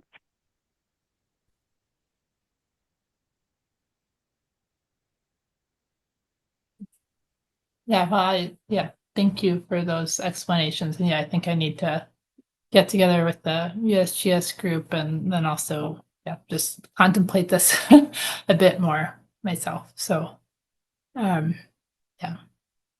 I guess I did want to share also that Karina's been listening in, and she's also shared with me a couple documents and files that have some data from Molokai, and so I'll I guess the process would be I'll share those with probably Kinsley, and she can forward as appropriate. And then I guess one other very minor thing while I'm speaking is I didn't see in the document like the plans for genetic sexing if there are additional carcasses at KWP one, and so I guess I do want to make sure that any genetic sexing of mortality at the site happens. You know, the carcasses are sexed going forward. So I think that's an important piece of the picture that we need to keep from all of the projects. So I think I guess that's sort of part of the list of it should be in every plan. So yeah, I'll thanks. double check that, Karen, because if that isn't in there, that's standard Yeah. practice for us to work with Bishop. So that's Great. easy to add. Thank you. Regardless of final project location, y'all, thank you for really working hard to look at low elevation sites and looking outside the box on what that project was going to look like. I think that is something that you've heard from ESRC as moving forward, we got to be more, we really need to focus in on where we know bats are, where they are going to achieve some benefits. And we know that this is an outstanding issue. So thank you for doing your best to try and address that. Yeah, thanks, Michelle. And we had mentioned that in the presentation. And so just for your sake, I'll mention that all of our detectors are below, with maybe the exception of this one. Now I can't remember what the 1,000 meters equates to, but it's very close and it's sampling down a gulch. So like the actions would be happening at a lower elevation. We just couldn't get down there safely. So we hear you.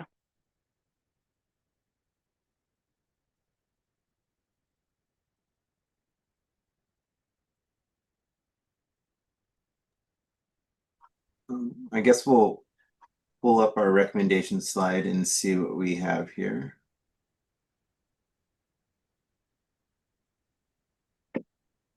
So you gotta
Sorry, Jason, are you waiting for us to like take a vote or? I would say I was waiting for you guys to just digest what was in front of us. It looked like everyone was still reading, so I was not falling asleep. It is Um, 2:00. yeah, Nap time. 2:14. Yeah, I mean, I say we make a vote on the Hawaiian Horror recommendations, and we'll get this saved and address, follow up on that. Yeah, so do we want to make a vote to okay the recommendations here? So just one item, Karen, you had mentioned sexing all carcasses. I assume that submitting them to the Bishop Museum for potential future analyses of genetic diversity would be important to address some of the concerns you mentioned earlier.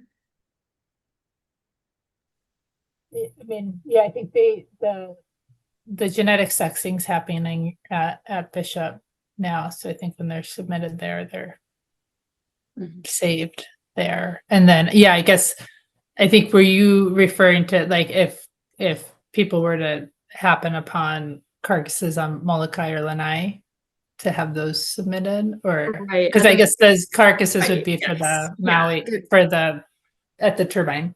You're totally, my brain's not there. Sorry. Okay. So clearly 2 p.m. time for coffee. Yeah, sorry. That's I was mistaken on my thinking there. Thank you. I think it would be unusual for us to specify where they have to get them sexed. Is that typical for us to require that? I was more just wanting to indicate that all carcasses should be sexed and submitted to, if we're storing them at the Bishop Museum, I mean, that would be the logical choice. But yeah, thank you.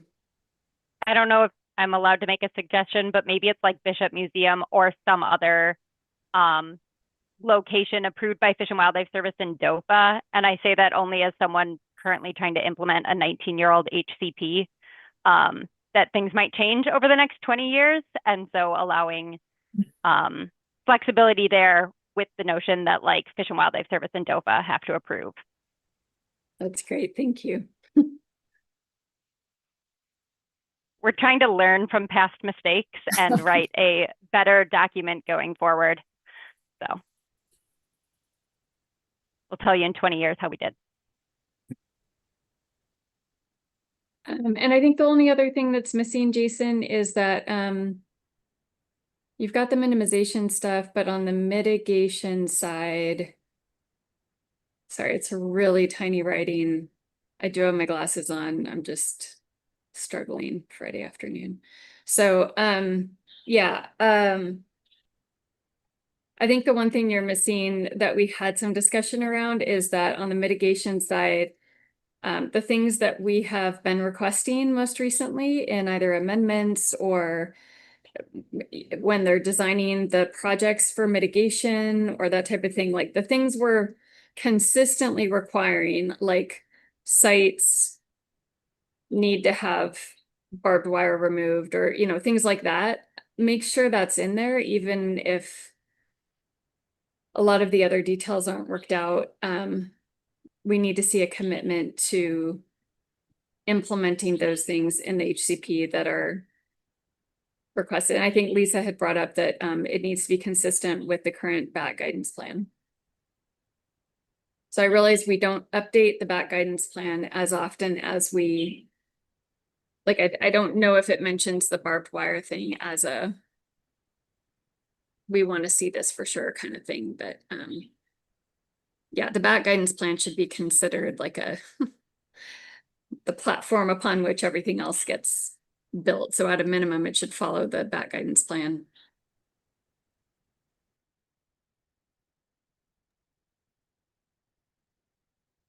I just want to really minimize those things that we have to talk about in meeting after meeting, month after month before they're implemented. So I'd love to see everything written into the HCP.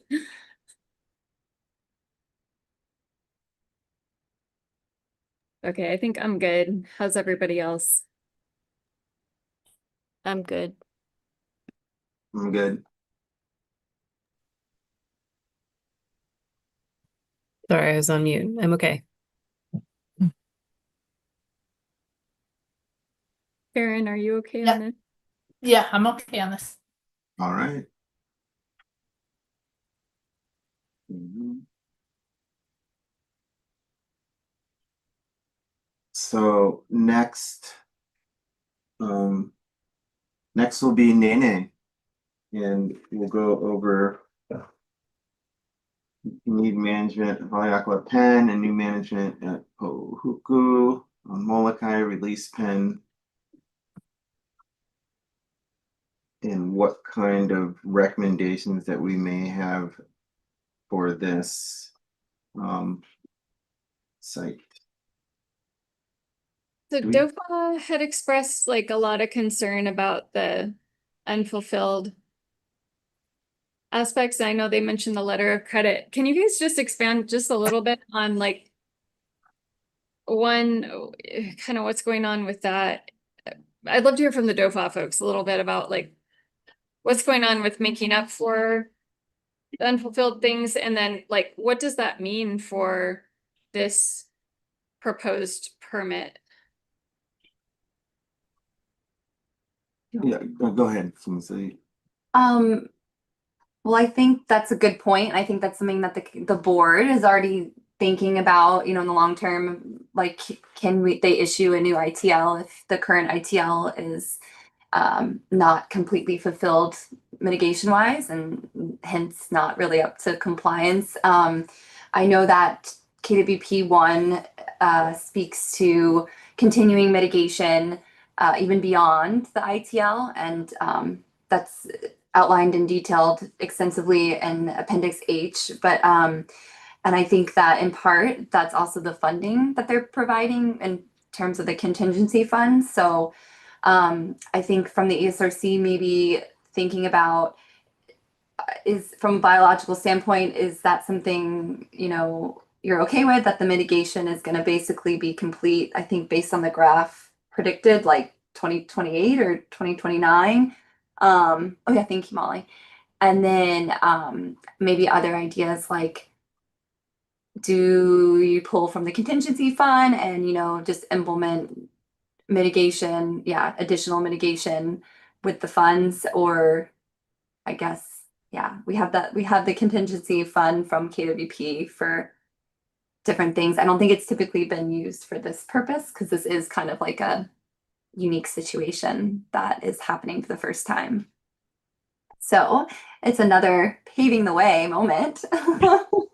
But I put on for recommendations something to discuss about adaptive management, because that was something that, Melissa, I think you kind of connected the dots for me, is like, how could we remedy this? And in my mind, moving forward with the future ITL, I think there are ways in which we could remedy and we could have stricter adaptive management.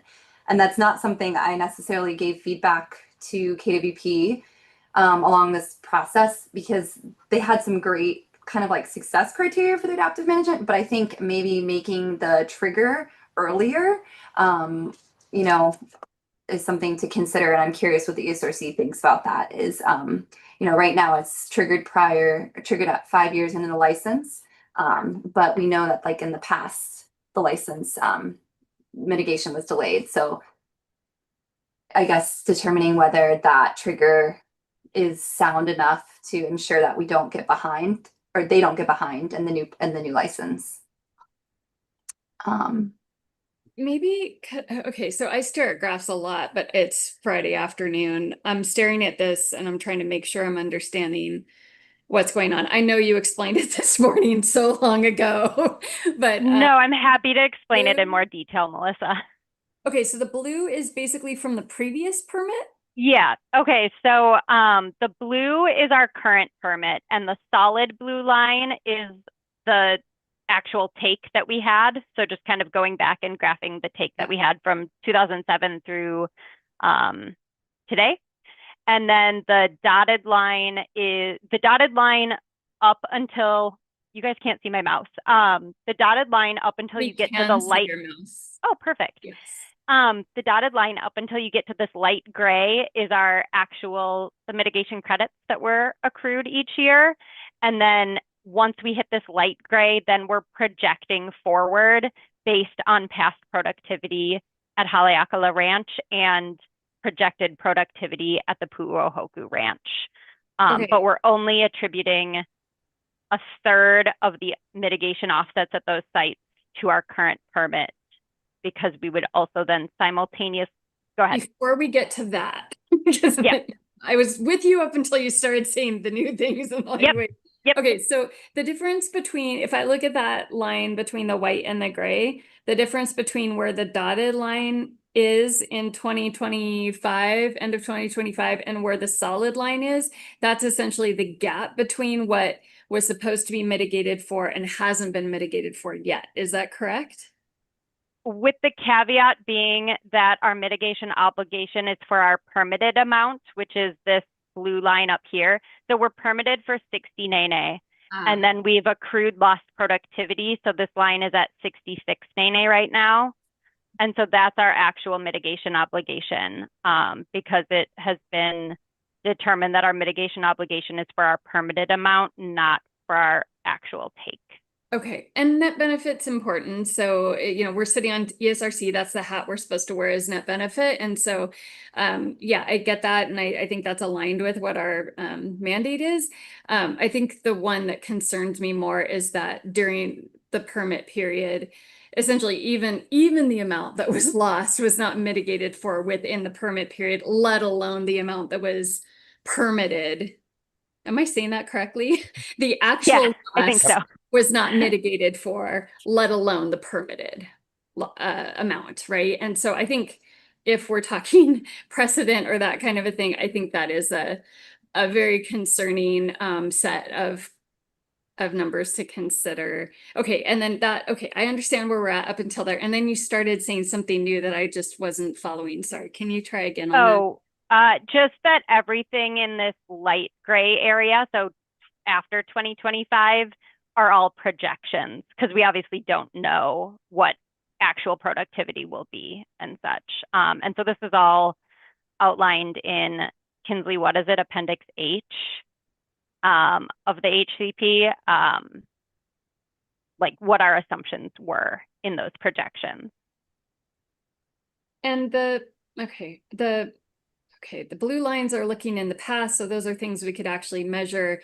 The green lines are looking into the future, so those are predictions. And so I guess my question is, your underlying assumptions in productivity and how steep that dotted line is. I noticed that your green line dotted line is much steeper than your blue dotted line. And so your blue dotted line wasn't steep enough to achieve the goals within the project period. So notice that the dotted lines and the solid lines are flipped, right, between the two. And so I appreciate that your goal is to offset the mitigation essentially before the loss, that's why those are flipped on the green side. However, I do notice that the green line is much steeper than the blue line. What is it about the reality on the ground that makes you believe that's possible? So there's a couple things there. One is that we are just now expanding to a second mitigation site. So that green line is taking into account that we're working at 2 release pens instead of just 1. And then after, you'll also see it kind of changes, the slope changes once we hit our mitigation credits under our current permit. So from 2026 through 2028, the mitigation is being split between 3 permits, KWP1's current permit, KWP2, and then KWP1's new proposed permit. And then once KWP1's current permit reaches its obligation, it would be split 50-50 instead of a third, a third, a third. So the money that's in sorry, I can't remember what you guys called it, but essentially the kitty that's left from the previous one that's to make up for these numbers. That's what's funding the second pen?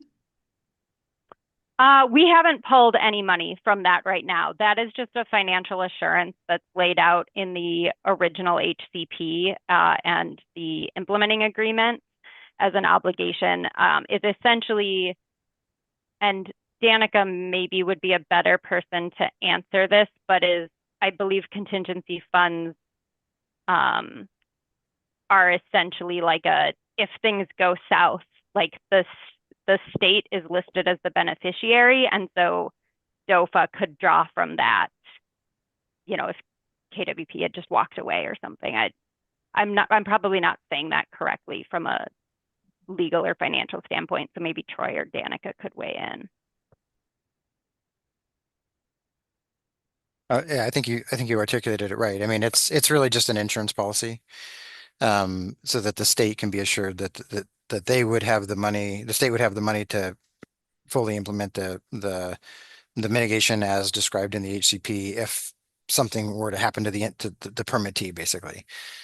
So it's just sitting there in a fund or a letter of credit rather, and is not being drawn upon. And as Molly mentioned, the plan to continue to, fund the now 2 pins, which are currently providing mitigation for what will be 3 projects once this permit is authorized.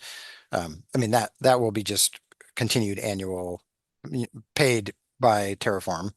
It's not going to be drawn from that 3.5 million. So the insurance policy will still be there. Yeah, sorry, go ahead. Yeah, I was just going to add really quickly. I also just acknowledge that with 2 things. One is going back to Molly's the presentation earlier today, and just note, it's like we're kind of in this situation now where we've been playing, the project's been playing catch up forever, like since the very beginning. And so, admittedly, like we're behind, to your point, Melissa, and projecting that we will be caught up at some point in the future. And there's nothing right now that we can do about that except just wait for more NENE to happen every year, to be fledged every year. And so we have had discussions with DOFA staff and U.S. Fish and Wildlife Service staff about, are there other things that could happen like right now? And U.S. Fish and Wildlife Service staff brought up some ideas about, funding, traffic calming measures or rehabilitation measures or any other things that would benefit NENE beyond just the pens. Those, and I think Terraform is willing to invest in those kinds of things to get to permit compliance more quickly. I think in the past, those discussions have sort of stalled, and we've been relying on NENE release pens as the sole option. And DOFA can probably speak more to that. I think there's some internal discussions related to that. But I do want to note that there have been discussions about what else could be done. And then the other thing that we have talked about is well, what if we, and Molly talked about this too, what if we took all of the production that's happening at the pens and put it towards the existing KWP1 permit to get it to get it closed out, basically. But both agencies, rightfully noted that it's hard to issue a new permit and not also start mitigating for that new permit. So if we were to issue the new permit and then just sit on it, you would have a little bit of a gray box like we have on this graph for the new permit, which we don't want to do. So, it's a little bit of a catch-22. Can I just ask too, as a reflection on perhaps future, lessons learned from this one, the first permit is, Molly was talking about this period of essentially 3 to 4 years where the construction of the pen wasn't happening, and then it got completed in 2011, and that's finally when you start seeing the mitigation birds. And then you took over direct management in 2022. Was that kind of a situation where money was going to, was it DOFA to implement the management on the ground, and then it just wasn't getting done for whatever reason? Yeah, exactly, Lisa. And I don't think that's through any fault of theirs of just trying to find a willing landowner to do the pen. There's also, if you look back at the 2006 HCP, the way these release pens were originally contemplated was entirely different than how they're actually working in practice. I think they're in a much stronger biological stand than what was contemplated, but they thought we were going to be able to buy 10 goslings that were being bred at some bird farm and release those and get 9 credits a year. And like nene mitigation was really simple. And in practice, we've relied on natural breeding and fledging of translocated birds. So yeah, and then we were funding DOFA to manage it through 2022, at which point they asked if we could just take over management of it. And that's how we're operating both Haleakala Ranch and Pu'uhoku going forward, is we're directly funding the folks who are doing the on the ground work. And DOFA is, you know, kind of supervising that. And I appreciate you kind of pointing that out, because I think for the sake of other ESRC members that sometimes don't know the reality on the ground, these marriages within ESRC are complex. And I mean, you were dependent on DOFA to help you do this, and it wasn't happening. And now you're stuck with unmitigated take. So I just want us to remember and be mindful as we move forward with new projects that these things, you know, we don't find ourselves in the same situation. So I think it sounds like the future is a little bit better planned and put together, and a lot of things were learned. So I appreciate that. Thanks. I really appreciate that insight, Lisa.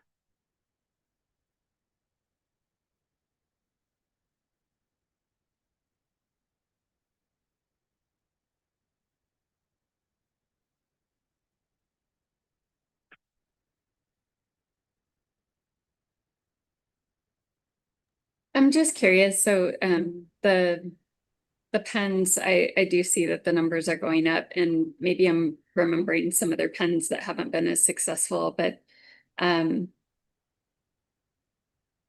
there been any talk of is a third pen worth considering?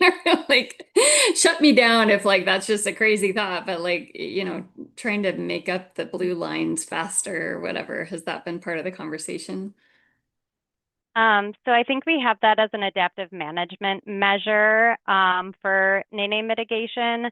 We had discussions with DOFA and Fish and Wildlife Service. There is another nene pen that was used for mitigation at KWP2 for a couple of years, but that is actually an exact case of the concern you guys brought up about private landowners. The ranch sold, the current owner isn't interested in working with DOFA anymore on that pen. DOFA, please step in and correct me if I'm misrepresenting that situation, but so that one's no longer an option. And then just the timeline for another third pen would be multiple years out. And we haven't identified any potential location for that. I mean, these are big projects that take a lot of time and energy.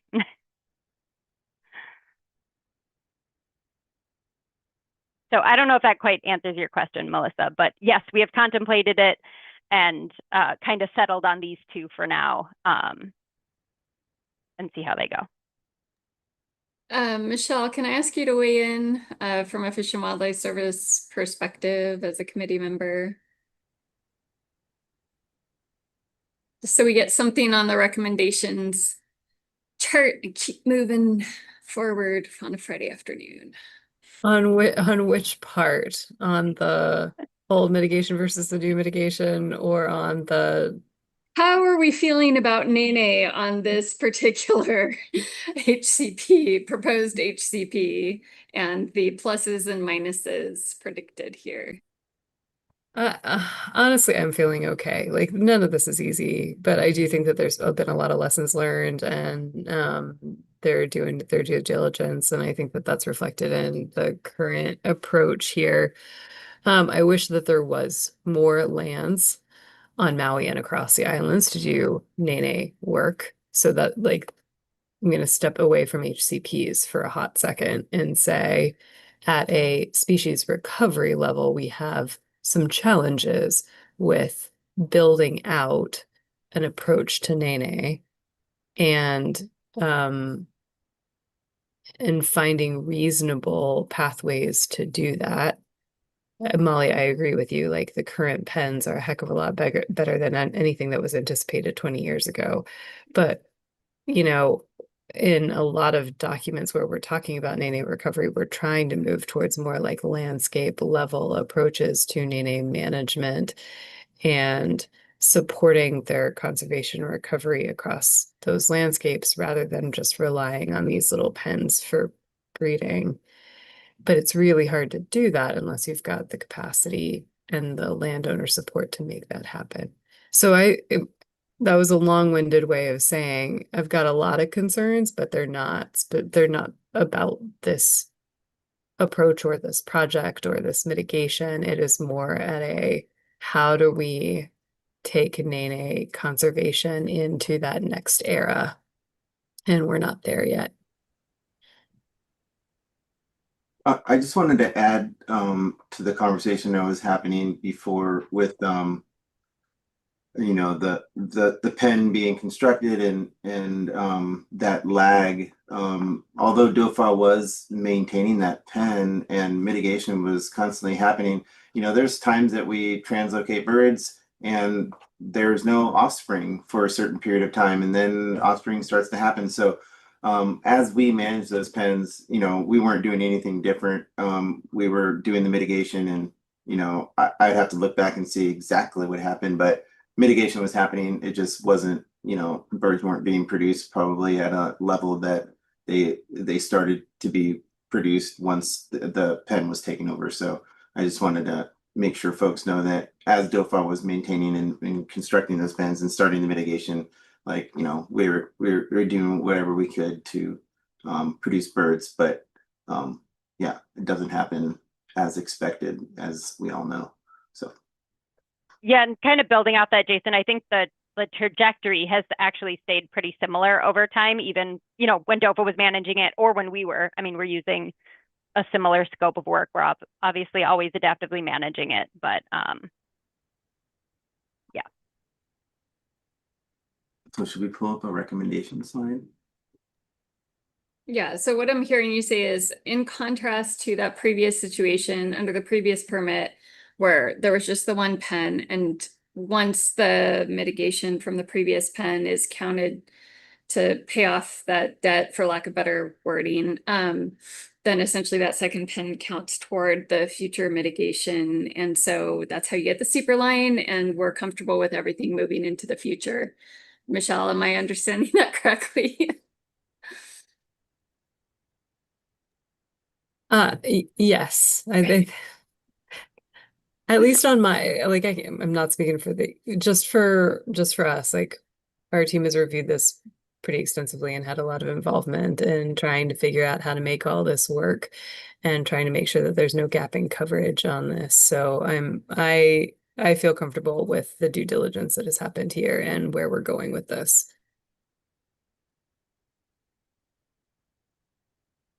Okay, so does that leave us with essentially no recommendations? I saw you already have barn owls in there, and that does seem to continue to be a really important thing. But yeah.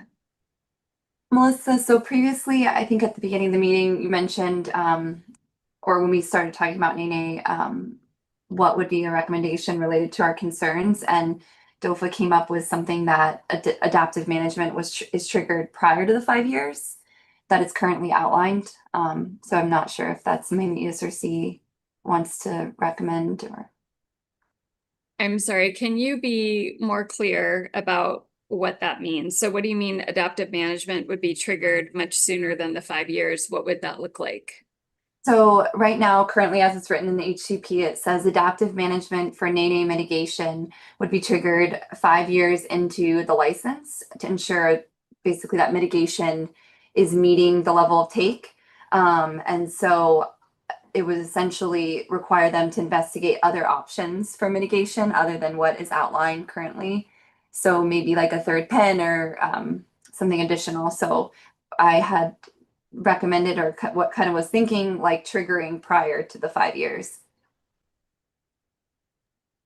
So, I mean, I'm thinking about like annual cycles, like, so essentially like you're thinking first, second, third year, if things aren't going as predicted, has the line essentially you would expect for the first 5 years? No, let's see. I guess that's a good point too, to consider the biology. So maybe that's not And something that's oh, feasible. sorry, Kinsley. I'll also say, like, part of our thought with the 5 years was that the pen on Molokai is sort of just being established now, and we kind of know there's sometimes a bit of a lag, like Jason was mentioning.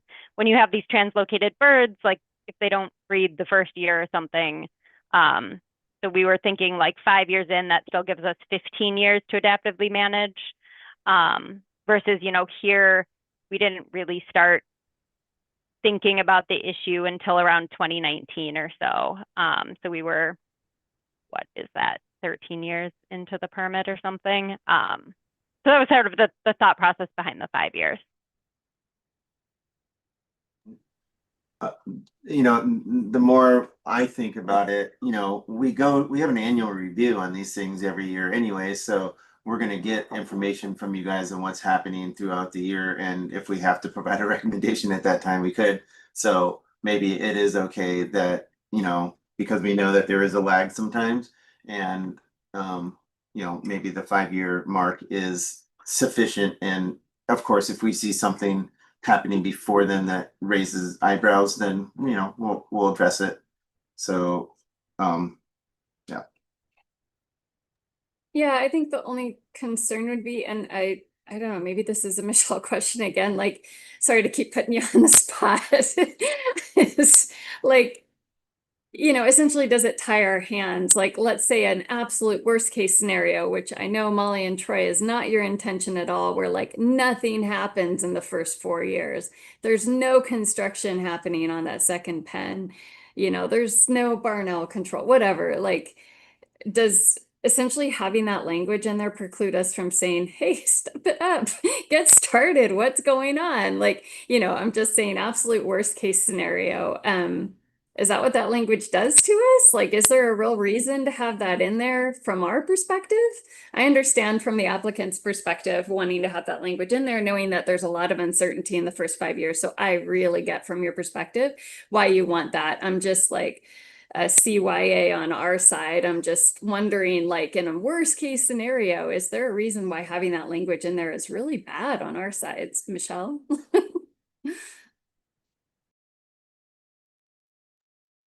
Sorry, Melissa, I don't have a ready answer. I'm checking with our team, but it has not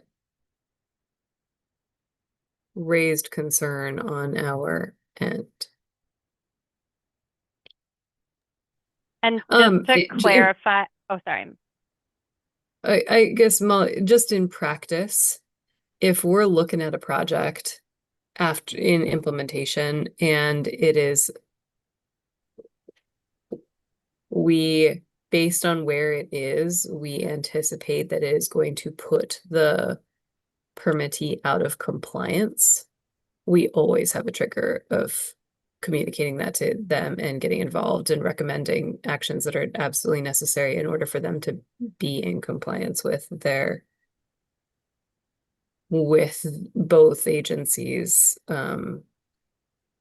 requirements, right? And certainly if they're on a path toward the point where either take is going to be exceeded or where mitigation is not going to be able to meet the success criteria as identified in the plan, those are going to be moments where we have an obligation to get involved at that point. Sorry, Molly, go ahead. Oh, no, all I was going to add was something Melissa said about the second pen. And I just wanted to clarify that the second pen has been constructed. The nene have been translocated. So there are, I believe, 30 nene currently on Molokai, 24 from the translocation and 6 from the remaining population. Thank you for the reminder. So why is there the need for the 5 years then? So the 5 years is a check-in. I mean, so like Michelle said, we have an annual check-in. Like we have quarterly reports actually that we send to DOFA and Fish and Wildlife Service, and then we have the annual report and the annual ESRC meeting.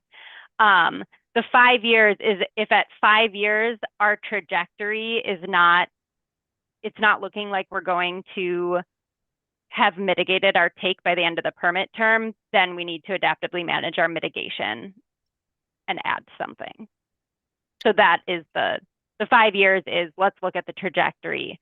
We would obviously be looking at it before then, but like if our trajectory is off at year 2 or year 3, it might not yet warrant adaptive management because that might be due to annual variation or due to the lag following the Kind of a translocation. 5-year rolling average, kind of a thing. Kinsley, I don't think I see an issue with that. After that discussion, do you have any further concerns or anyone else on the committee?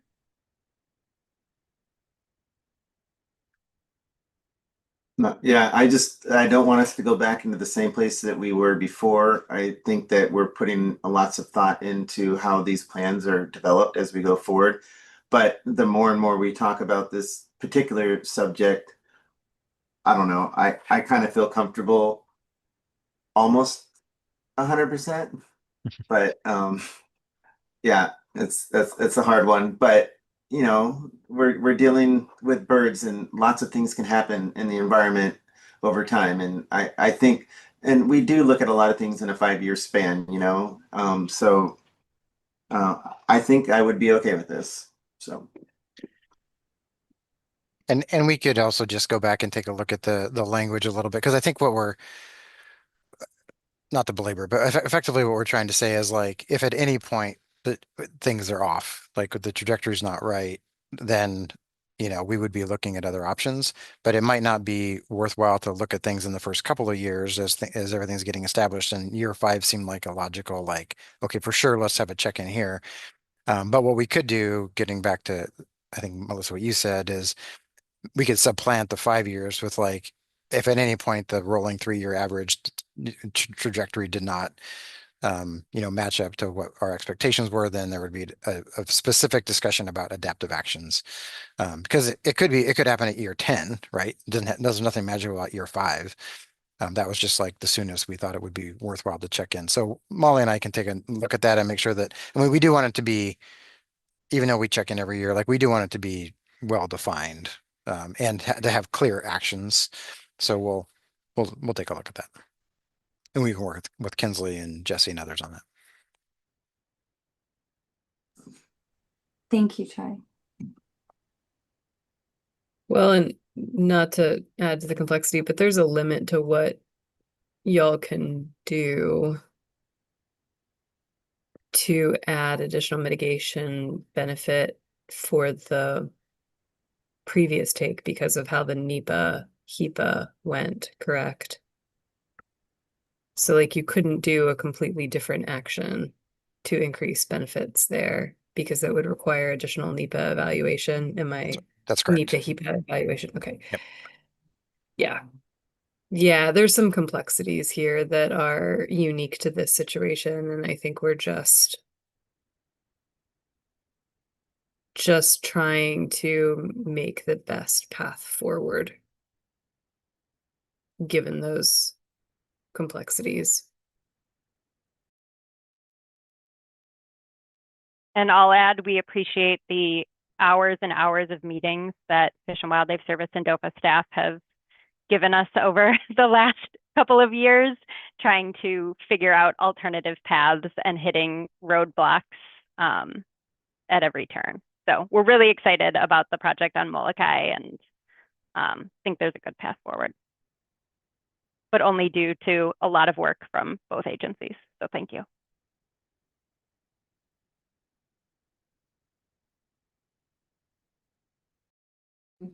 So we have no recommendations for Nene at this time.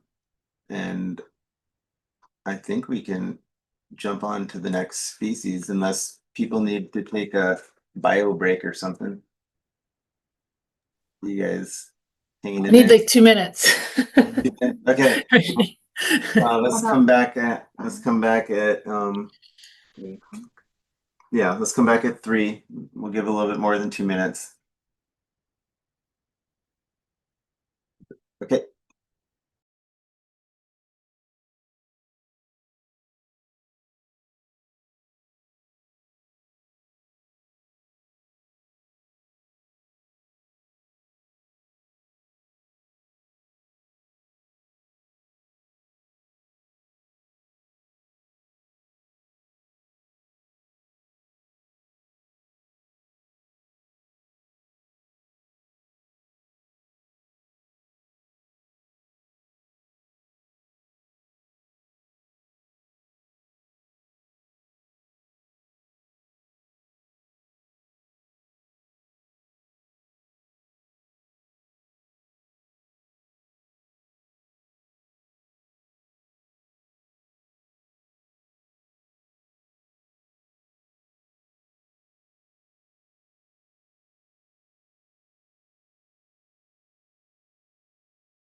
Aloha all. I think we're all back. Jason had to leave early, so we have Afshin Siddiqui here, and I'll let her introduce herself in a second. Subbing in as DOFA chair for chair for ESRC. And we unfortunately do have a hard stop coming up shortly at 3:30. So I guess we need to make that happen with the review of the last 3 seabird covered species. I work best under pressure, Kinsley, so that's perfect. I've seen you Aloha all. I think we're all back. Jason had to leave early, so we had Afshin Siddiqui. I thought that was Molly talking. Technical difficulties. Okay. Yeah, sorry. Aloha everyone. I'm Afshin Siddiqui. I'm sitting in for Jason for this last portion of the meeting. So sorry, go ahead, Molly. You can start. Okay, sounds good because I got a timeline. I guess Afshin and Kinsley, do you want to maybe talk about the 3 seabirds sort of together? And then I guess at the mitigation section, those are separate, but the avoidance and minimization and everything are, I don't know what people want to discuss about the seabirds, but I think some of it can maybe be lumped across all 3 species. Yeah, that sounds good. So I have just the first seabird slide up, but I'm happy to jump to anything that anyone wants to discuss.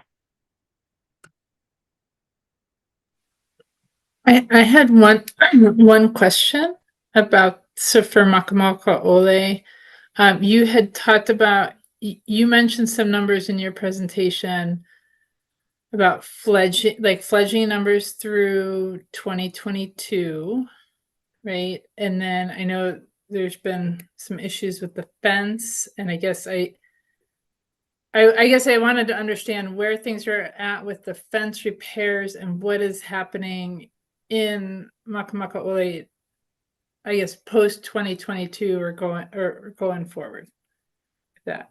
Yeah, absolutely. Yeah, so I presented 2016 through 2022 because that was what our mitigation credits were based off of for our current permit. So I had all of that data.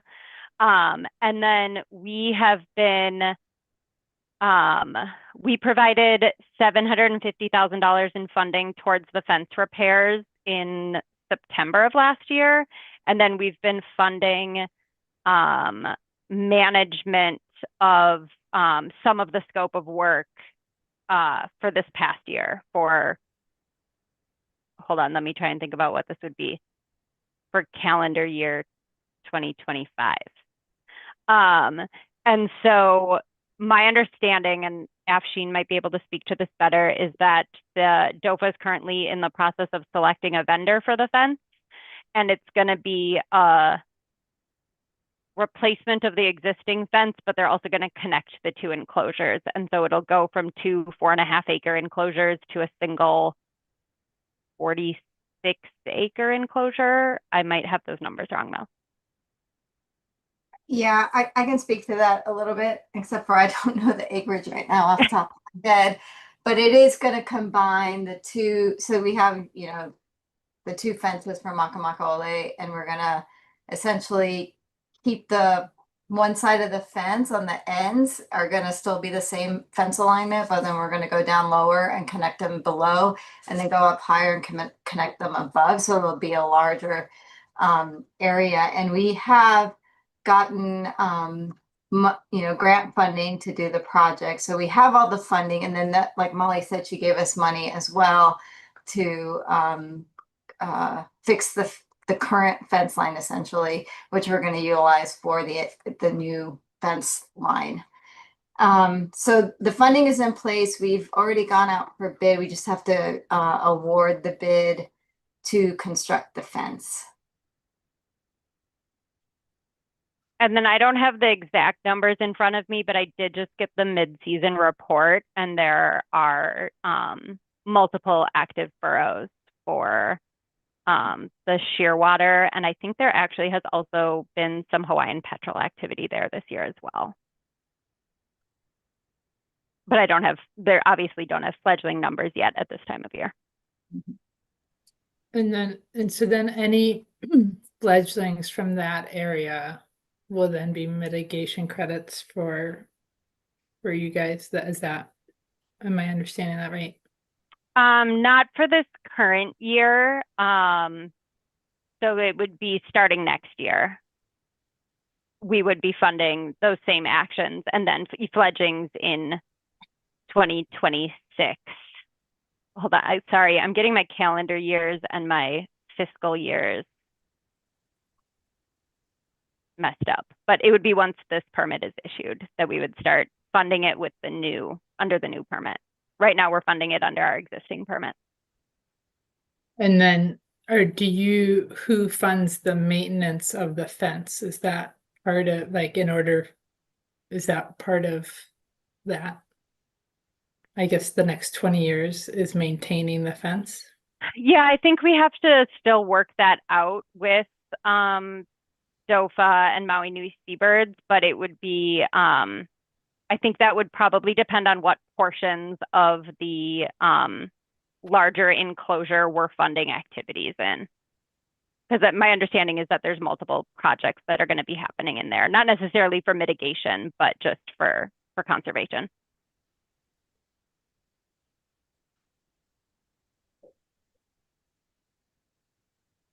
They fulfilled their mitigation, right? Yeah, and their current permit, they fulfilled their mitigation obligations essentially in terms of permitting. That's why. But this is for the next 20 years, right? I mean, we're talking about what you'd be doing. This is your mitigation site for future take, yeah? Yeah, I think as of right now, what I've discussed with Maui Nui Seabirds earlier this year was funding activities where the current Newell Shearwater colony is known to be breeding. So it wouldn't necessarily be that we would be funding all activities within the full 46 acres. It might be a targeted action within the predator enclosure and then portions of the fence maintenance.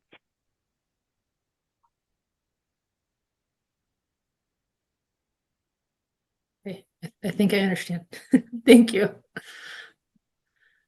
Afshin, can you briefly speak to, I think this is where we maybe run into some challenges before. We've definitely had a number of challenges we've had to review with ESRC where something was partially funded under the HCP and then DOFA was dependent upon funding from other places to ensure that essentially the mitigation was effective. And we've run into some issues where the other funding didn't come through or whatever. And so, or ran out and then the funding from the mitigation was inadequate to assure that the numbers were actually being made up for. So can you just speak to that issue and how we can, can you assure us that it won't be an issue in this case? And so that it's okay to proceed with this plan? Yeah, I think the best way is, if the wind farm, which is what Molly wants to do, is delineate the area that they're going to be funding. And so when we do, when we contract, for example, Maui Nui Seabird Recovery Project to do the work, it's specific that that funding is going to go to specific areas within the fence. DOFA has responsibility over the entire area. We're expanding the area. We're going to be doing other conservation actions within the fence. So it's ultimately our responsibility to make sure that entire area as a whole is continuously maintained, but making sure that we're explicit about the obligations that the wind farm has is going to be really key to make sure, we don't have the issues moving forward. So, okay, I totally get it on the bookkeeping side of the money coming in and what it's going for and the benefit that they get from it. I think when we see our annual reports and we're looking at essentially they're reporting two numbers, how many got killed at the site last year, how many got made up for it at the site. Essentially, from that perspective, if some of the other mitigation funds were to fund through or the fence were to degrade beyond a point that you had the funding to maintain it or something like that, then essentially they're not getting that benefit from the funding that they put in because the overall funding level is inadequate to achieve that overall result. You need adequate funding coming in from multiple sources for this to work. And so do you have secure funding lines to ensure that that this pool the pot is going to work to get the outcome we need for this particular applicant? I mean, I hope so. I can't always, I mean, 20 years is a long time, right? So we're always seeking funding and we're always, being proactive about making sure that whatever, protection we're doing on the landscape is for the long term. I don't have 20 years of funding sitting with me, right? But, we have an annual operating budget. This is a site that's highly important for us. We are committed to the site. I mean, that's what I can say to that. Yeah, I totally hear you. I don't know, Lisa, Karen, Michelle, we've all sat together through a number of these where we had to review it. And can you just speak to, like, I guess I just get a little bit nervous going into something and approving something where the applicant in good faith is saying, yeah, we're putting the money into the pot, but they have no control over the outcome. And then essentially, they have to face us annually where we're like, what's going on? And they're like, we did our part, and then we're looking over at DOFA and, oh, sorry, the funding fell through. So I don't know, Lisa or Michelle or Karen, do you want to speak to this, or am I worrying about something on a Friday afternoon that like just isn't concerning anybody else? No, I mean, this is very similar to what happened with the Nene pen. Initially, I think the delay in construction of the Nene pen was on DOFA to get it implemented. It took years. And it's these complex marriages of, using these areas, like you can't just chop off one piece of this and have it solely be the mitigation for as a unit that's operating without funding and impacts from other other parts of it.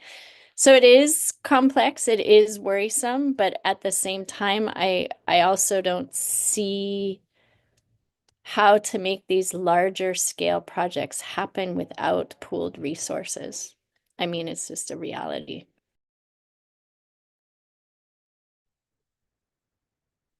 Yeah, I share these concerns as well. We've gone through the ringer on situations like this over the years, but, and this is a big but, for seabirds in particular, we don't want to create little patchworks of tiny little independent projects across landscapes.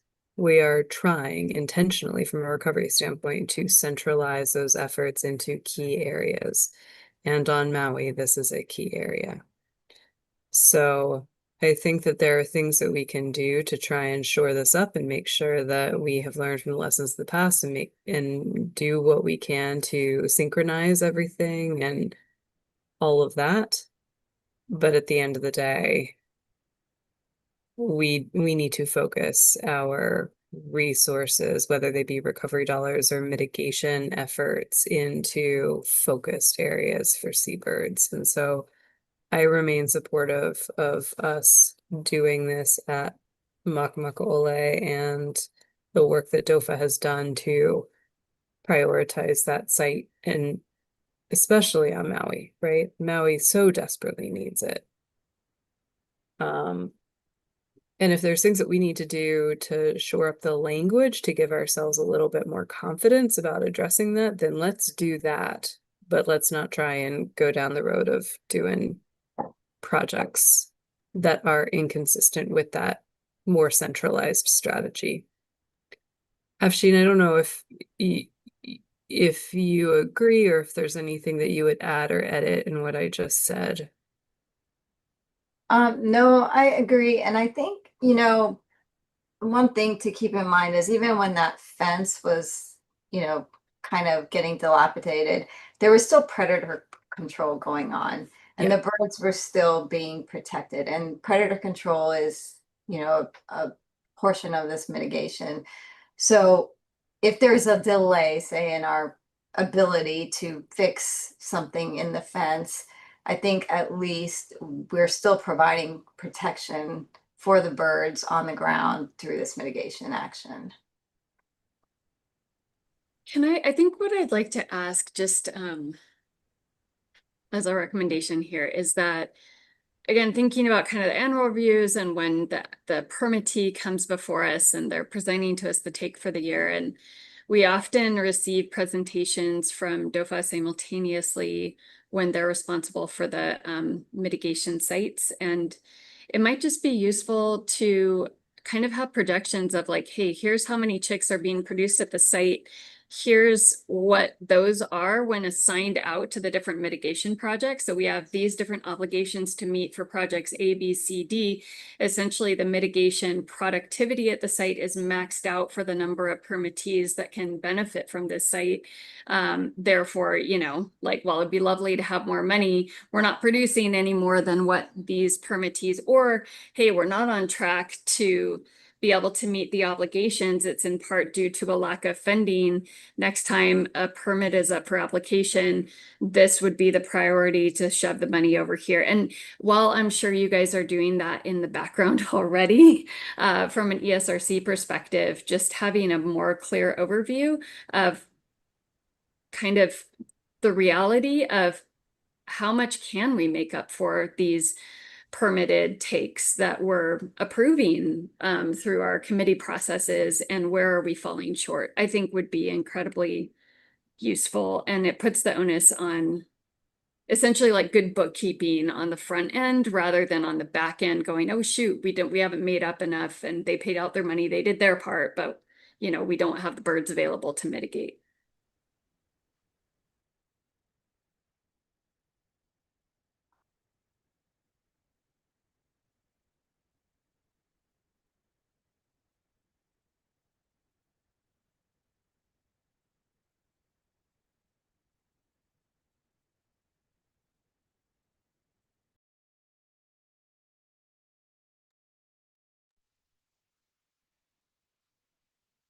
I think That's something that you guys could do. Sorry, go ahead, Karen.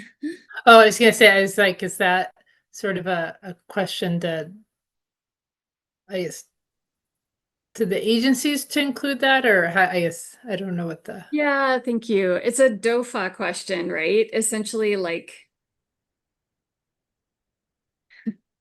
if they pay out the money and DOFA is the ones responsible for implementation, then we just need to have a good gauge each year on, because these things come to us in front of us each month throughout the year, right? And we need a good gauge annually on like how many birds are available for mitigation at these sites and whether they're meeting the obligations and stuff.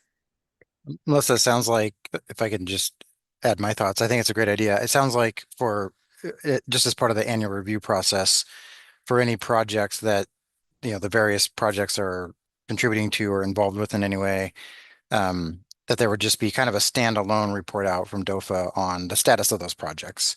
And it'd be more through the lens of the projects, because you're hearing information from the wind companies about like what they're doing, but more just through the lens of the project itself, just a kind of a status report as part of the annual review process. Thank you for summarizing that so well, Troy. Yeah, I think essentially when it's paired with a report out at the annual report from the permittee, it becomes really awkward when it's essentially a lack of funding on the DOFA side that is not allowing them to provide that mitigation. And, you know, it's all in that same setting versus, yeah, maybe perhaps separating it out a little bit might allow us just to evaluate whether the mitigation birds are available and what to do if they're not. Yeah, I mean, we can certainly provide kind of an overview of the entire project, you know, as we are working on it, and we can do that probably annually at an ESRC meeting. But just want to be clear that their mitigation obligation is tied to whatever targets they have. It's not just giving us money, right? So that's what they will be reporting on, which right now I think essentially the only place we have the birds and the mitigation currently are the areas that they are going to be funding.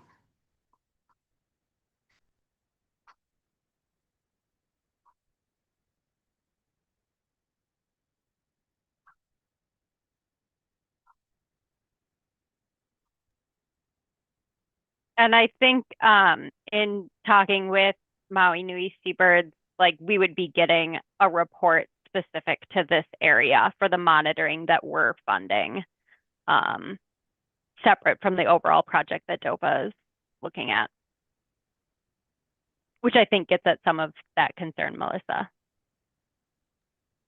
Yeah, I guess it's super interesting to me. I understand the choice to do it area based, but I also know that at the end of the day, we're interested in like how many chicks were produced to make up for the losses elsewhere. And so if all the birds decide to clump up and nest in a different portion of it, so the overall productivity is meeting the obligation in theory, but they just didn't choose to nest in your section, like, are you screwed? Like, like I don't know. I guess I'm not understanding the area-based thing as opposed to proportion of chicks hatched within a fence or something like that.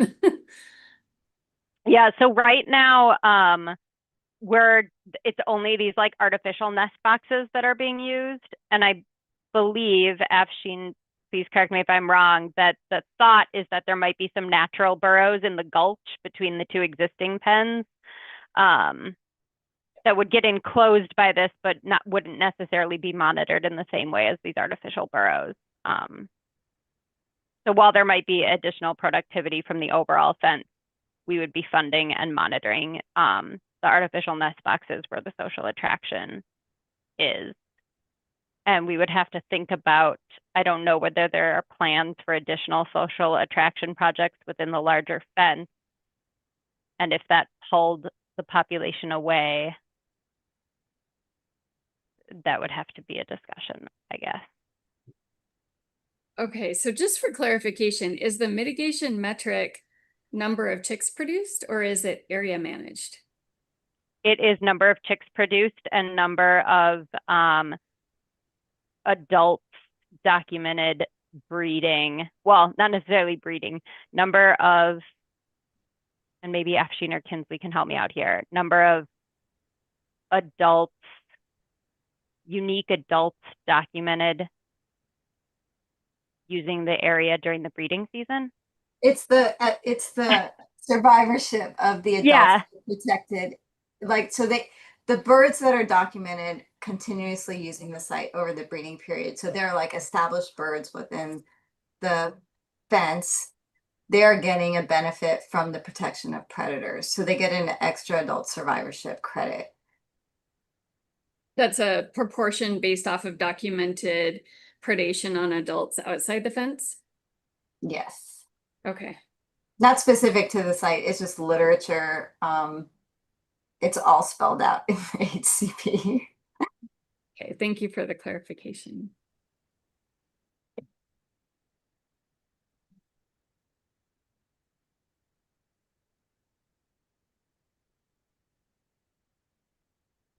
We're at the 5-minute mark. Dofa, can you pull up the recommendation screen and can we take a brief view of what you've got there and see if the committee has anything else to recommend?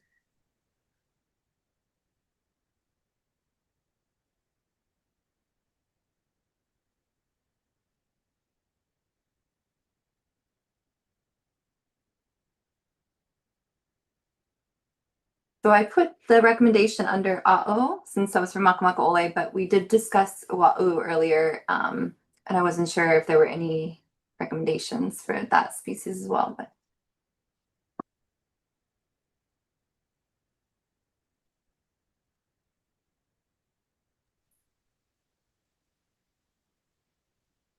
Just to make it a little bit more specific, so when you look at this a year ago, you're like, what the heck did we mean by that? So the status report from agency regarding the entire project, that's fine, but just clarify that like in theory, you could have funding coming from multiple projects, essentially like what is the mitigation obligation from each of the projects.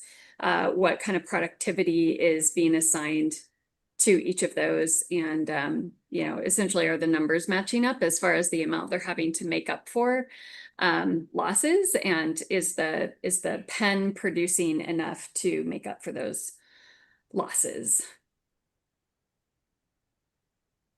across projects?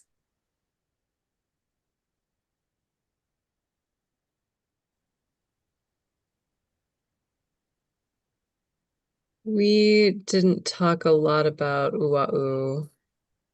And I know that y'all are already in communication with Pulama, but per our conversation that we had earlier about private lands and expectations and just making sure that everyone's on the same page, please know that that is something that I would like to see, that would make, you know, anytime that we're talking about working with private landowners, that there's something that helps describe that common understanding and expectations, both for the landowner and for the applicant or permittee. Please consider that a comment across all the properties that you're working with for private lands. And Thanks, I Michelle. think in a similar kind of situation as what we were talking about, is on Lanai is that kind of, again, that sorting of how it's credited to, and to who. So an overview of the whole project as a whole and who else is involved by the agency would be useful as well. Just because as I heard you say the numbers really quick, I kind of put a little note like how does this get credited? And I just think it's good to know the bigger picture. Well, and there's a lot of, my understanding is there's a lot of productivity coming out of Lanai, which is awesome, but there's also a lot of different projects and dollars and money, and that's awesome to see, but we gotta like make sure that we're not overtapping the same resource, right? And would that be a status report from the agency or from us, given that that's on private land? I would coordinate with them, Molly. It might be meaningful for ESRC to hear that from Pulamalanai. From Pulamalanai. But certainly as it relates to how it's described in your HCP, you're going to want to be able to articulate, like, we have an agreement with Pulamalanai, it includes these components, and here's what those expectations are. Perfect. Yeah, I'll look back at our past annual reports from them too, because Okay. I think this was something that they addressed previously. Yeah. So I think we've got that. Yeah, I think we would want the presentation from whoever the site manager is. And because they're the ones who could best articulate the kinds of questions of like, how can we understand what is really new and different and additive as opposed to what was happening without these mitigation funds? And are they able to track and parse out in a discernible way, which, you know, certainly Pulama has been able to do up until this point. I would not expect them not to be able to do that in the future, but having that articulation of how that works is helpful for this committee.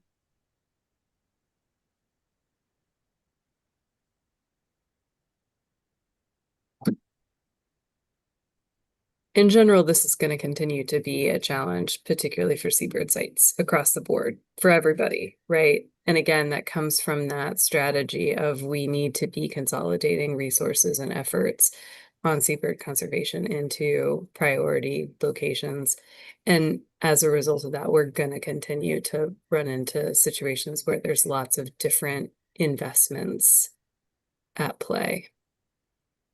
And that's okay. We just got to work through it.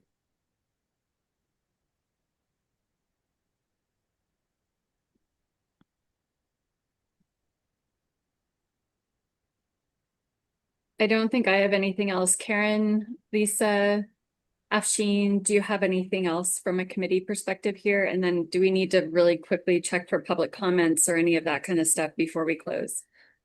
And not saying I'm the chair, just trying to, recognizing we're at 3:31 and you said you had a hard stop. We haven't done Banram storm petrel, so I don't know if Molly could pull up the slide about the mitigation for Banram. Yeah, I can. While I'm pulling it up, just as a reminder, it was actually kind of a perfect segue that Michelle was giving us of NIFWIF funding. Hold on, I'm sorry. Here it is.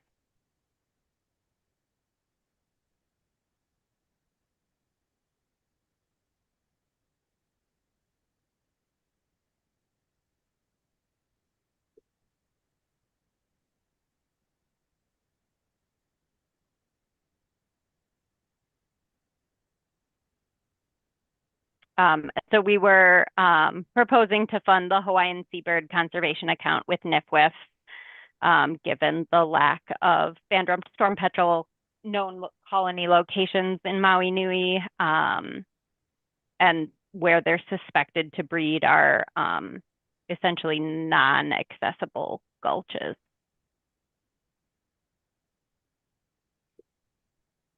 Molly, can you remind us what the anticipated take under this It's would be for up to okay. Yeah, it's 10 is the requested take limit over the 20-year permit term. And we have not had any documented take over the last 19 years, obviously. So that's based on the potential to find like 2 or 3 downed birds, but then you're accounting for the birds that you don't find and the loss of eggs or chicks, and that's how you get to 10. Am I close? Correct. Yeah, we used a slightly more conservative, so everything was done at the 80% UCL for projections, but we used a slightly more conservative credible limit, I think it is, for the A'o and Akeake because we don't have any carcasses. And so otherwise, if we projected it the same way as the species we have carcasses for, we were getting a take estimate of, I think it was 2 or 3, which is maybe more accurate. But if we found 1, we would be out of compliance with our permit. So from a practical standpoint, we wanted a slightly higher estimate to account for that. Understood. Yeah. So that we're not before you guys doing an amendment. It's my goal. My goal is to not have to come before you guys for an amendment. We do love it though. We do love it. Just to be clear, we do love it. But we just don't want to come back to an amendment.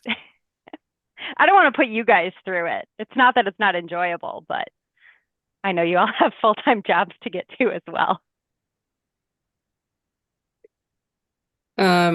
For context for the ESRC members, we had worked with NIFWIF to develop this account, gosh, I want to say 10 or 12 years ago as a means of consolidating very small conservation dollars and mitigation funds, not just from HCPs, but also from Section 7 consultations, actually primarily Section 7 consultations, for projects that had really low level take, and it was not in the species' best interest for them to be doing independent projects.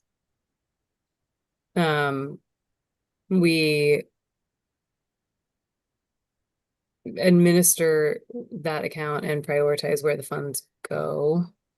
It is not appropriate for most projects because most projects should be doing their own project or doing something on the ground in combination with others.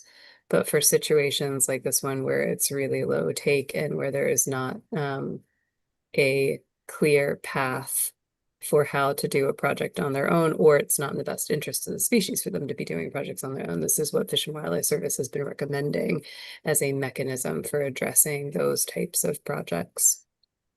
The commitment that we have made, though, is that for any projects that are under both state and federal authorities, that we work with DOFA hand in hand to make decisions about how those funds are applied to support the conservation and recovery of those listed species. And it may look a little different than what we would normally expect in a project, because often it would be filling in key gaps in species needs rather than, or combining lots of different small projects to do an individual project rather than doing, sorry, I'm explaining this poorly, but you get the idea. Like, it is not a complete arc of an on the ground project because it is not realistic or feasible to do so when it is small take on a species that doesn't have those options that we would normally have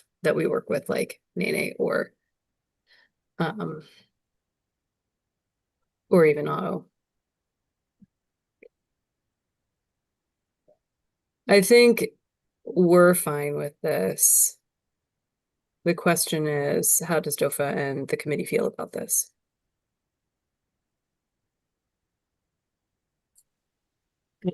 What would an alternative be? It doesn't seem like there's really an alternative to something like this, right?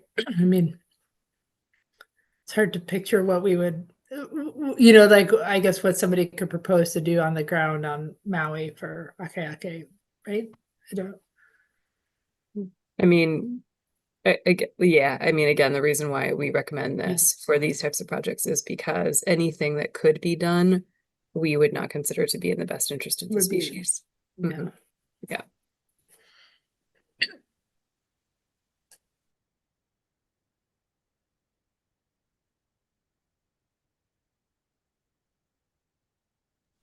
It seems like with the information that we have on the species at this time, I mean, I don't have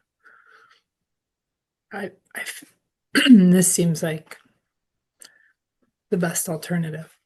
And I think it's, if something, yeah, if if all of a sudden there's a lot of take of the species at the site, right, then it's going to require an amendment and we have to reevaluate. But if we're talking about really low numbers over the 20 years, this seems to nothing. Low numbers to maybe no take. This seems reasonable to me. Yeah, from the DOFA perspective, I think, we feel the same way. We just wanna, I guess the only thing I would mention is there will be like a circle back on how the funds were actually used to the ESRC, and does the ESRC want to see that? I think we'd have to, right? For any projects that are funded through this that are under license through 195D, I would expect for it to have a report back out to ESRC.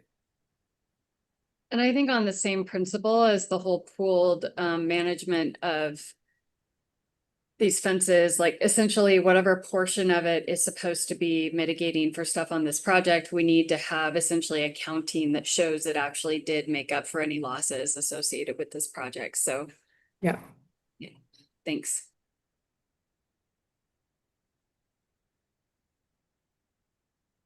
Agreed.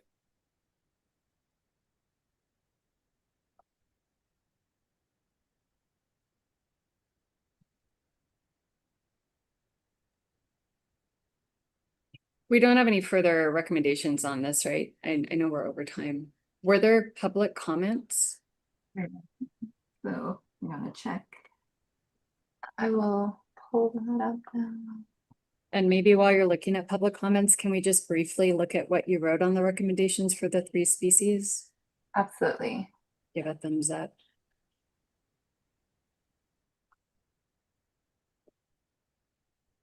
While Kinsley's pulling that up, I'll just say thank you all for staying so late on a Friday to discuss this with us. We really appreciate it.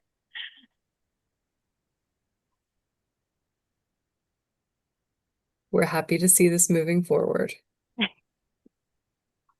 And we might just want to flag for DOFA and for timing from the HCP office that, like, if there's a new species that you guys have had to spend a long time on to like wrap your brains around and understand it and everything, like I know when I looked over the agenda, it didn't automatically flag in my head that like, oh, it's going to take a lot longer because we just haven't dealt with this one species before ever, and it's going to take longer.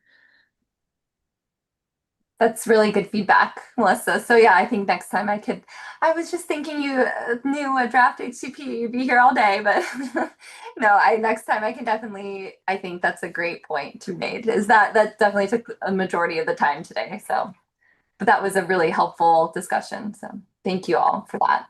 Maybe just a 10-minute intro to the species from the species experts would have saved us about an hour and a half or 2 hours of discussion. Okay, any great idea too, like the presentation. Yeah, I love that idea. Thank you. I don't know if I'm wording this one correctly since it's like different with NIFWIF. Would it be a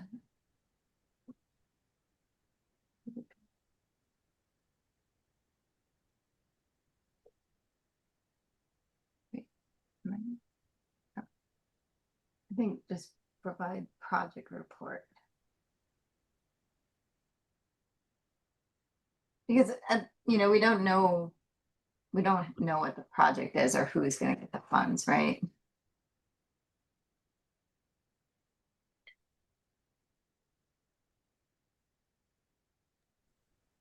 Yeah, so that looks right. Anyone have comments on that, or should we briefly, did we do this already for the other two? I don't think we did. Like, look at it. Sorry.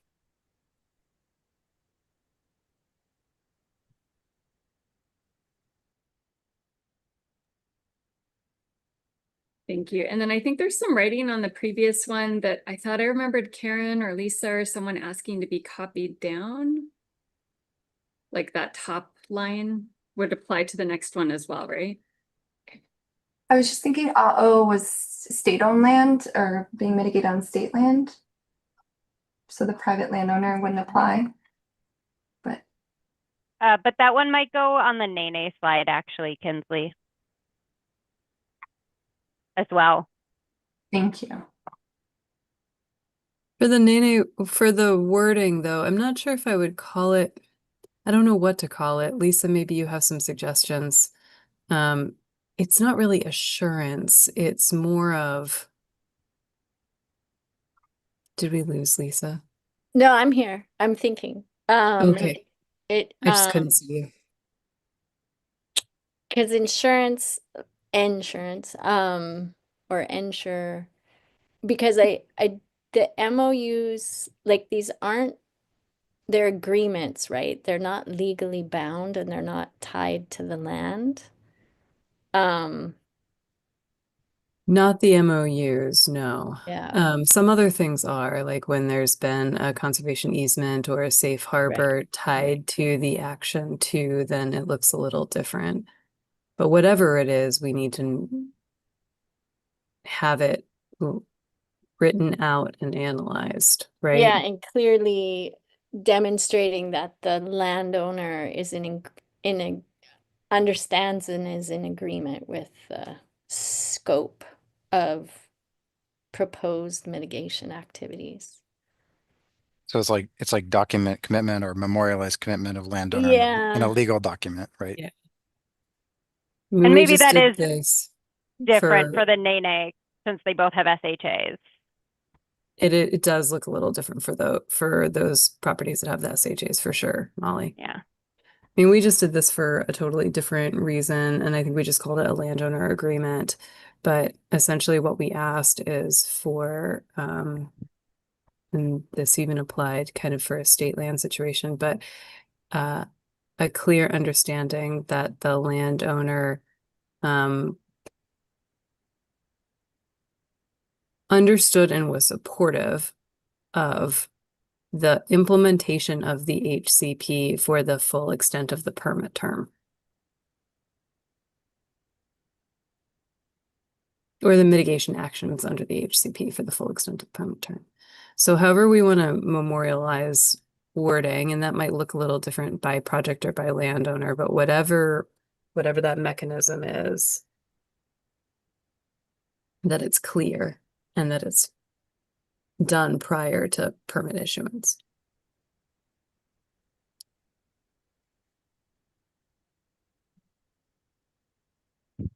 It's kind of like contingency planning, maybe.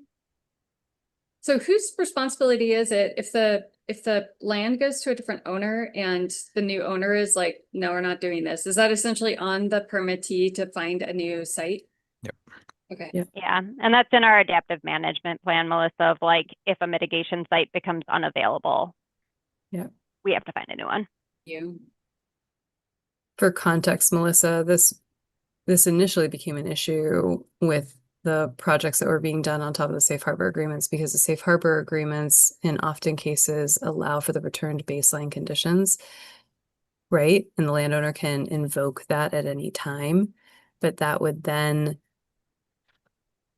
undermine the value of the mitigation. And so like there had to be some sort of very clear agreement about what would happen if those two things intersected in the wrong way. Like, whose responsibility is it? Who does what under those circumstances? And so that's where some of this came out of. But even when there's not a safe harbor agreement at play, having that clear expectation of what's going to happen is so valuable.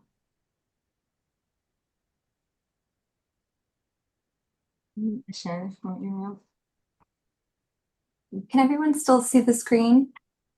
Mhm. Yep. Okay. It's confusing. Does that capture basically what? Okay. For all the species, I'm going to go through one more time, or the remaining? Okay. I think the key is that it's during times of transition, landowner transitions, right? During land sales would be the trigger for that. It's even for basic implementation. Oh, right. Yeah, I was gonna say it doesn't always happen at a sale. It can happen at a generational shift in who's in charge. We're just changing priorities.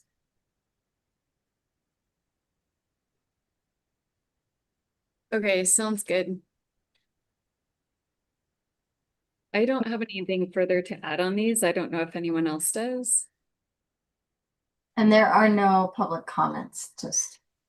Yeah, there's none on the email or YouTube. Is there anyone who would like to testify on Zoom that is left from the public?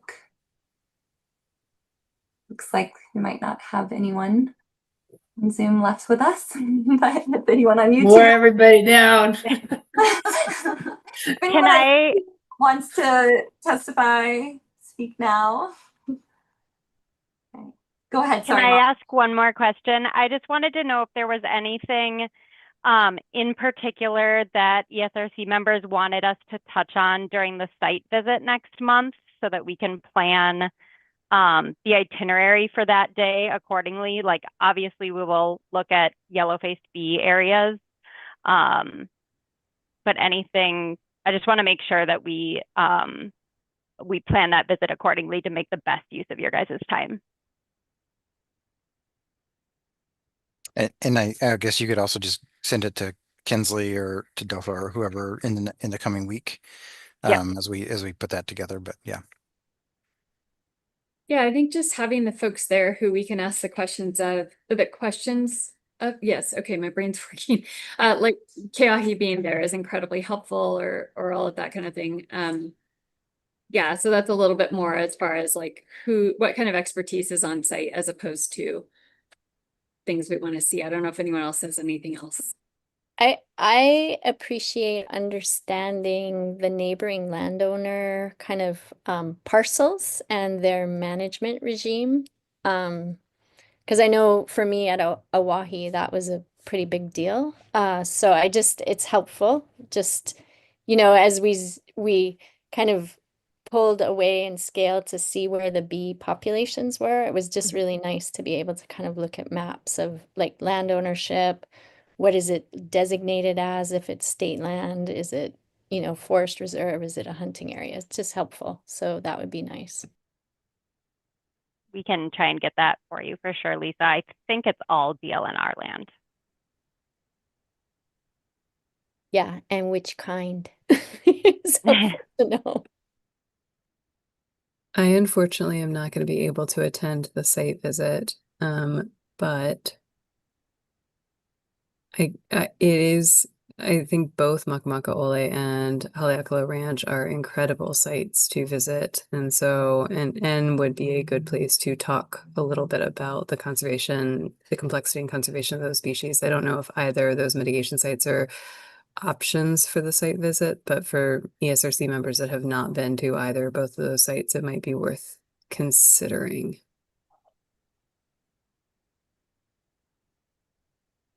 We had planned on doing the site visit to the wind farm itself. Okay. I'm not sure timing wise if we could hit more than just that in a day. But I agree, they're both amazing sites and everyone should get out there. So Might be hard, you're right. just a lot of driving. Not a driving. I mean, you could maybe get to Maka. Afshin, I defer to you. It's possible though. You could. It would probably be about an hour and a half drive would be my guess from the site. I mean, it takes a good 25 to 30 minutes just to get from the highway up to the turbines at KWP. So we'll have an hour of driving just on the site. Okay. Okay. Well, maybe another day then. Yeah.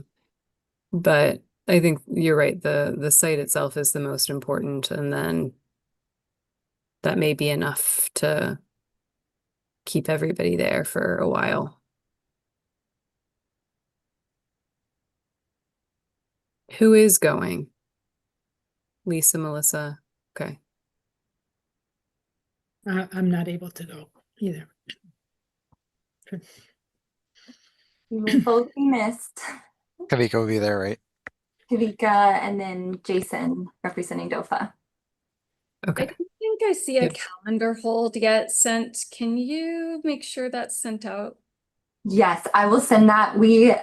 It's been a wild week. Unfortunately, we lost Michelle and Karen's on the visit. So I was like, didn't know if we were gonna have it, but looks like we'll have quorum and we'll be able to, so I'll send out a calendar to secure that. Thank you, Melissa, for that reminder. Things are ramping up. I'm like, I don't think there's a conflict. I'm technically on sabbatical, but I'm not doing a very good job and things keep coming up. So yeah, it's really helpful to have that hold on my calendar. I'll send it right when we get off. And then I guess on that note, just to bring up another date, for the public, there's going to be a public hearing on Maui to receive comments and testimony from the public. So that's kind of another next step regarding this publication and review of this draft HCP. And DOFA will be delegating, or will basically be coming up with the date, time, location soon, and we'll make that publicly known and published in the newspaper. So stay tuned for that date to come for the public hearing. And then the site visit as well will be, sunshined and made public as well. There'll be an ESRC regular visit that's also open to the public as well. That is all on our end. Just a big mahalo to all the ESRC and Molly and Troy and all of our experts on today. Really grateful for y'all.